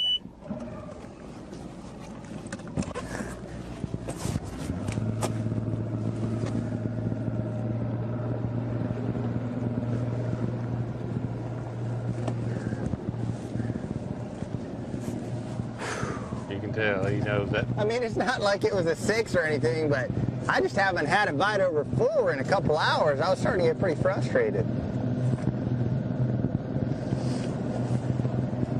I mean, we've got 4 solid ones, 4 over 4. They might not be 4.5, but they're over 4. And then a 3 3/4. So if we can get rid of that 3 3/4 with a big one, we'll be in good shape. If there's a 4.5 there, there's a 6 for sure.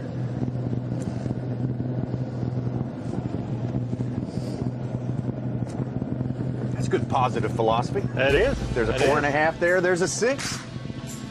I'm buying it. I would believe it on this place. Angler from Arizona, pretty fired up right now. It's certainly game on with Josh Bertrand. And I think Justin he's on my Lucas. spot. I told you yesterday, me and him shared a spot back in years. I think he's on my spot. Okay, well, we'll figure this one out. We'll have another look at it when we come back after this quick break on Bassmaster Live. Live coverage of the Hook Bassmaster Elite at St. Lawrence River, presented by Black Velvet, will return after this short break. 239 days on the water. With an average tournament day of 8 hours, that's 1,912 hours of fishing. Averaging 60 miles per hour, you covered 12,300 miles. That's 102,420 minutes with a rod in your hand. Averaging 4 casts per minute, that's just shy of 410,000 chances at a bite. But numbers are the foundation. The results are up to you. Bassmaster Angler of the Year! The competition is fierce and the prizes are huge. The only thing missing is you. Bassmaster Fantasy Fishing. Sign up for free and face fans from across the nation. Grand prize winner wins a Triton Yamaha package including a Triton 189 TRX. MSRP of $37,293. The classic and each individual elite event winner will win $2,500 Bass Pro Shops gift cards, plus a $500 bonus card for winners who are B.A.S.S members. Sign up and pick your team today at BassmasterFantasy.com. 239 days on the water. With an average tournament day of 8 hours, that's 1,912 hours of fishing. Averaging 60 miles per hour, you covered 12,300 miles. That's 102,420 minutes with a rod in your hand. Averaging 4 casts per minute, that's just shy of 410,000 chances at a bite. But numbers are the foundation. The results are up to you. Bassmaster Angler of the Year! Bassmaster Sweepstakes equals your shot at terrific prizes. Why miss out when entering is so easy? Enter now for a chance to win a Toyota Tundra SR5 Double Cab.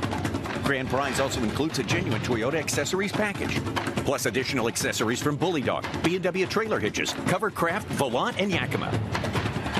Go to Bassmaster.com and enter right now. It's fast, it's easy, and think of the possibilities. Don't miss your chance.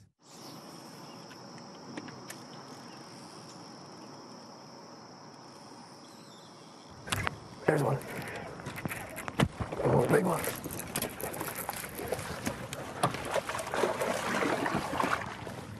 Ah! Wow! God, it starts the day out with a 3-pounder! Whoa! Decisions, man! Decisions, man, decisions. Woo! God, it's all about decisions on this tidal water. Tidal water, 3.5 pound largemouth, little itsy bitsy jig with that trigger crawl in the back. Forget about it. Woo! Look at that thing! What?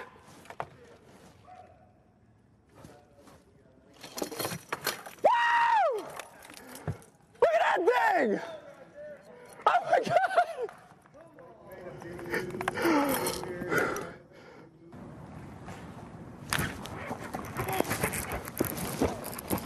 Big one.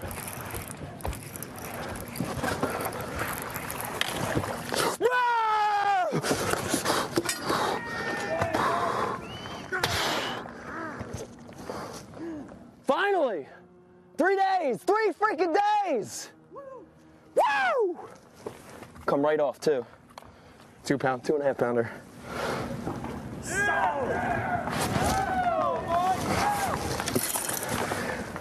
2.5.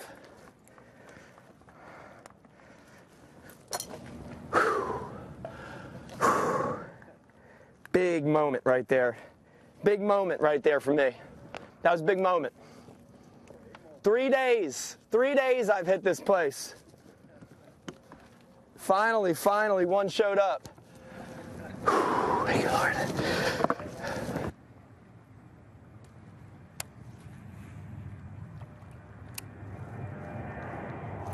Big one. Woo! Yeah!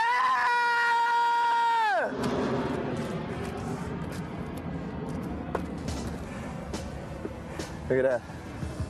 Delaware River bass, Havoc Pit Boss, VMC tungsten weight, VMC hook. You know what that equals? It's $100,000! Woo!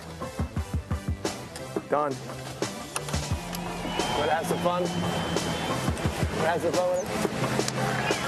Jersey Shore got the world pumping with they fists. Well, man, finna have the world jumping in this. I'm not saying that you don't grind, but I grind harder.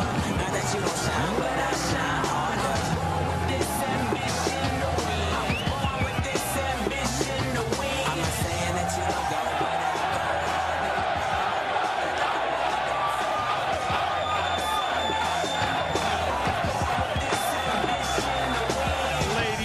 Gentlemen, boys and girls, originally a member of the Top Rod Bassmasters, the pride of Philadelphia, the 2003 Bassmaster Classic Champion, 2006 Toyota Bassmaster Angler of the Year. He grew up in Philly and resides in Pit Grove, New Jersey. Go Ike for Mike Iconella!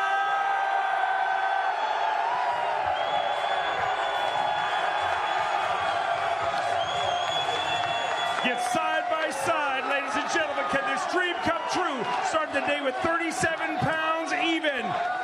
5 fish. He's 2 pounds, 15 ounces. 10 pounds, 14 ounces.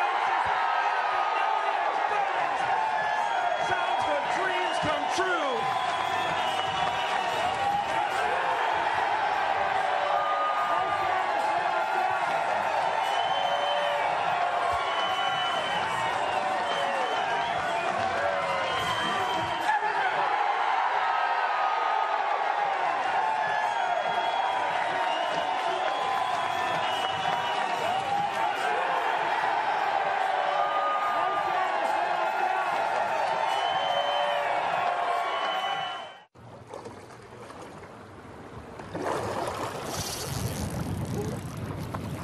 Another big one.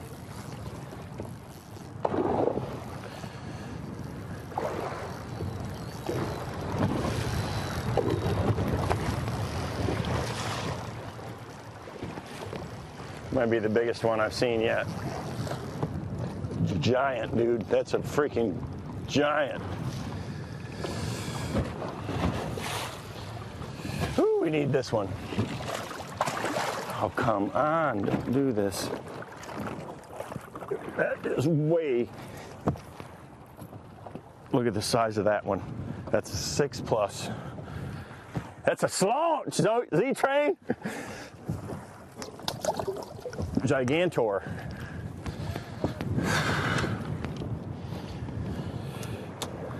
That just happened. Wow. I feel pretty good about it right now. Somebody's going to have just a really, really special day to beat me, and if they do, they deserve to win. Biggin.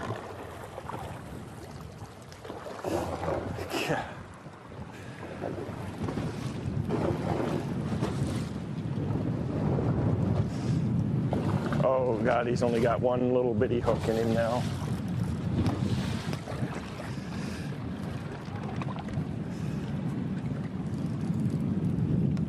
Oh, it's a biggin.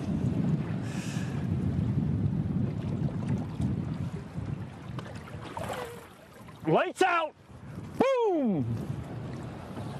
5-pounder.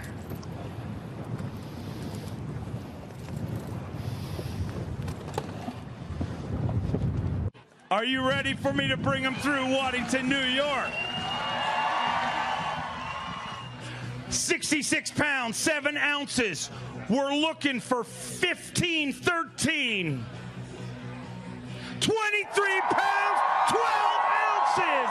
KBD slams the door on number 24.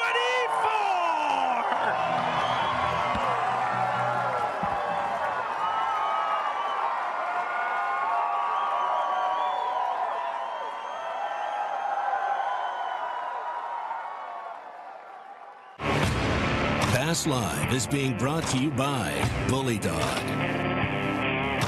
Release the chains are made of solid gold. It's on the tail end down.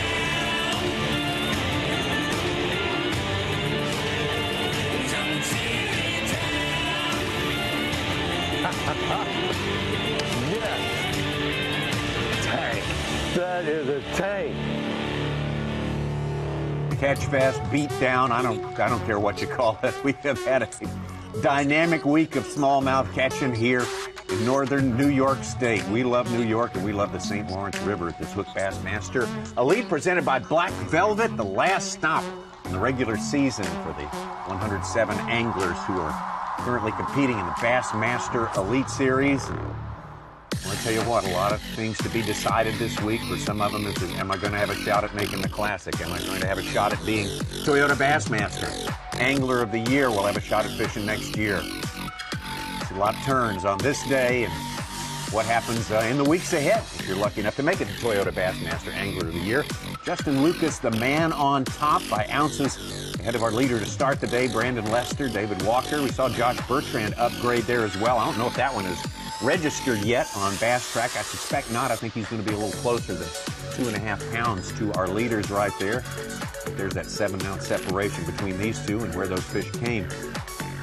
Or actually how those fish measure up inside the respective live wells. What they caught on days 1 and 2, very, very similar with the day 2 going to get the edges. Brandon Lester, fantastic day number 2, over 25 pounds, the only angler to do that. Boy, we've had a lot of guys do over 20 pounds in this tournament here. It's still phenomenal. It's still kind of like somebody pinched me. I don't know if that's for real or not. We still, I'm afraid we're going to be a little short on the 100-pound mark to win, but 100 bags over 20 pounds and being able to watch all these fish being caught yesterday and today is just incredible. I'm not going to cry too much about it not being 100 pounds to win. Our buddy Zona said 95. That's his number. Yep, that might be a good guess. It might be a pretty good guess right there. Lucky guess. Here's our Power Pole replay of the day, and this is our matchup that you just looked at right there. Justin Lucas and Brandon Lester. Slugfest back and forth. As far as production today, Brandon Lester may be falling a shade behind Justin Lucas, but he had a little bit of a head start, too, to start the day. Yes. Even things out. Right there. Yeah, but like we said, back and forth. And yes. I think we'll see more punching and counter-punching this afternoon and tomorrow. Yes. Brandon Lester not afraid to make a few changes, do a few subtle things, changes location. That's And it's interesting to hear him say he had this in the back of his mind and he's just going to it today. A lot of little plans and strategies that go into fishing a 4-day event, and I'm sure Justin Lucas has a few. Look at that. I can't get enough watching that fish tail walk right there. Absolutely incredible. This is a little stretch there that Justin Lucas caught those 5 big ones all in about, what was it, Tommy? 45 minutes? 30, 45 minutes, yeah. 5 drifts basically and 5 giant smallmouth that put him where he is right now. They're just biting funny. There's nothing I can do to hook them better. That's a freaking toad, too. There he is. Something about this particular area, he mentioned it when he first started catching these 4 and 5 pounders. At that area, he has not caught any 3s and 4s. Either catch real little ones or these like this. And boy, you can tell, just look at the bend in his rod there.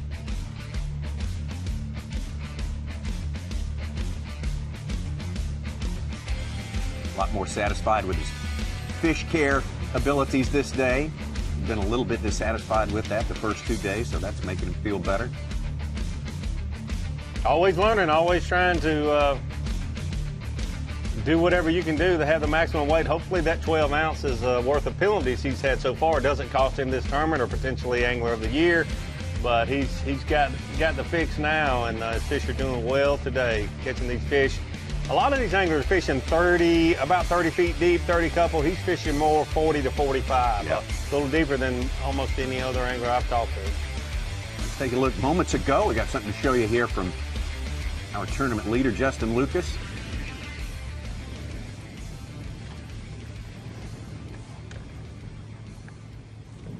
I don't know if that'll help, man. It's a good fish. Makes me feel a little better about how things have been going lately.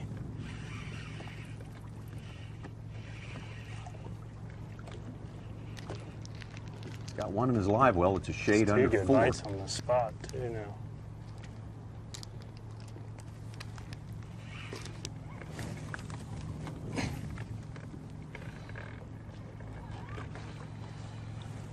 All right, come on. Oh, yeah.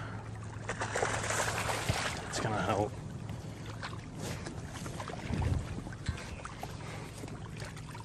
I think. Come on. Gotcha.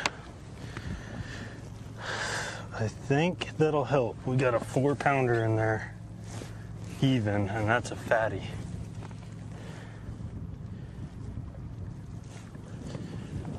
He's obviously at a different place than where he caught most of those good ones he got in his live well, so that's got to make him feel good.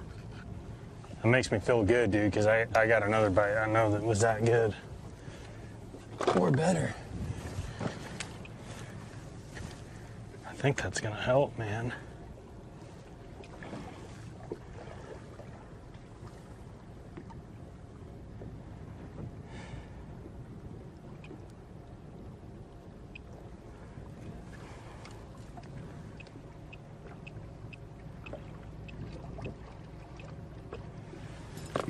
Let's see.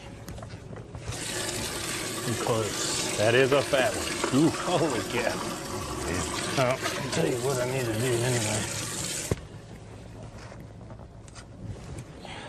We're going to see him fizz this fish.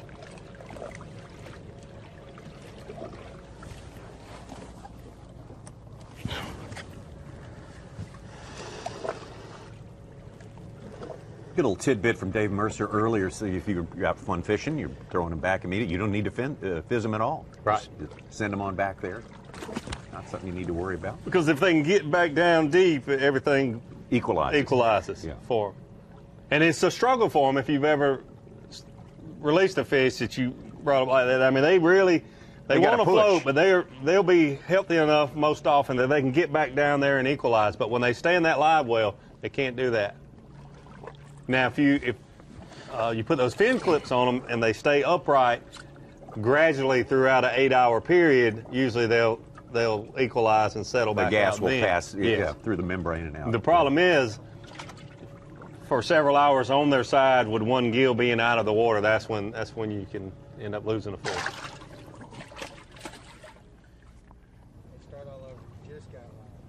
Oh, we just got live. Well, we just cooled up a little bit, but I also just looked in there and saw that we ended up losing one fish so far. Everyone else is doing really good. We've been fizzing them today and trying to take as good a care of them as possible, but like I said, 40 to 50 feet of water. I guess that just takes its toll on them, even after you're fizzing them. We see Brandon Lester using the fin clips. It'd be interesting to ask him if he's lost any fish this week. Yeah, that was definitely something we need to. I was looking at that because we thought David Walker yesterday had 23 to almost 24 pounds based on our estimations. He only weighed 22.14. Well, David Walker had 3 deceased fish yesterday because of the fizzing / fin clips deal. Lester only has lost 1, and he's used fin clips. I don't think we saw Walker doing either yesterday. That's not a critique or some guys. It's better than doing it incorrectly. You know what I'm saying? Yeah. Doing it incorrectly instantly kills them. So I think Lester's only lost 1, though. Be a good way to keep up with that and see which is the best. Yeah. Start getting some data on that. I like the fin clips personally. I think they're easy. You don't have to worry about making a mistake, putting that needle somewhere. You know, and you're in a hurry. You're out there, especially if it's rough water. I like them.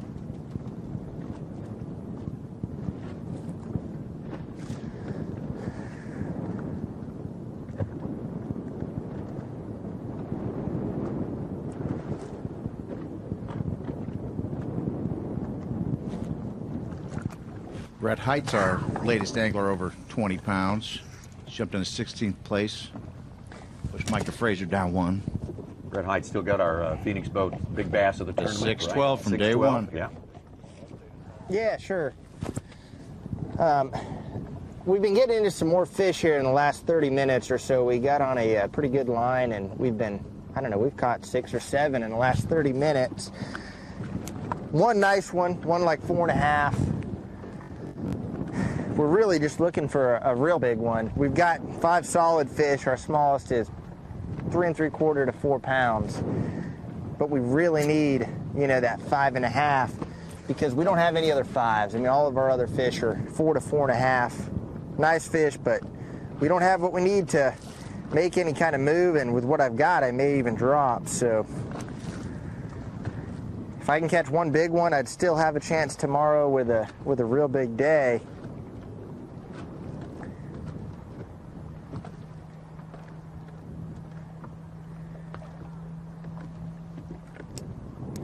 This particular place right here hasn't had a lot of attention today.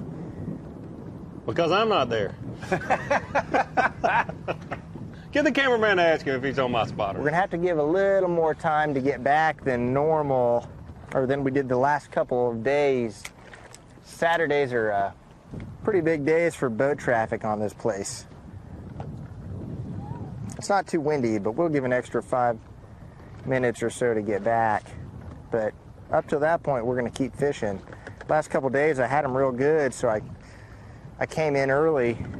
I was more worried about one dying than I was, you know, trying to catch a fish and call a couple ounces or whatever. But today, I've got a lot more room to call. So we've got about a 40-mile run, maybe a little bit more. We'll give it a little bit more time than I normally would, just 5 minutes longer, 45 minutes to get back.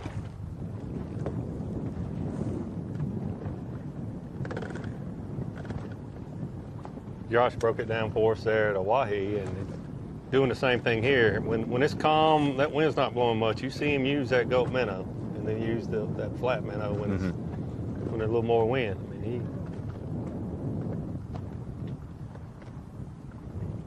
It's held pretty steady under 10 miles an hour today. It's a good day for running. This particular drift, I guess we had 2 small bites, so not nearly as good as that last drift we made. We'll probably hit another spot here in a second.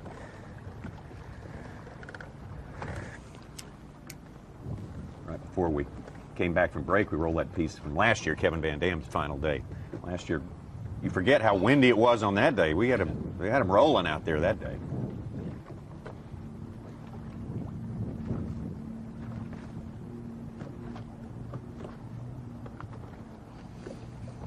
there are some food pics coming in from a couple of our Bass Live standby fans that are always tweeting us. I feel like they just go out and blow like a month's worth of groceries allocation just to make us jealous while we're in studio. I want to see them. I'm thinking about going on a diet next week. I need to eat all I can. Look all the pictures I can this week. You get you some goby oil or something. Yes, Just sir. tide you over there. Milkshakes Get you and some protein bars. Let me see some barbecue. Zesty Crunchers. All right, let's do it. You know, we have another friend that appreciates the cooking pictures, the food pictures. And he'll throw down some food on occasion as well. That's our friend Mark Zona. Oh, absolutely. Yeah. In fact, we have him. Triton on the line right now, Z-Train, and I don't know what you got planned for dinner tonight, but I know what's on the table right now. Smallmouth fishing. Tom, I'll be dead honest with you. You know, I'll be honest. Coming into this tournament, there were so many rumors about this body of water that I was going to get to see some 7-pound bass. It's completely let me down this morning. Oh, yeah. We feel for you. I'm sorry. It still could happen. We're going to hold out hope. You know, watching the footage from, seriously, the footage that you guys got to take a peek at, listening to Davey Height. I have fished that body of water with Davey Height. He turns in to a child commentating these fish catches. I think my favorite one from the morning was the Josh Bertrand one that he said he caught a 4-pounder, and Davey looked at it and says, no, that is not a 4-pounder. Josh has done that to us a couple of 3 times today. He's liking going low. What do you make of the progression through the days on this tournament? Did they catch him more than you expected him to the first half of today? I'm going to literally, I think you guys will be really interested. I had a phone call this morning, and it was from Greg Hackney, who every time we've come here, he really solely targets largemouth. He's done, and done very, very, very well.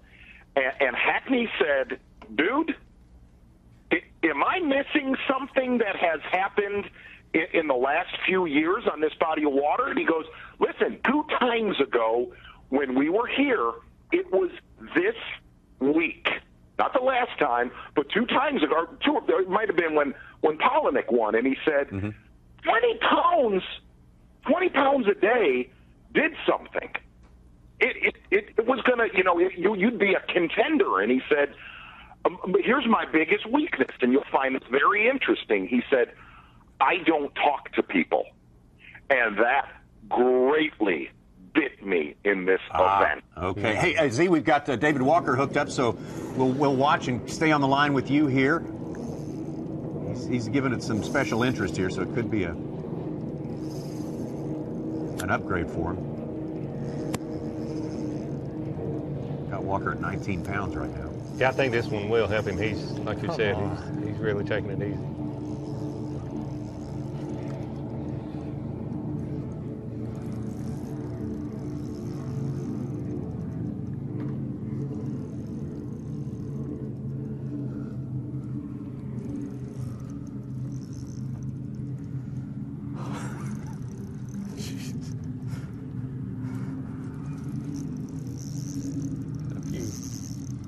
Waves coming by, not making things any easier for him. Maybe.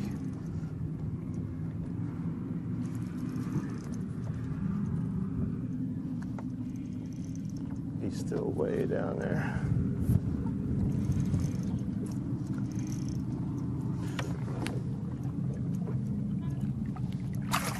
Gotcha.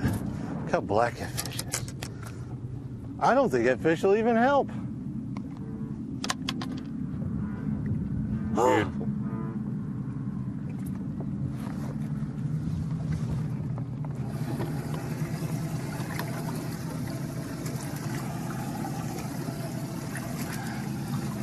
There's that smallest one right there. He looks just like him.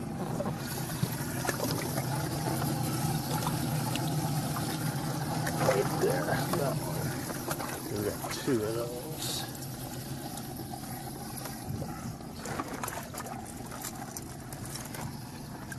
God, he come out of the water. I thought he was a 4+.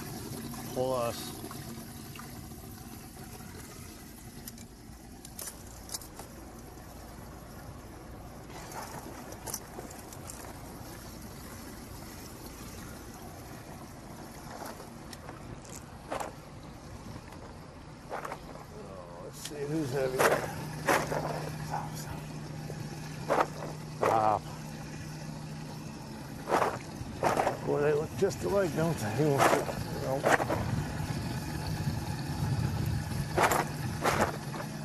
If you don't quit, we're never going to end this.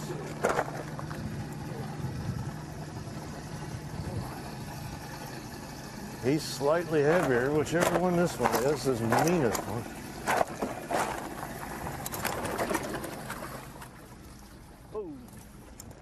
First look at the glad bags there. Kind of like, is that like blinders on a horse? Z, have you ever seen those things before? Actually, they're very, very handy. Very handy. Yes. And now you won't get a fin in your hand until the middle of fall when you're bow hunting and picking it out.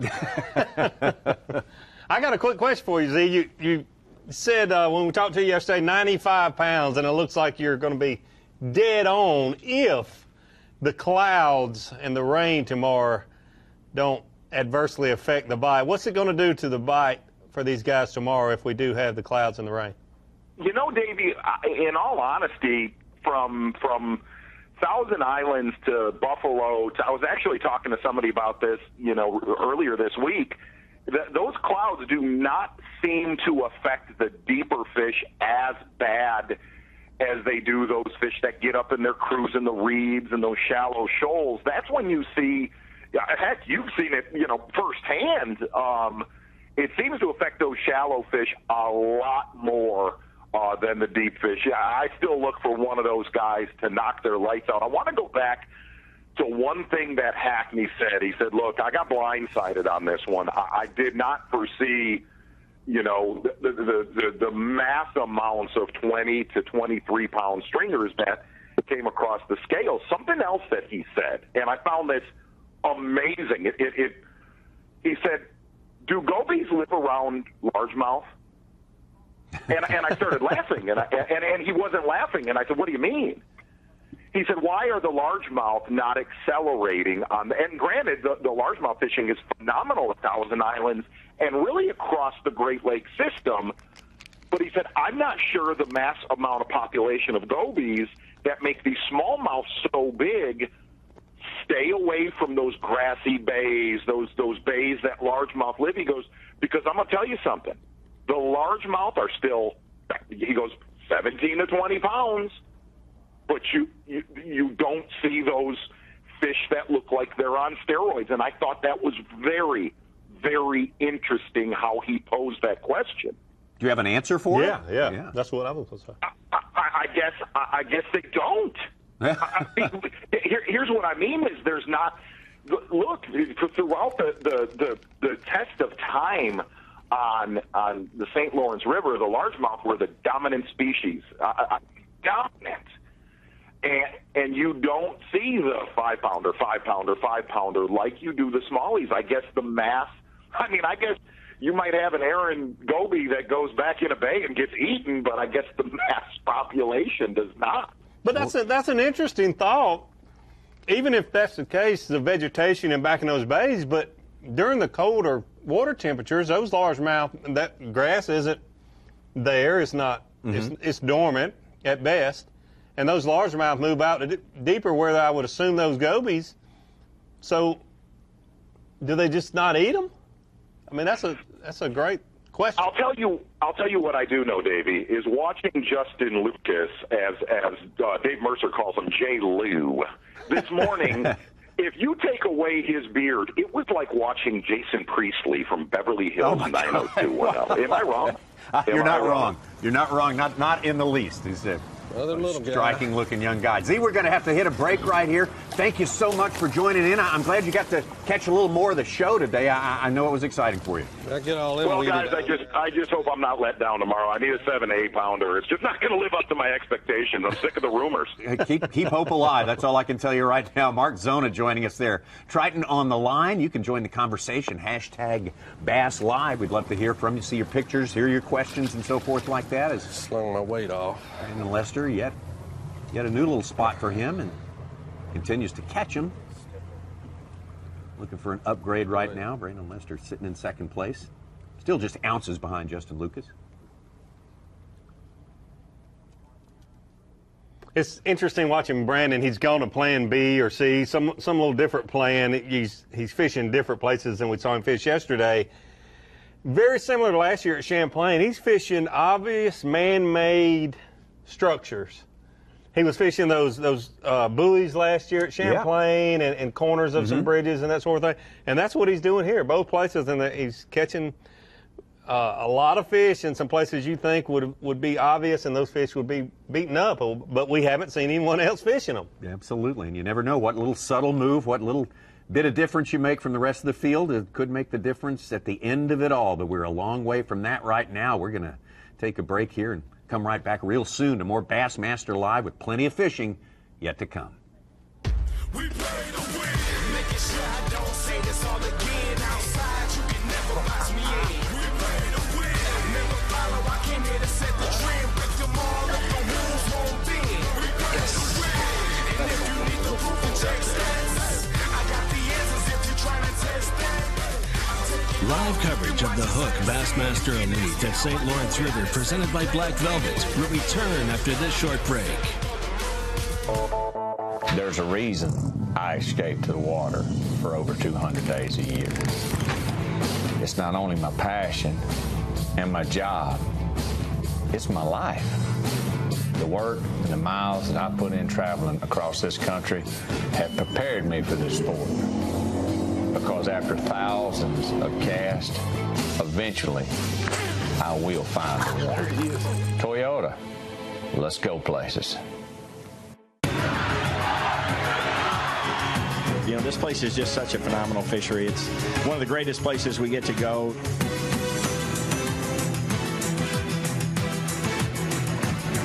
What an awesome fishery. I just can't, say enough about this place, guys. It's really, really good. Oh, yeah. New York could easily be a second home to me. Come on, let me get you. Yeah, you're ready.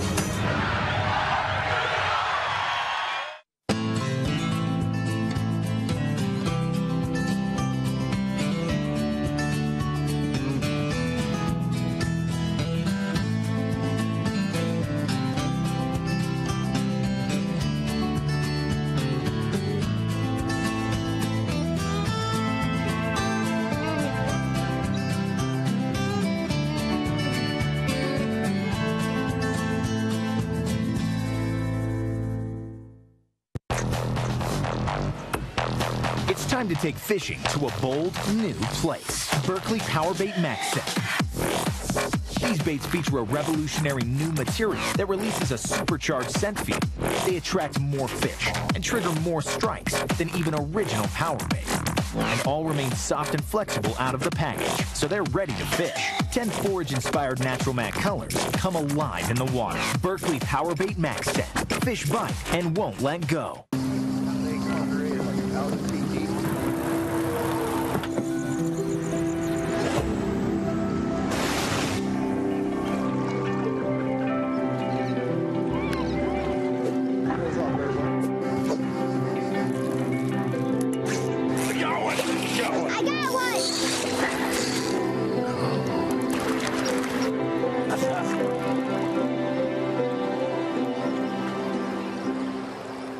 What's your biggest strength? You got jig skipping skills? Can you tie a double uni? Product planning? Oh my goodness.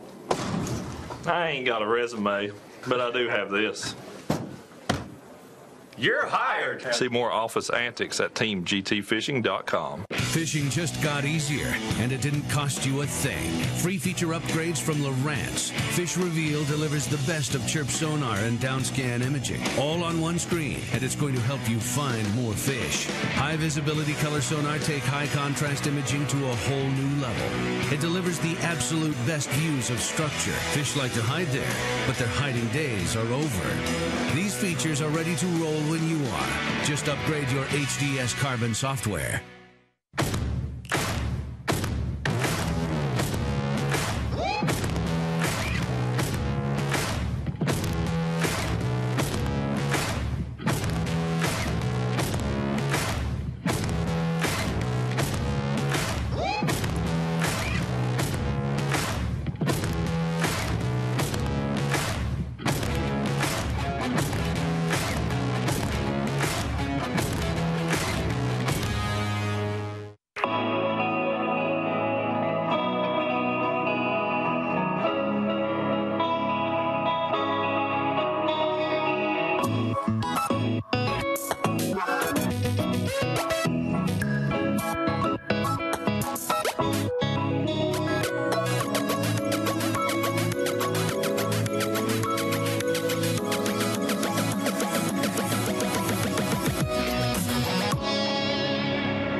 239 days on the water. With an average tournament day of 8 hours, that's 1,912 hours of fishing. Averaging 60 miles per hour, you covered 12,300 miles. That's 102,420 minutes with a rod in your hand. Averaging 4 casts per minute, that's just shy of 410,000 chances at a bite. But numbers are the foundation. The results are up to you. Bassmaster Angler of the Year! Bass Live is being brought to you by Bully Dog. The question is, what do we all do when we have to go back to the real world? Fishing like, you know, like normal people experience on a week-in, week-out basis. I've heard about some good days on Chateau, some good tournaments, but gosh, it's going to have a lot to live up to after this derby. I'm talking about everybody watching going back to their own personal fishing. Oh, yeah, hole. yeah. Oh, Too, yeah. Also, there's that to consider. Yeah, we're going to be hurting. Yeah. We're spoiled. It's like watching Bill dance for 30 minutes and then you have to go fishing on a public fishery. Yeah. My first cast in Arkansas is just going to be one big sigh. I'm going to be like, after this event's done.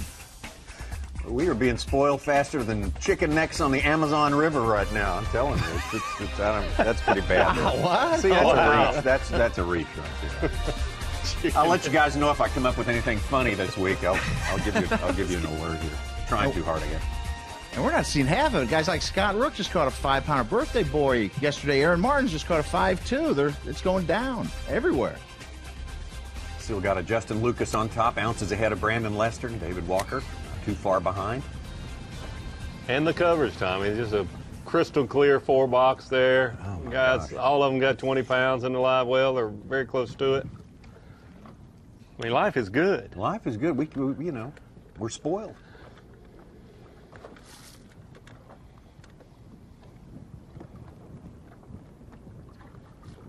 Speaking of life is good, look at the bottom right there. Oh, man. Having a time. Yes, indeed.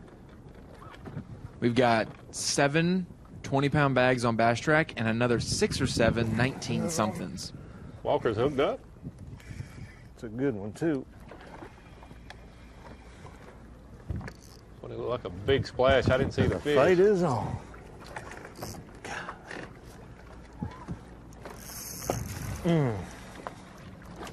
Dang.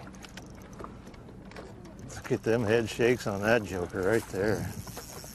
Gotta get the rod up. He won't let me. Look at that.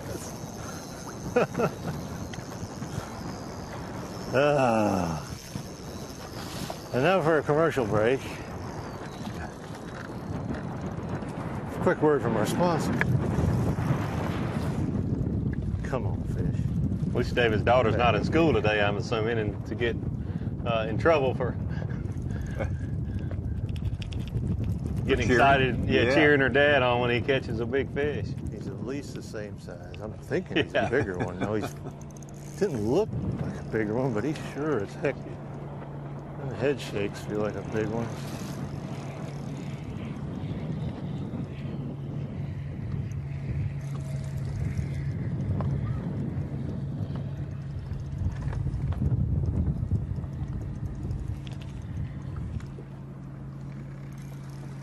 Region of 4, he's going to be able to upgrade a little bit here, David Walker. There he is. Hell yeah, it's a bigger one. Your answer?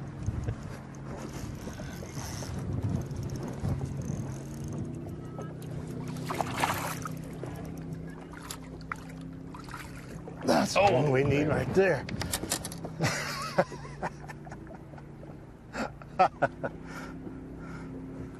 See, we just needed some good feedback.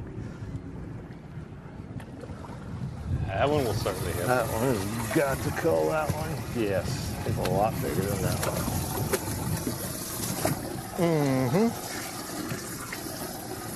one. Okay, I'm gonna spot lock this and figure out what my small 2 fish are right there. I guess gotta get out of this. Huh? Good call.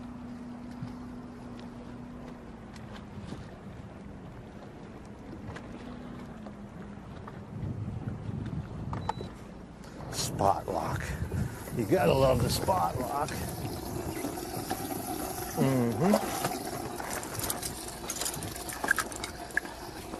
Okay. Yeah, he's a lot bigger than this one.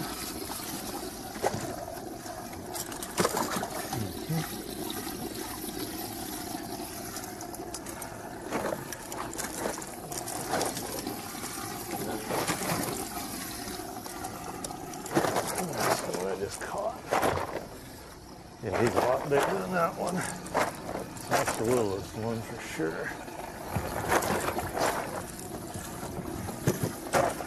Then I think this guy's next. Tanker. I love how these fish are laid out. There's a small one right there. Let's check that one.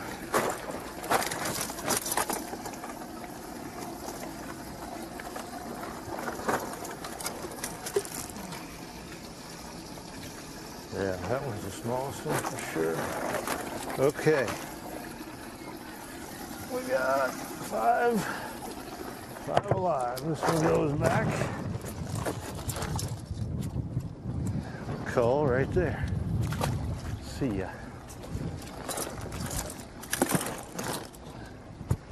You could tell the way he was shaking that head there. It was like, that just feels like a big one.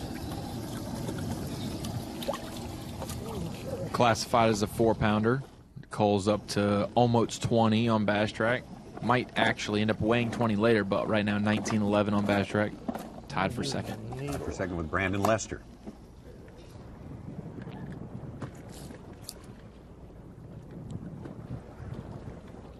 I like the bags, but I'd forget which fish was which one. If I put it in there, it's like, oh no, I got to start over again. Those were two of the bags, Lester and Walker, both at 19-something today. Those were two of the 7 bags I was saying that were just under 20 pounds. So if all those 19s turn into 20s, then that's 14, and there's your 100 bags. Without even getting into tomorrow. Yeah, Wow. without going. Yeah, and that's not to mention 18 3/4 and 18 even. Somebody catches one out, you know. You count Brian last Snowden 10 just caught a 5-pounder go to 21-12, Ronnie. Wow. He joined the club. Ring that bell. Ding. Ding. I says like a slot machine going off and paying off every minute. And the most ever for the entire tournament was 34 coming in? 48. 48. And we're going to hit 100 by day 3. Day 3. Incredible. Yeah, what was crazy was it was 36 the first time we came here with Polinick winning. There was only 13 when Edwin Evers won, which we topped that immediately day 1 last year. They had 20 on day 1. But Kevin Van Dam's win, they had 48 bags there, and we had already demolished that. They're on track to top KVD's 90-pound, 3-ounce total easily. Sure. But not on track to be a runaway like that one was. This is on track to be a shootout. Oh, man, yeah.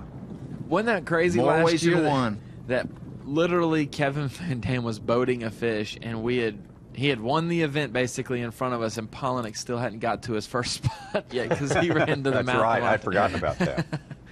We're like, should we let him know? Like, come back? You can just turn around? No, he would go on to finish 3rd. Speaking of Pollock, he upgraded a little bit ago. He's like 16.5. He's in the top 12 right now at 11th.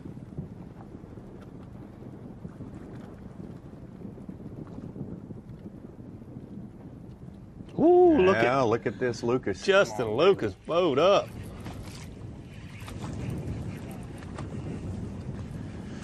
Be a big one. Be a big giant one.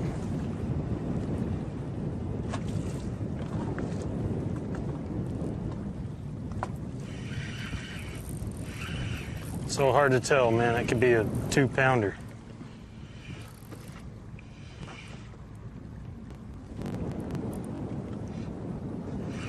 It's a good one, but I don't know if it'll even help.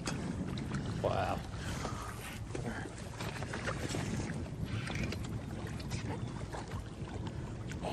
It might. It's pretty fat. Oh, come here. You would do that, wouldn't you? Man, he's fat. I hooked him good, though.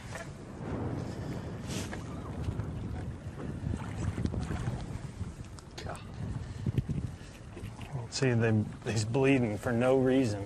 He was not hooked in the...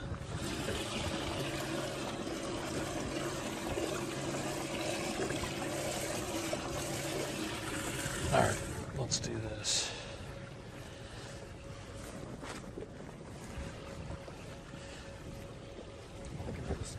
Yeah. What? Justin is having one of those days, similar to Matt Lee talked about his day one. He backed off of his fish, his primary places. He's going everywhere he goes. He's catching these size fish. It's just all happening for him today. One of those magical days. He's been, I know, like 4 different places where he's caught fish like that. I don't think it's going to help. And I think we're more likely, of course, to show big keeper fish in our coverage here, but it seems to me like he's not having to go through many small ones. Good point. Not as much time spent on those as say, a Brandon Lester has had to do today. Speaking of that, Brandon's hooked up.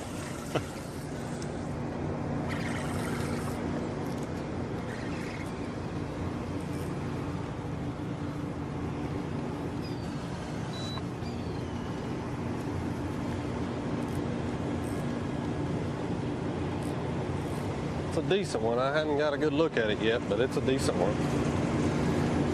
Can't tell how big. It ain't that big.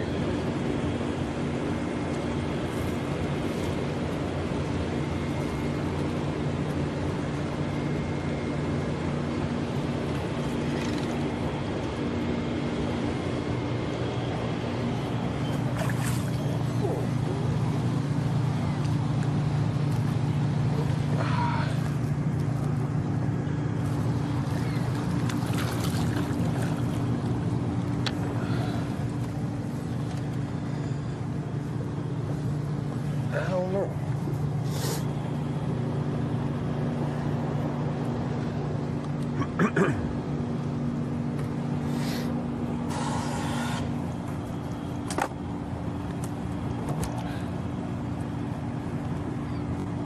It's so hard when you get these size fish. You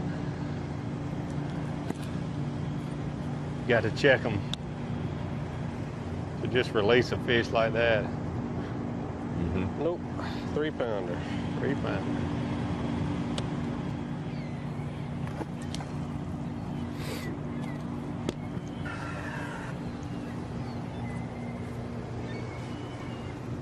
Yeah, I know what you mean. I mean, you just, something tells you it's wrong to reflexively throw a 3-pounder back. It's like, so many days you've begged for that fish that size, and now you're throwing them back, and you just want to check and double check and triple check. Wow. Rick Boris is Mr. Consistency. He's 14th with 22.4, 22.4. Now he's up to 21.4 today. He's up into 5th place. Rick Boris having his best tournament of the year. Yes, he is. Comeback year for him. Yeah, one of our newcomers this year, but not a rookie. Been on the elites for a while. Took 2 or 3 years off. I think he started fishing the same year I did. Yeah. He's been around for a while. I was going to mention this. We've seen a couple fish bleeding, and it's not like they're getting hooked deep because obviously drop shot fish most of the time top lip or in the cheek. And we've seen it with other anglers. Tyler Carrier had one yesterday like that. David Walker, one of them. And that's not from hooking them deep or misuse at the boat. That's a sign of their swim bladder that, you need to fizz them, whatnot. But when it expands and it pushes up against other organs, it also hits their, the capillaries in their gills, and it, it'll force blood out there, I believe, Gene Gilliland. Dang, Ronnie, you've been Googling up some stuff. He is going to town with us. That is good stuff there. This background info. I thought you were going to say it's like when they cut themselves shaving in the morning like I do sometimes before I come in here. Pulling a wisdom tooth. He did say swim bladder overinflation can actually force blood out of the capillaries in the gills. Yeah, so it's just kind of like a almost not shock, but it's almost like, you know, they come up so quick. Good stuff. I did not know that. No help. They get the bends, huh? And bleed a little bit. Yeah. Not the one. The other one. Not these one.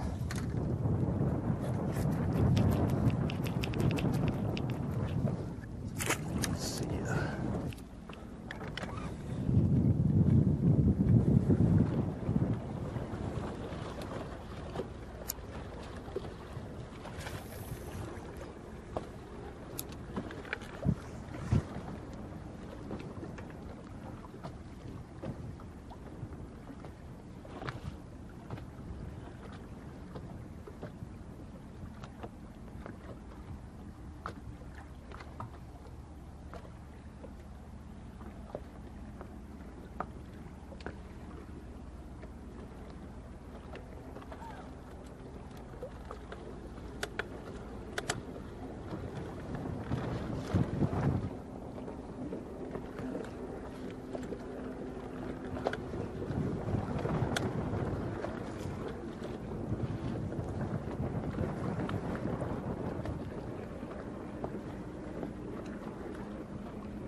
Hashtag Bass Live, we just mentioned that.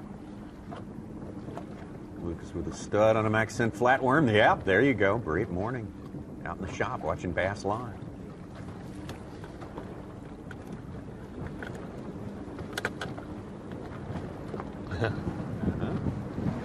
Last elite of the year. Check out those emotes. They're coming back here next year. You can plan your trip. August 15th to 18th will be next year's season ender at St. Lawrence. To the 18th. That's a week correct. earlier. Okay. I didn't recognize that. That means we'll have a 5-week span all covered every single week within 5 weeks here. In the past, we've had mid-July Yeah, all the way that's to right. now mid-August. It'll be all the weeks. We've tested it throughout the calendar for that And it's end of real summer good. event, and it's always good. Organizing tackle, going to take to the lake in a few. Bass Live addict, there he is right there. Happy Saturday. I want to say that. I want to say that. Schweeter tweeter. Have to reel it up so we could leave and got stuck. There's a guy dealing with the reality. Wish the fish were biting as good in Texas as they are in New York. Amen, Yeah. brother. Yeah, I'm hearing you. Hey, but somebody's up in the stratosphere with some smallmouth. Just got personal best. Listening to Bass Live. That's great. Some incentive. Fire drill. Do this. Do this. Get this buckle. Get the edges turned. I did go this way, real fast.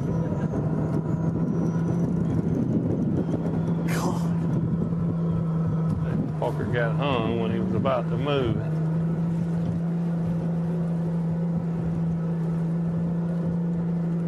Don't want to lose that sinker. No, gosh, I mean, there's a sinker at peril here. 12 cents. Well, if it's tungsten, it's a lot more than More that. than 12 cents, I I guess. got 100 yards of line now. Finally. All that for that. Did you lose it? He did. No. I got my sinker back though. There we go. Yay! Oh, man. Whew, that was close. We were worried about that, David. I'm going to run out of sinker. Low, he's low. That one won't go on Bass Track, but that was a win right there. Yeah. If anybody's thinking Christmas present for David Walker this year, Yeah. we got an idea for it. It's all about momentum. I mean, when you're catching a fish, you don't lose near as many sinkers. When you're not catching the bass, those sinkers just. I want to ask you, Davey. We know that the classic bracket is expanded to 16 guys, but we didn't mention that Toyota Texas Fest is going to be on Lake Fork. You ever fished there? I have. And? It's all that it's cracked up to be. It's phenomenal. You want to go? It's only 4 hours away from here. I've already Is Googled. it really only 4 hours? Yeah. I knew it was close, but I didn't realize it was quite that Yeah. close. I drove to Montmel, Lake Fork. Yeah. Think about it. I'll get back with you. They've each got their features. I mean, do you want a challenge or you just want a slugfest? I mean, yeah.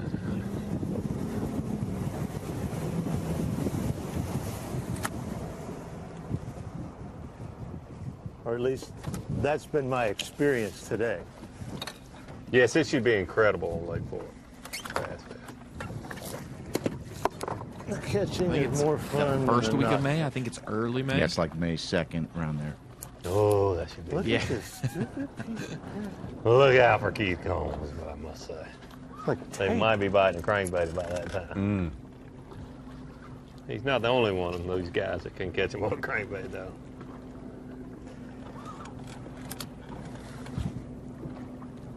I can think of a guy who lives there. Pretty good with a crankbait. He won a tournament this year, as a matter of fact. Yeah. Yeah. And a classic in the past.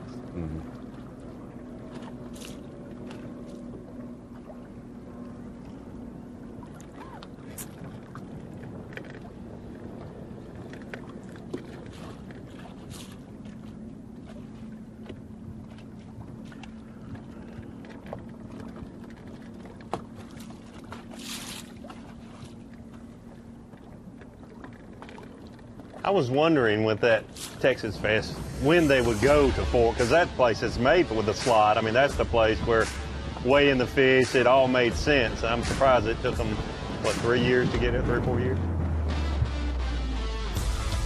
Gotta tell you, we have not missed a picture today with our Rapala 5 Live. There they are, top 5 guys coming into the day. And Lester started out on top. He's been replaced by Justin Lucas in the top slot right there. David Walker hanging there solid in 3rd place. Josh Bertrand hanging in the top 5. Still at this point in the day, Jesse Wiggins the only one who's slid out of the top 5, but not too far. Guess he needs that 6-pounder that he's been able to put in live with the last 2 days. Oh, yeah. That's a freaking toad, too. All right. We have seen some beautiful fish caught the last 2 days. Yes. That's not what we're looking for, right? Look at that.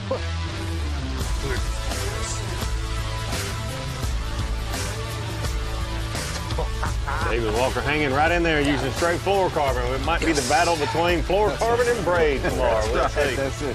Yet another subplot to keep up with here, David. Hanging right in there. Good stuff. There's the good stuff, the good piece of iron that goes to the winner here of the last event, 2018 on the Bassmaster Elite Series.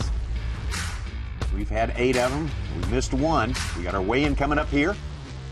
3 Eastern time right here on Bassmaster.com. Always those great crowds in Waddington, New York. It's going to be exciting as they take it down to 12 anglers for the final championship day tomorrow. Live coverage of the Hook Bassmaster Elite at St. Lawrence River, presented by Black Velvet, will return after this short break. 239 days on the water. With an average tournament day of 8 hours, that's 1,912 hours of fishing. Averaging 60 miles per hour, you covered 12,300 miles. That's 102,420 minutes with a rod in your hand. Averaging 4 casts per minute, that's just shy of 410,000 chances at a bite. But numbers are the foundation. The results are up to you. Bassmaster Angler of the Year! If you love bass fishing, then show your support by joining B.A.S.S today. Since 1968, B.A.S.S has been serving bass fishing enthusiasts with information and tournament coverage that make you a better angler. When you sign up today, you'll join over 500,000 outdoorsmen who love bass fishing. With your membership, you'll receive every issue of Bassmaster magazine, plus $50 in free gear, including a membership tackle bag, BASS cap, plus more. Log on to Bassmaster.com to join Bass today.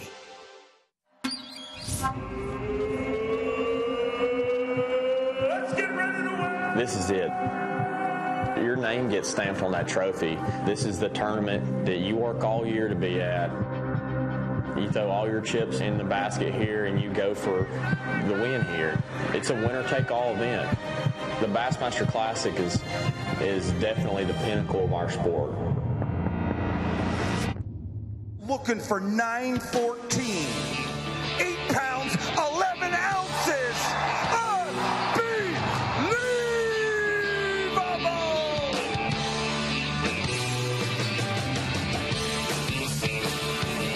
we go, baby.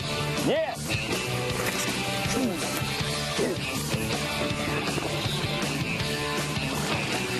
Come here.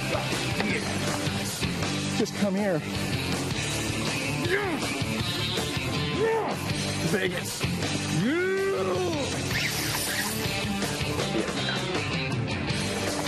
There we go.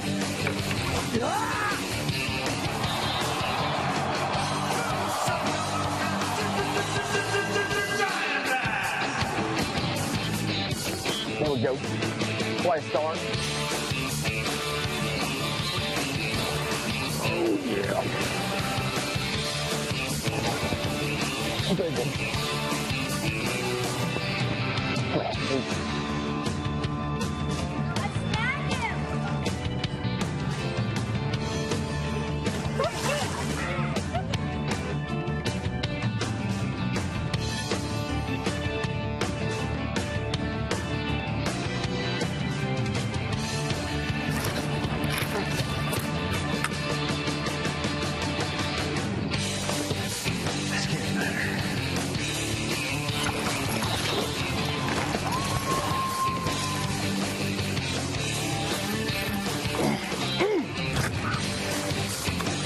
What'd I tell you? Need to be fished off.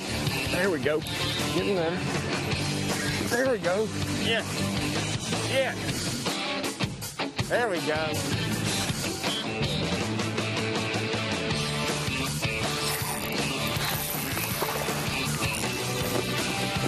There we go. Come here.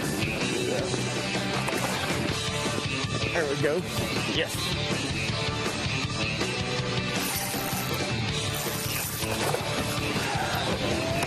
Yeah! There we go. Back-to-back domination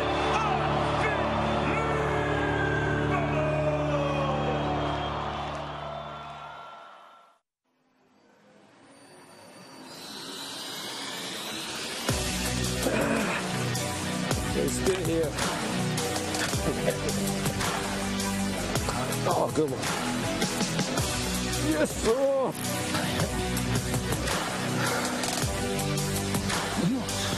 That is a big. Yes, sir.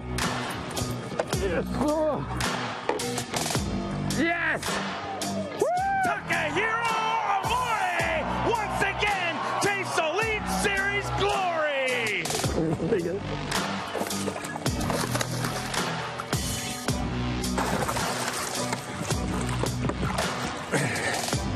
We got him. Ooh.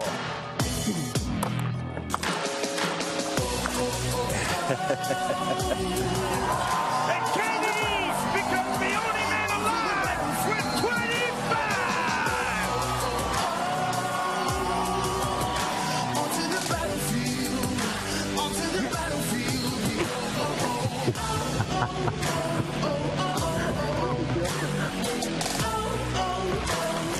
That's how you start day 4. Yeah. On in here, too. Boom, shakalaka, giant bass. Got you, baby. Finally.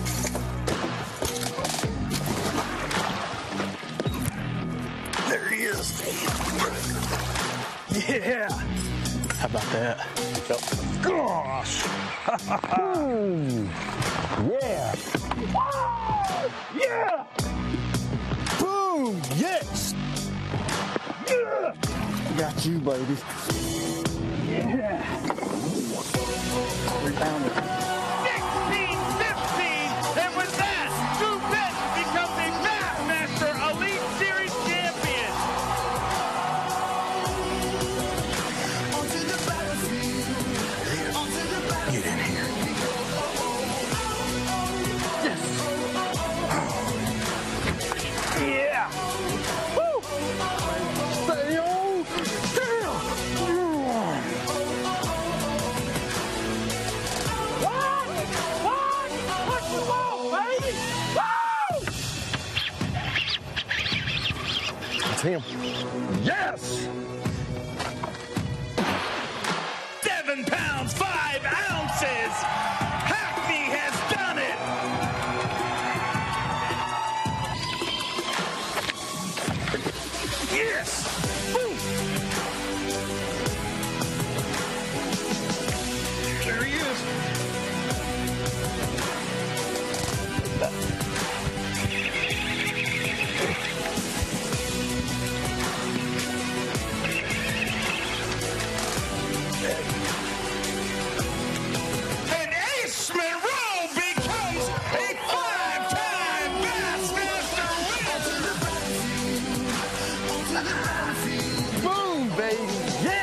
Look at that big. God,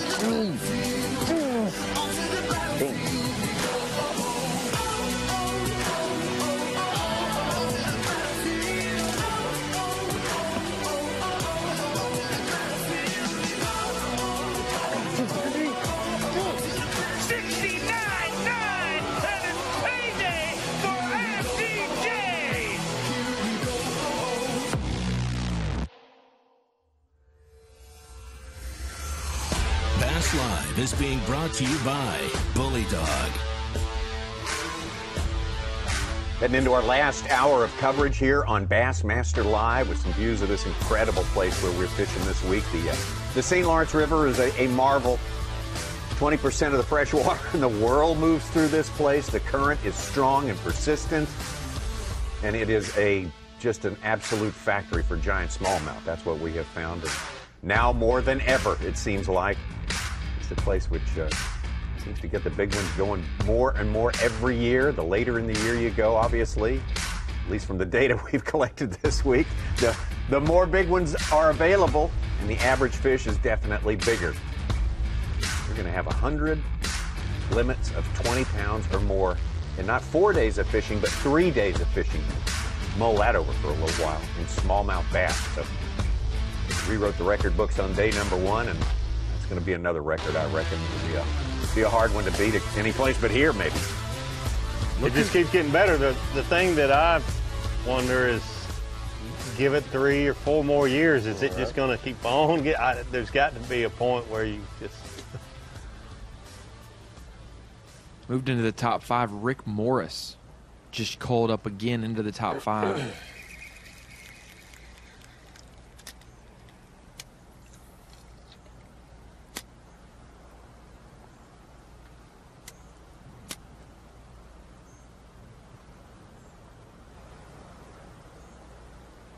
Keith Combs did the same, Ronnie. He's up to about 22 pounds. 6th place. That'll put him in the top 50 in AOI, right? More than likely, he's going to end up taking Brandon Lester's spot in the top 50.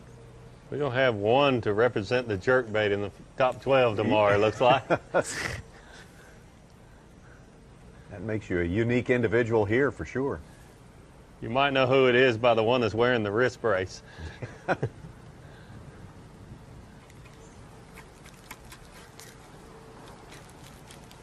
It is crazy. 2 of the best jerkbait fishermen on the Elite Series, Hank Cherry and Kelly J, have worn wrist braces most of the, for the rest of the time. last year and a half. I don't know if that's correlation, but... Oh, I bet it is.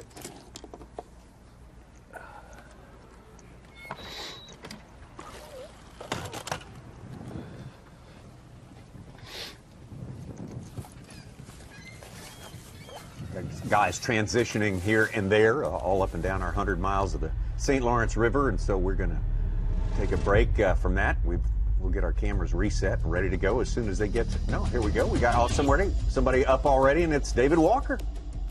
Not a bad bet if you want to see some fish catching. We've learned that during the course of the week. We sure have. We haven't been with him very long at all without him putting fish in the boat.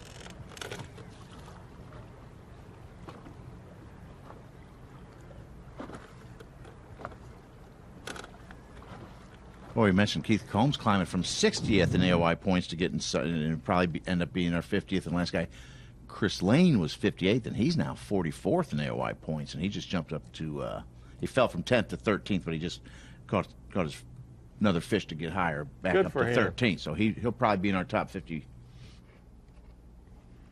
A lot of folks pulling for the former Classic champ. Like I said, I wish I had some heavier ones, but that and the little drop shot hook, little number 1, just nose hooking that Z-Man, that trick shot.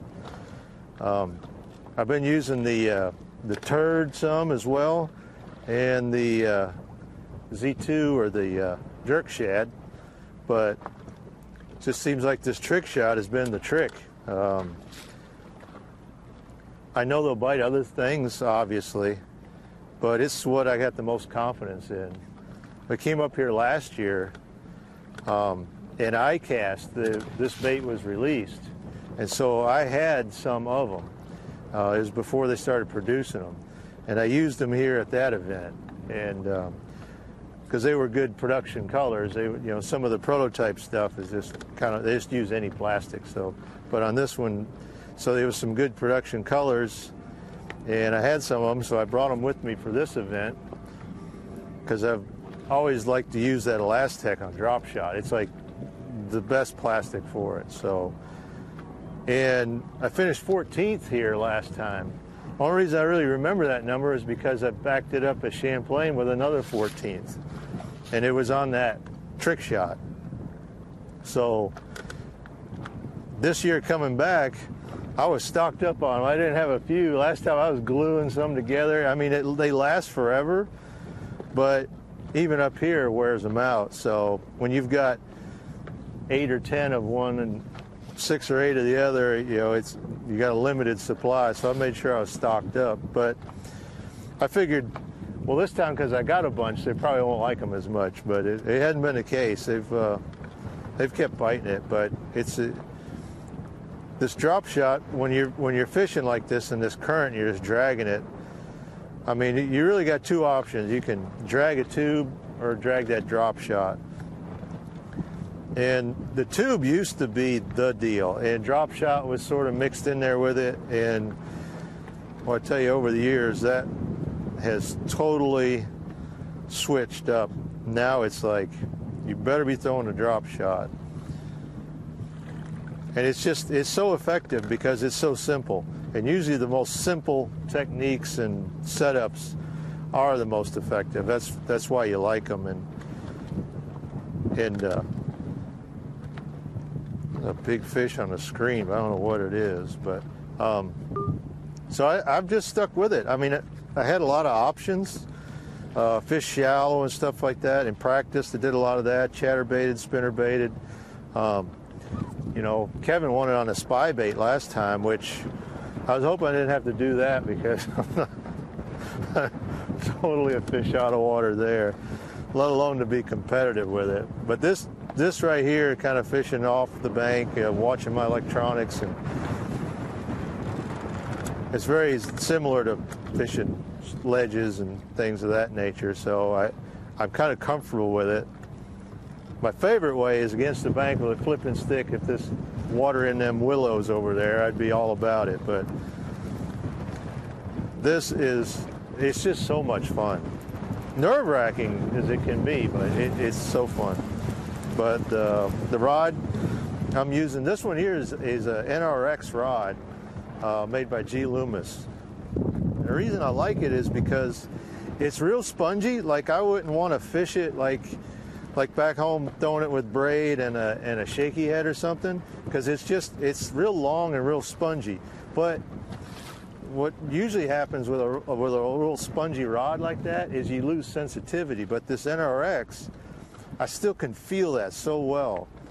And it's real soft, so that's my shock absorber. When them fish are making those dives and making those runs, I just hold pressure on that rod and let the rod always keep it. You know, it's kind of like you try to break something that's got a spring attached to it. Until you get that tight, you can't really break it. And the same thing happens with that rod.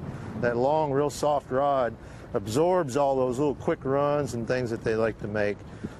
Like earlier when I broke that one off, it's because I had hold of line. And he wasn't that big, he was a 3-pounder. But because there was no give, it's easy for him to break it. So it's real sensitive. It's 7'8", and it's a 2-power, so it's really light. But the other ones I'm using are 7'3". They're a little bit heavier, but this one has been my favorite one this week because I feel everything, but yet, and then, you know, I obviously got a spinning reel, and the Shimano reels, the drag system is so good. So I trust the drag on it. Like, I'll tighten it up when I'm fishing with it, so when I pull into the fish, but then once the fish gets going, I'll just back it off and just keep pressure on there. I don't want that, get in that situation where if the drag was just a little too tight, because I'm only using 6-pound test, using 6-pound Sunline. I'm using 6 on this rod, and I have 7 on those two, the two shorter ones. But I think the small diameter, that fluorocarbon, also helps to reduce drag. So like the line, the current pushing against that 30-foot of line doesn't push the line at all, and then and would keep your sinker from hitting the bottom as well. Oh, I got a little one here, I think. Yeah, little guy. We'd like back-to-back days for right towards the end of Yamaha Taste of Bait. They just catch a fish. I mean, is that, it wasn't a keeper, but hey, who did it for us yesterday? Was it? It was Josh Bertrand. Bertrand. Absolutely, yeah. These guys. And it was on everything. bonus coverage yesterday, so we got bonus coverage, taste the bait, and a catch. Taste the setup. We're spoiled. Everything's just gone perfectly. Hey, let's talk to Dave Mercer, who is giving us some great stuff from on the water today. Of course, Dave is back at the venue in Waddington. Again, one of the greatest places in the world to have a weigh-in. And Dave, out on the water today, everything you've been able to see out there, I just want to see what you think the prospects are for tomorrow. It's established that we think we're going to get 100 20-pound-plus bags before we even enter day number 4. Do you think the prospects for day number 4, increasing that number, are looking good? Oh, we just lost Dave Mercer. All right, we're trying to reconnect with him right now. I would say, hey, I was expecting diminished expectations today. I don't feel like we've been cheated at all. Well, my only concern was the weather forecast tomorrow being rain and clouds, and Zona knows more about. I've been up to St. Lawrence a lot and Ontario, but not nearly as much as Zona. And my thoughts there were these fish being so deep it might not adversely affect, and he said that he didn't think so. So I definitely take his word that I think they'll catch them just as good tomorrow. All right, Dave, got Dave back on the line now. What do you say, Dave? What do you think the prospects are for tomorrow being as good as today was, or even yesterday?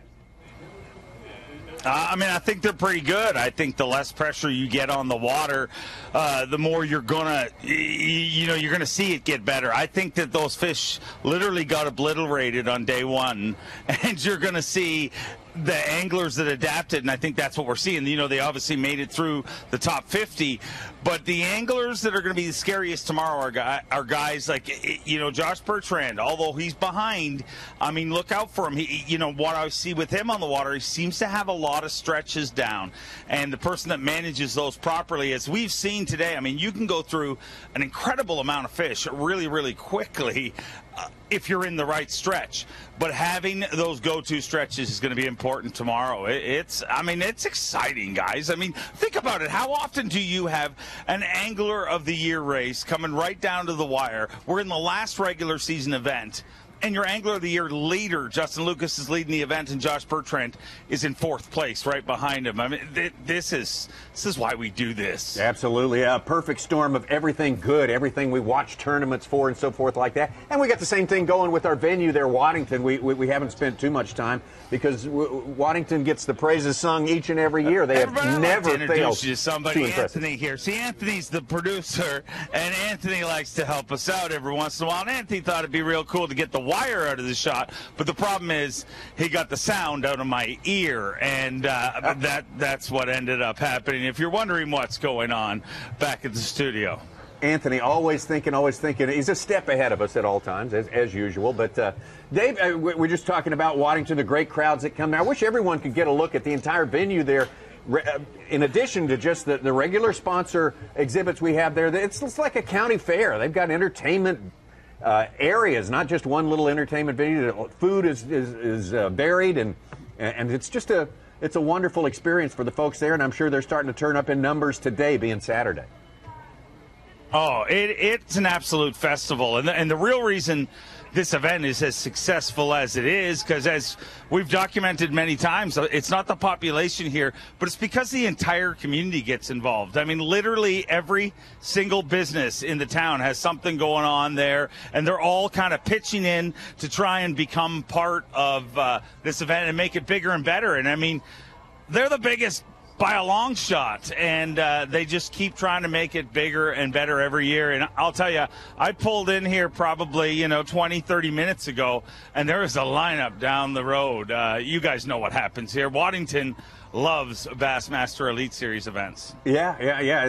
I don't think any of us were prepared for that the first time we went up to Waddington. as Mark Zona said, and said as he drove up here, you know, how out in the country that place is. I mean, we're not close to any population centers at all. And yeah, I think you have a guest, Dave, and we've been talking today all about fish care, and guys seem to be picking up more tips on that as we go along, and maybe your guest can offer us some of those same tips and all of our viewers as well. Well, a very special guest, and this guest is actually a main player in this tournament. You heard Justin Lucas talking about learning to fizz, and I'm going to bring in the fizz master right here, the fizz mistress, sorry, Barb Elliott. And how many fish do you think you've fizzed in your lifetime? Thousands. I do it at all our local tournaments, and it's been part of my job as the conservation director for the New York Bass Nation to provide education to our anglers because of this sensitive smallmouth population. Okay, so now let's go to school. I want you to show our viewers, you know, so many people have never fizzed a fish before and it's scary. I want you to show all the viewers watching online exactly how to do it the right way. Okay. People worry about handling the needle, but it's worse for the smallmouth. If you can see the smallmouth, you see all the indications of fizzing. Look at him upside down. He was caught, I know, in 33 feet of water. So he's small, but he still needs fizzing. And there's certain ways to find the landmarks. Before you get into the actual fizzing, for somebody watching and saying, well, what is going on? Why does the fish need fizz? What is the situation? Okay. Fish have an air bladder that provides them buoyancy.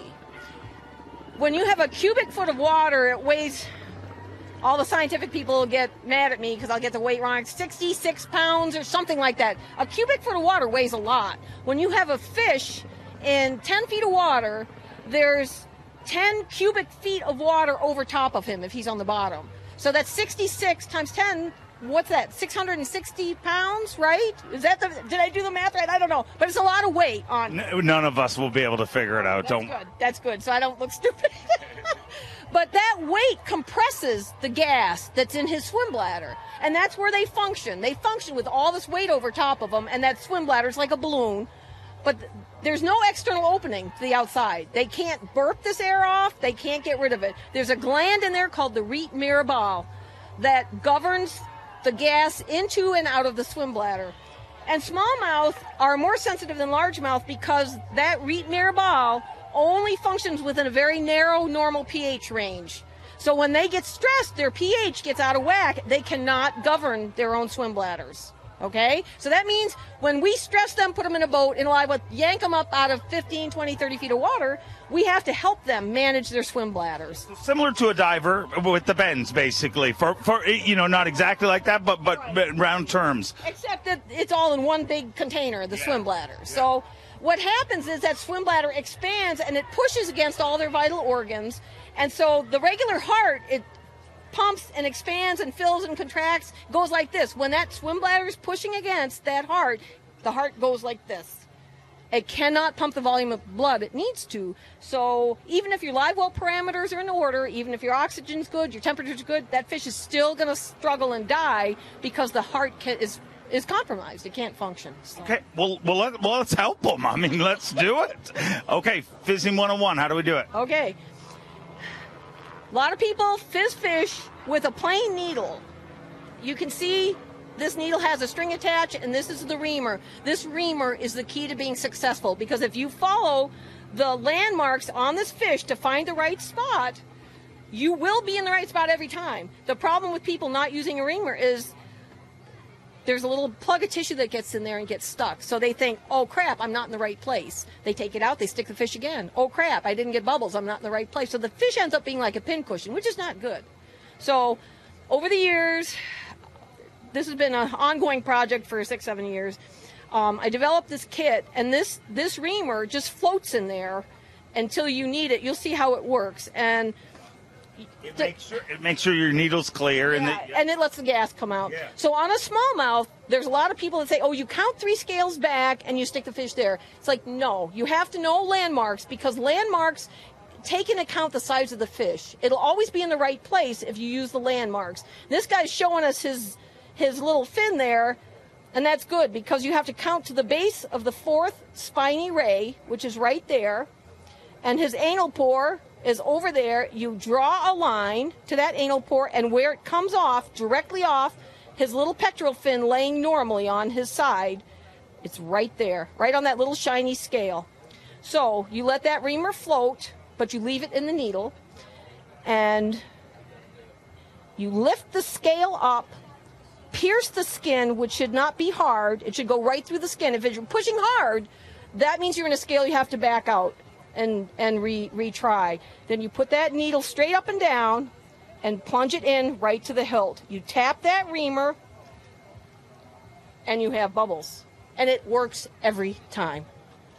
I think out of the thousands and thousands of fish I've done, I've had one or two that have not. Now, the next hardest thing, and little fish, you don't take out too much air. See how he's starting to turn around? Okay, the hardest thing is determining neutral buoyancy. Now, see how he just nicely kind of hangs there in the water? He doesn't sink to the side, sink to the bottom, and go over to his side. He's now neutrally buoyant. You see how quiet he is? He was swimming around before, thrashing. Now look at him. Struggling. Yeah, he's struggling. They use up all their energy. By the end of the day, these fish are exhausted. They can't swim. They can't do anything except float there. And then they die. I mean, it's just that simple. We fizz a lot of them, and we think that we're helping them, and I hope we do. But as far as post-tournament mortality, I'd be afraid to see some of those numbers, you know, especially in a deep, deep tournament like this. The Department of Natural Resources out in California actually emailed me once. They had seen this on Bassmaster and wanted to know. Now, look at that fish resting there. He's completely motionless. He's content. He's happy. He's not struggling to stay, you know, upright anymore. And that's how they'll be in your live well all day. If you put smallies in your live well and you don't fizz them, you'll hear them bouncing around, hitting the sides of the live well, struggling. They're struggling, and they'll do that all day. If you fizz your fish, like Justin Lucas did this morning, they'll all sit in there like that. And they'll be happy all day. And they'll come to the weigh-in, they won't sit still, so, you know, you can get weighed on the weigh-in thing. So that's how it goes. And it's just that simple. After two fish, you're an expert, and I should be working myself out of a job.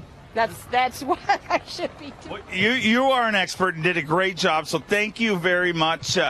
It's amazing to see that fish. You know, at the beginning of this interview, you guys saw the way that fish was swimming, and now that fish just sitting there calm, cool, and collected. I mean, kind of makes me think, I wish I could get fizzed every once in a while. I could use a good fizzing.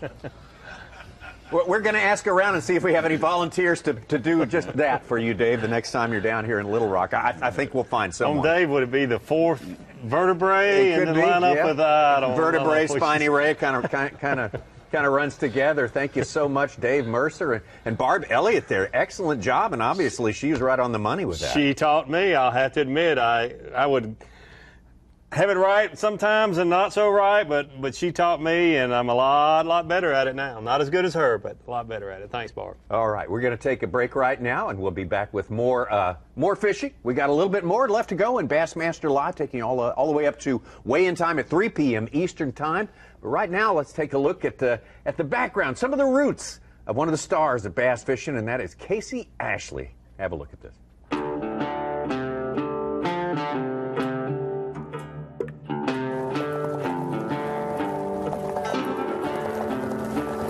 I grew up in a really small town, Donald, South Carolina, born and raised there. I mean, there's nothing there. It just used to be a gas station, a little restaurant. You had to make your own fun. So the outdoors is where you turn to do that.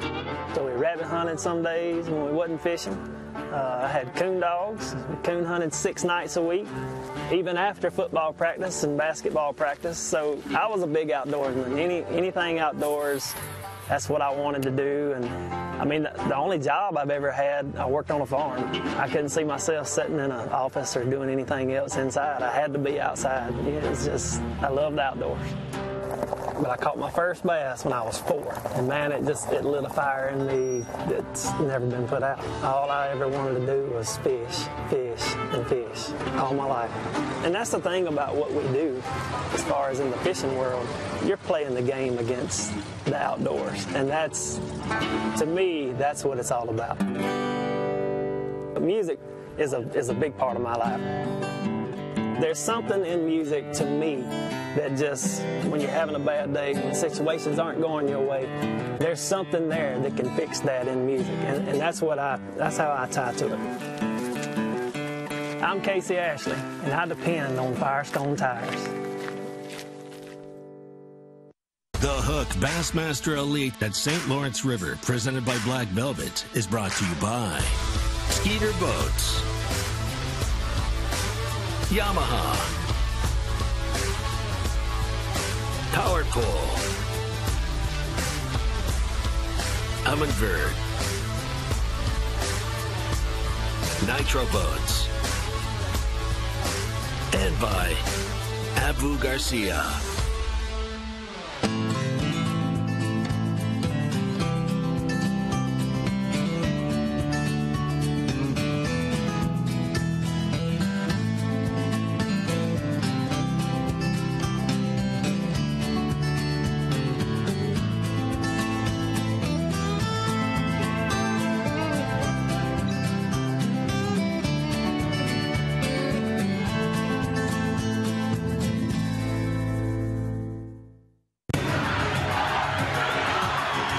You know, this place is just such a phenomenal fishery. It's one of the greatest places we get to go.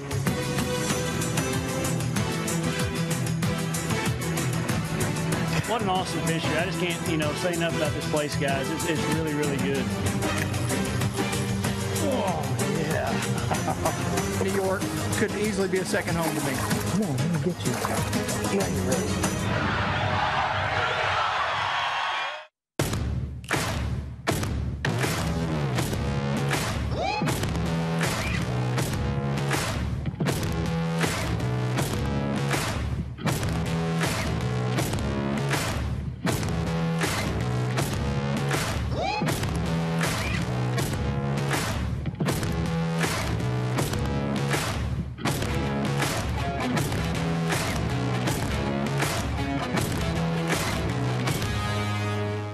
Weekend. Mine was unbelievable. Really? It's gotta be Skeet. It barely fit on 2 pages. It was so big. Hey, Skeet, I think you left this on the copier, man. Whatever. See more office antics at teamgtfishing.com.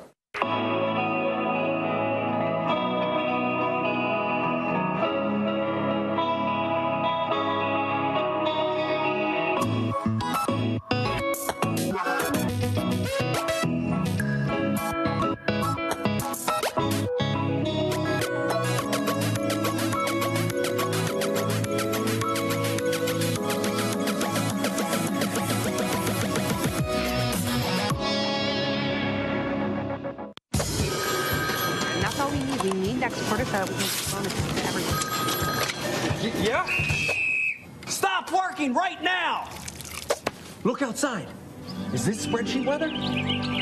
No, it's not. This is fishing weather. So stop clicking, get out there, and catch a bass.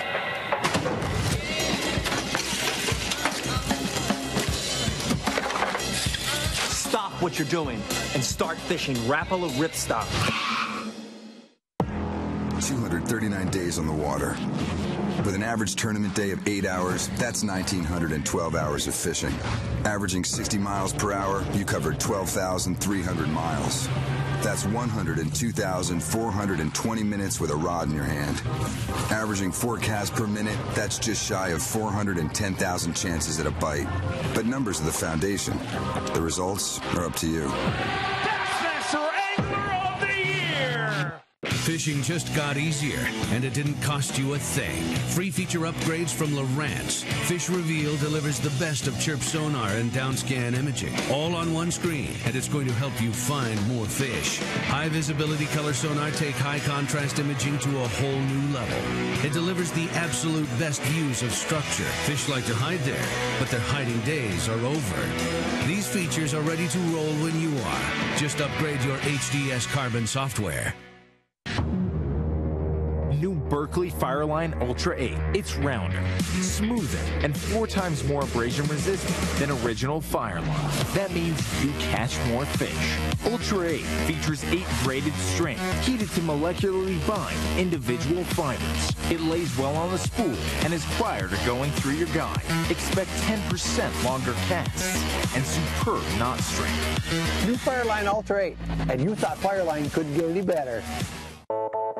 There's a reason I escape to the water for over 200 days a year. It's not only my passion and my job, it's my life. The work and the miles that I put in traveling across this country have prepared me for this sport. Because after thousands of casts, eventually I will find the water. Toyota, let's go places. Bass Live is being brought to you by Bully Dog. Down to it, the final minutes of fishing. Here on day number 3 of this Hook Bassmaster Elite.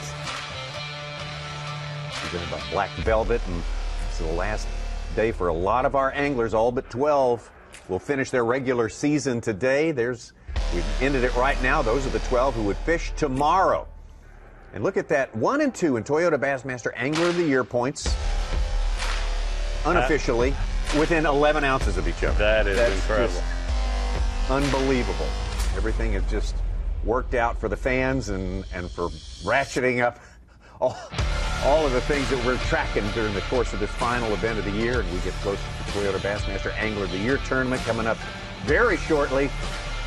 We got a lot of things to consider, and a lot of guys have made big moves today. We look at Keith Combs moving himself into that top 12 there. Aaron Martins, Rick Morris.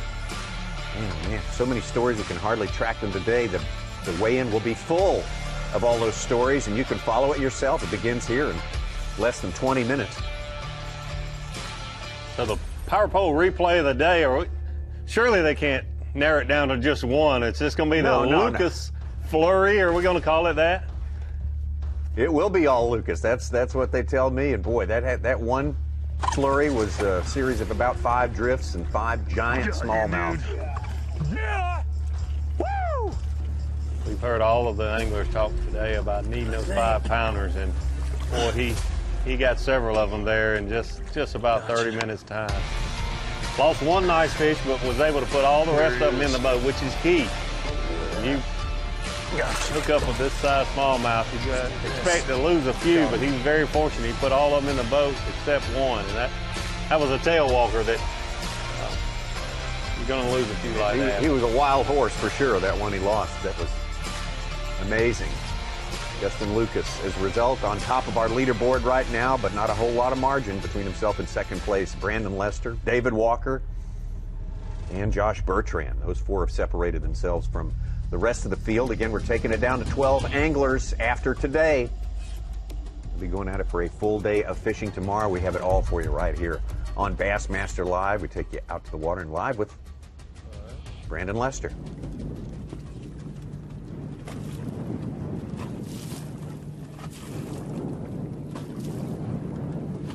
Made a lot of moves the second half of this day. Did some bridge fishing, shallower spots near other structures as well.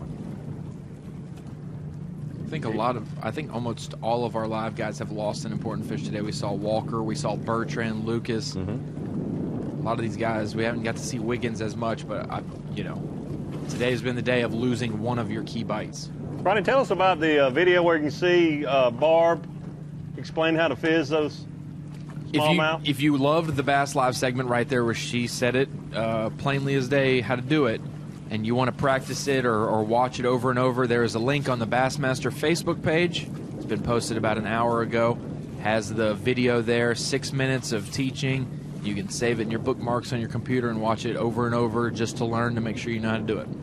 Share it with your club groups, especially if you fish those deep fisheries. Even if they're in the south, it's not just smallmouth up north. It's spotted bass in the summer, deep in these lakes.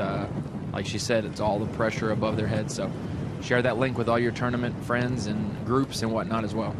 She made a good point, and I have done this before. A needle without that, what did she call it? Basically a plunger. Reamer. Yeah. Dreaded reamer. try to fizz fish and not get bubbles out and think, well, and just like she said, poke another hole and I'm doing it right, but have that needle stopped up. That's real important to have that reamer to keep your needle from getting stopped. Because it's stopped up, you're poking a hole in the right place, but the air just won't come out. Quick look at our TH Marine Weather Watch for tomorrow. The outlook is rain. And Such kind of laid it out for us. It's gonna there'll be some early showers before the takeoff, and then dark scattered AM, showers. Yeah, and then may end mid-morning. We did have some predicted cloudy and windy, kind of stormy looking conditions last year. Obviously different conditions with how shallow fish were, but there was a couple rough days that we were worried if people were going to make those long runs with the rain and the wind, but with just rain, might be okay. Especially plenty of wind and rollers that final day. We see we've been playing that at break time. Some of the highlights from the final day with Kevin Van Dam's win last year. It was good and choppy. The wind the final day, but wasn't the clouds rain like day 2 when Kevin had his there was only bag under 20 pounds. Yeah. It affected him some, but he was able to catch some of the fish offshore. But and that was when he finally bailed on that spot him and Matt Lee were sharing. Yeah.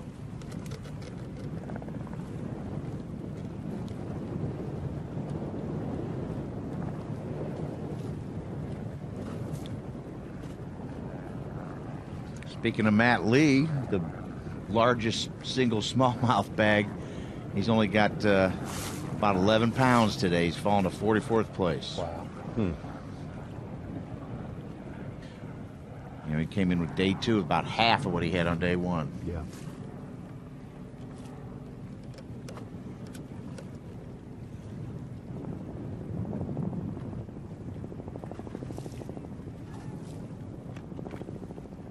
I think it was Dave Mercer mentioning about Josh Bertrand seems to have quite a few spots. Yeah. But just like you mentioned, Brandon Lester has moved around a fair amount today, too, and he's a little downstream of takeoff now. It's the first time I think we've seen him down that way.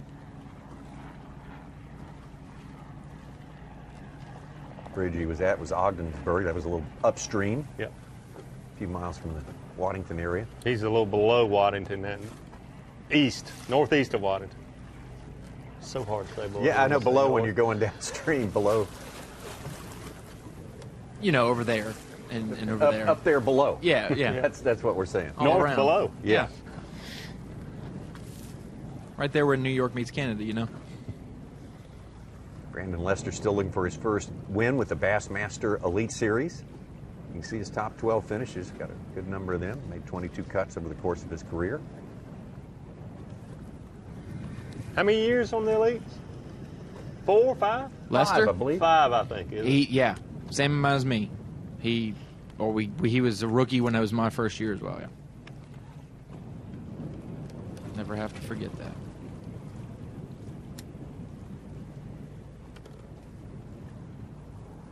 He's finished there, the 4th place on the Sabine River. He's got a bunch of seconds and thirds in the opens over the last 2 or 3 years. He got second. I think he got second at Smith Lake last fall when Jesse Wiggins won. He got second earlier this year when Bobby Lane won at Kissimmee Chain. And then Chickamauga last year, I think he got 3rd. He's been in contention to win a couple opens. Gonna be one of those guys real close to making it to the Toyota Bassmaster Angler of the Year Championship.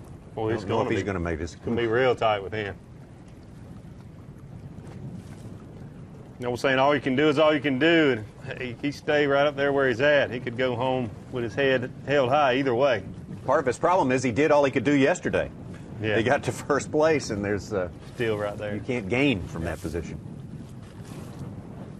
One benefit is his success in the opens this year, that with the new format, you don't have to just win an open to be able to make it to the Bassmaster Classic, rather it's the Open Championship, so you can qualify just by being consistent. He's second in points for the Eastern, so when they go to they have one more Eastern Open, that'll be at Douglas in a few weeks.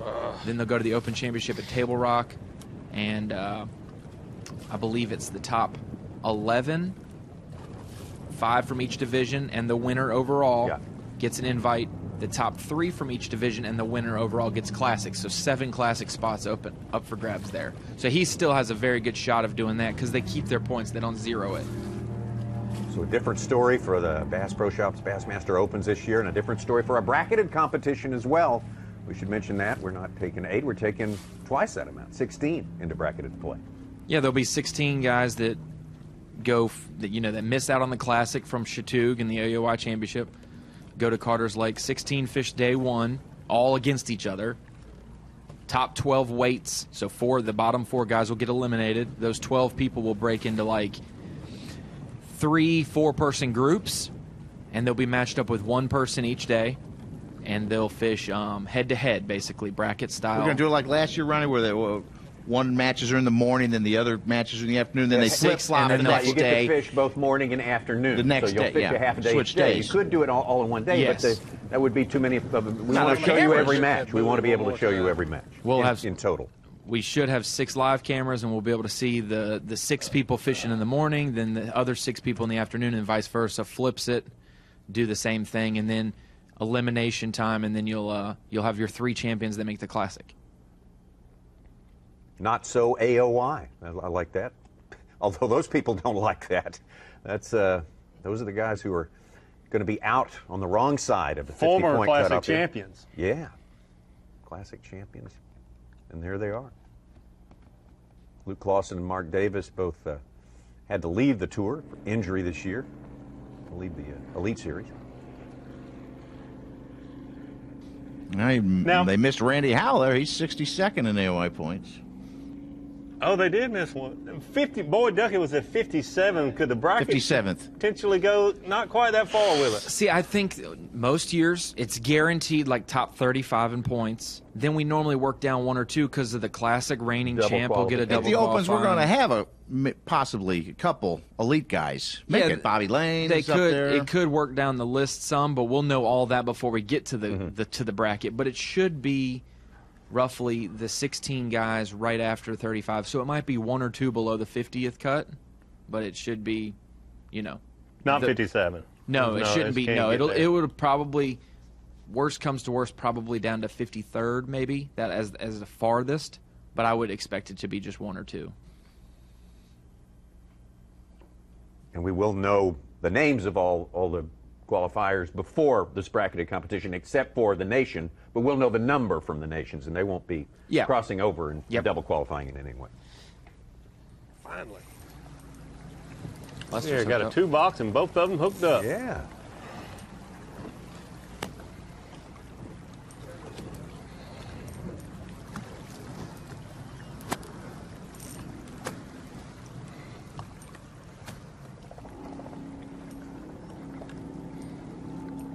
Not the one.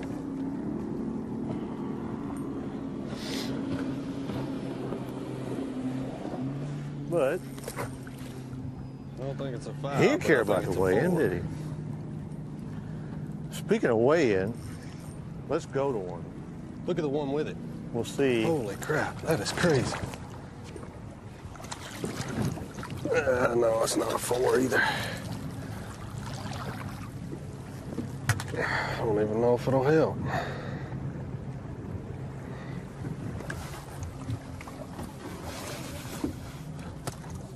Ten minutes left in fishing for these guys.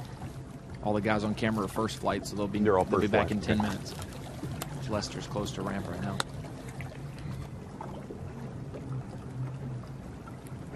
Nope.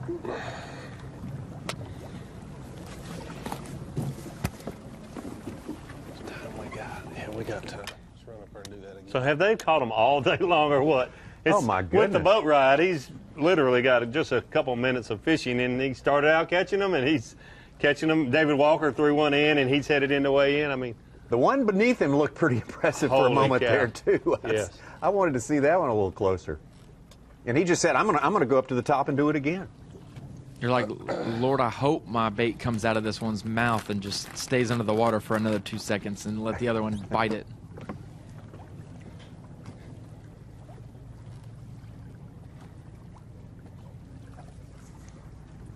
Back in the co-angler days, your co-angler would help you out right there. Just drop one down there for you. Yeah, that's anything for a pal. You bet.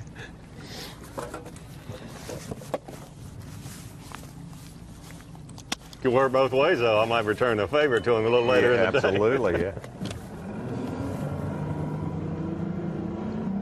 Brandon Lester has caught him all day. He's not afraid to mix things up a little bit, but he got started early. You can see the angle of the light right there when he put his keepers in the boat. Put a little butt up in here. We've probably seen him catch 20, haven't we? Oh, yes. Lots of fish. A lot more small fish for Brandon Lester than anyone else we've watched today. Yep. Today in the 5 Live.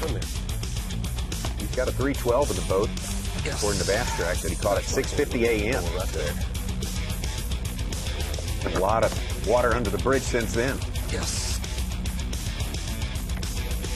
Brandon Lester fishing a drop shot with the X-Zone Slammer. Yes, sir. Have not seen him change it up much at all.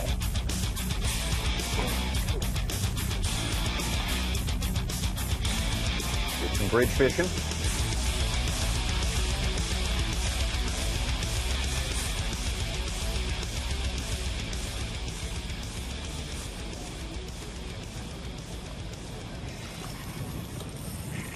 No, he Back didn't. live, he's going to do it again. Yes, Holy sir. cow. It's too loose.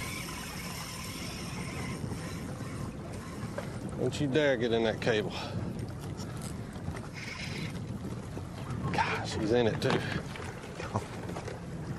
We got time for this? I don't think we do. 7 minutes. Nothing I can do at this point.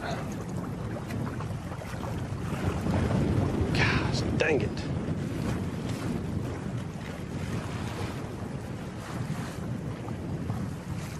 Interesting. Wow. Leader, day 2 leader still fishing. go. Everybody's checked in. Hooked up. Yeah. I don't know how big it is, but I mean, it's a decent one. Caught in the cable. It's on the cable of that buoy. He's close to check in, though. He doesn't have far to go, but it's be checked in 7 minutes. Might be end up having to save that one for tomorrow. It's off. Got him out. Now we'll see what's out. Have a look.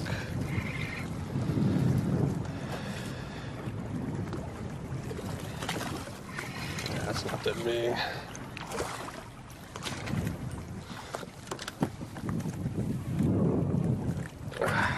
Quit.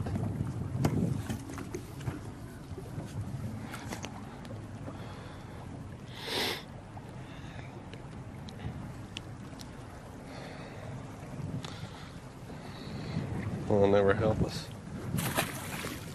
Well, found a new spot where I can catch some tomorrow anyway.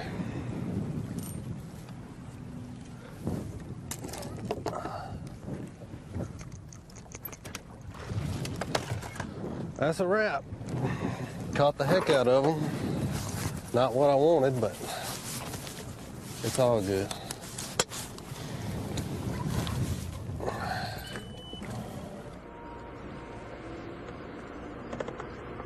Josh Bertrand already back. We have the anthem playing at the venue.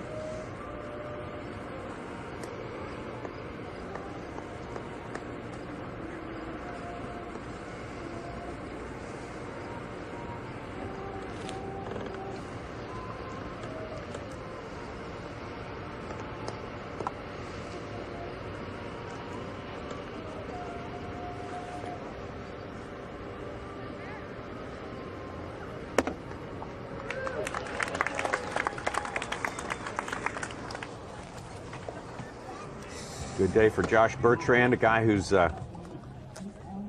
getting closer and closer to wrapping up a great season for the angler from Arizona. I guess I'll put him in the... He's originally from the Northeast. He grew up in New Hampshire. He was about 10 years old when they moved out west. Well, I wondered if he's got a maple syrup ad on the back of his, on the back of his jersey, and I thought he must have some connection to New Hampshire or Vermont or something. He wrote a column that he did not have a silver spoon growing up fishing. But he could get his hands on some syrup. living on opposite sides of the country, literally at opposite corners of the country, and going from New Hampshire, Arizona.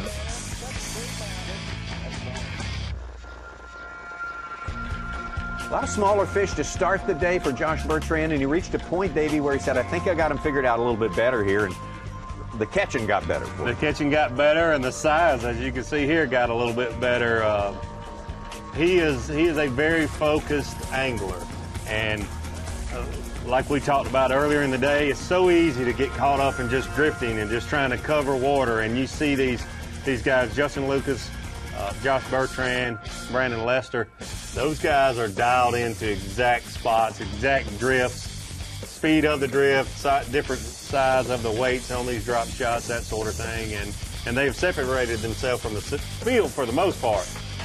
There's always a little more to it than just pitching one over the side. Yes, absolutely. These guys are good, and Josh Bertrand is certainly at the top of his game and top of the game right now, him and Justin Lucas both. This and the last tournament at Hawaii, we got to spend a lot of time with Josh Bertrand, and you can tell he's very good at analyzing data as he goes, moment to moment. He's in the moment, and he's taking notes in his head, and he's applying what he learns. He's very scientific about it, and I think we can say the same thing about this fellow right here, Justin Lucas. You're exactly right, Tommy, and that's why they're atop the AOI board. I mean, it really is. I'm sure Justin gets sick of people reminding him of it, but he had a little bit of an off year last year. But that is the only year that he had a little bump. He came onto the scene on the Elite Series doing well, and he's right back where we expect him to be, right there in the thick of things at the end of the year. Another guy that spends a lot of time studying, researching, and focused when he's on the water. They're just biting funny. There's nothing I can do to hook them better. That's a freaking toad, too. I'll say. It's so interesting. Not only are they just right there together, tit for tat, both have a chance to win this tournament tomorrow and also AOI. But the last event, we saw them fishing right beside one another. They have finished 8-9. They have been around one another a lot in the points, battling for this win and on the water here in the second half of this season. Fantastic rivalry, I think we got shaping up right there, and one that might carry us all the way through Toyota Bassmaster Angler of the Year Championship on Chateau Blake. Justin Lucas. His day is at an end. These guys are going to bag him up, take him up to the weigh-in site there, get him in the tanks, and get ready to put on a show for the people here in Waddington, New York, at the Hook Elite event here, presented by Velvet. There he is. I got you too, baby. Yeah.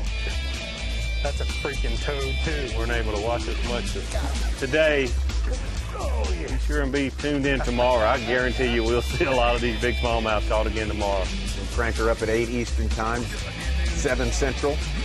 Give you 3 hours worth in the morning, and the final 3 hours taking you up to the final weigh-in, the championship weigh-in that will wrap up this 2018 season for the Bassmaster Elite Series. It's been a wild one, and boy, they saved the best for last. This has been just an absolute joy to behold the smallmouth fishing here.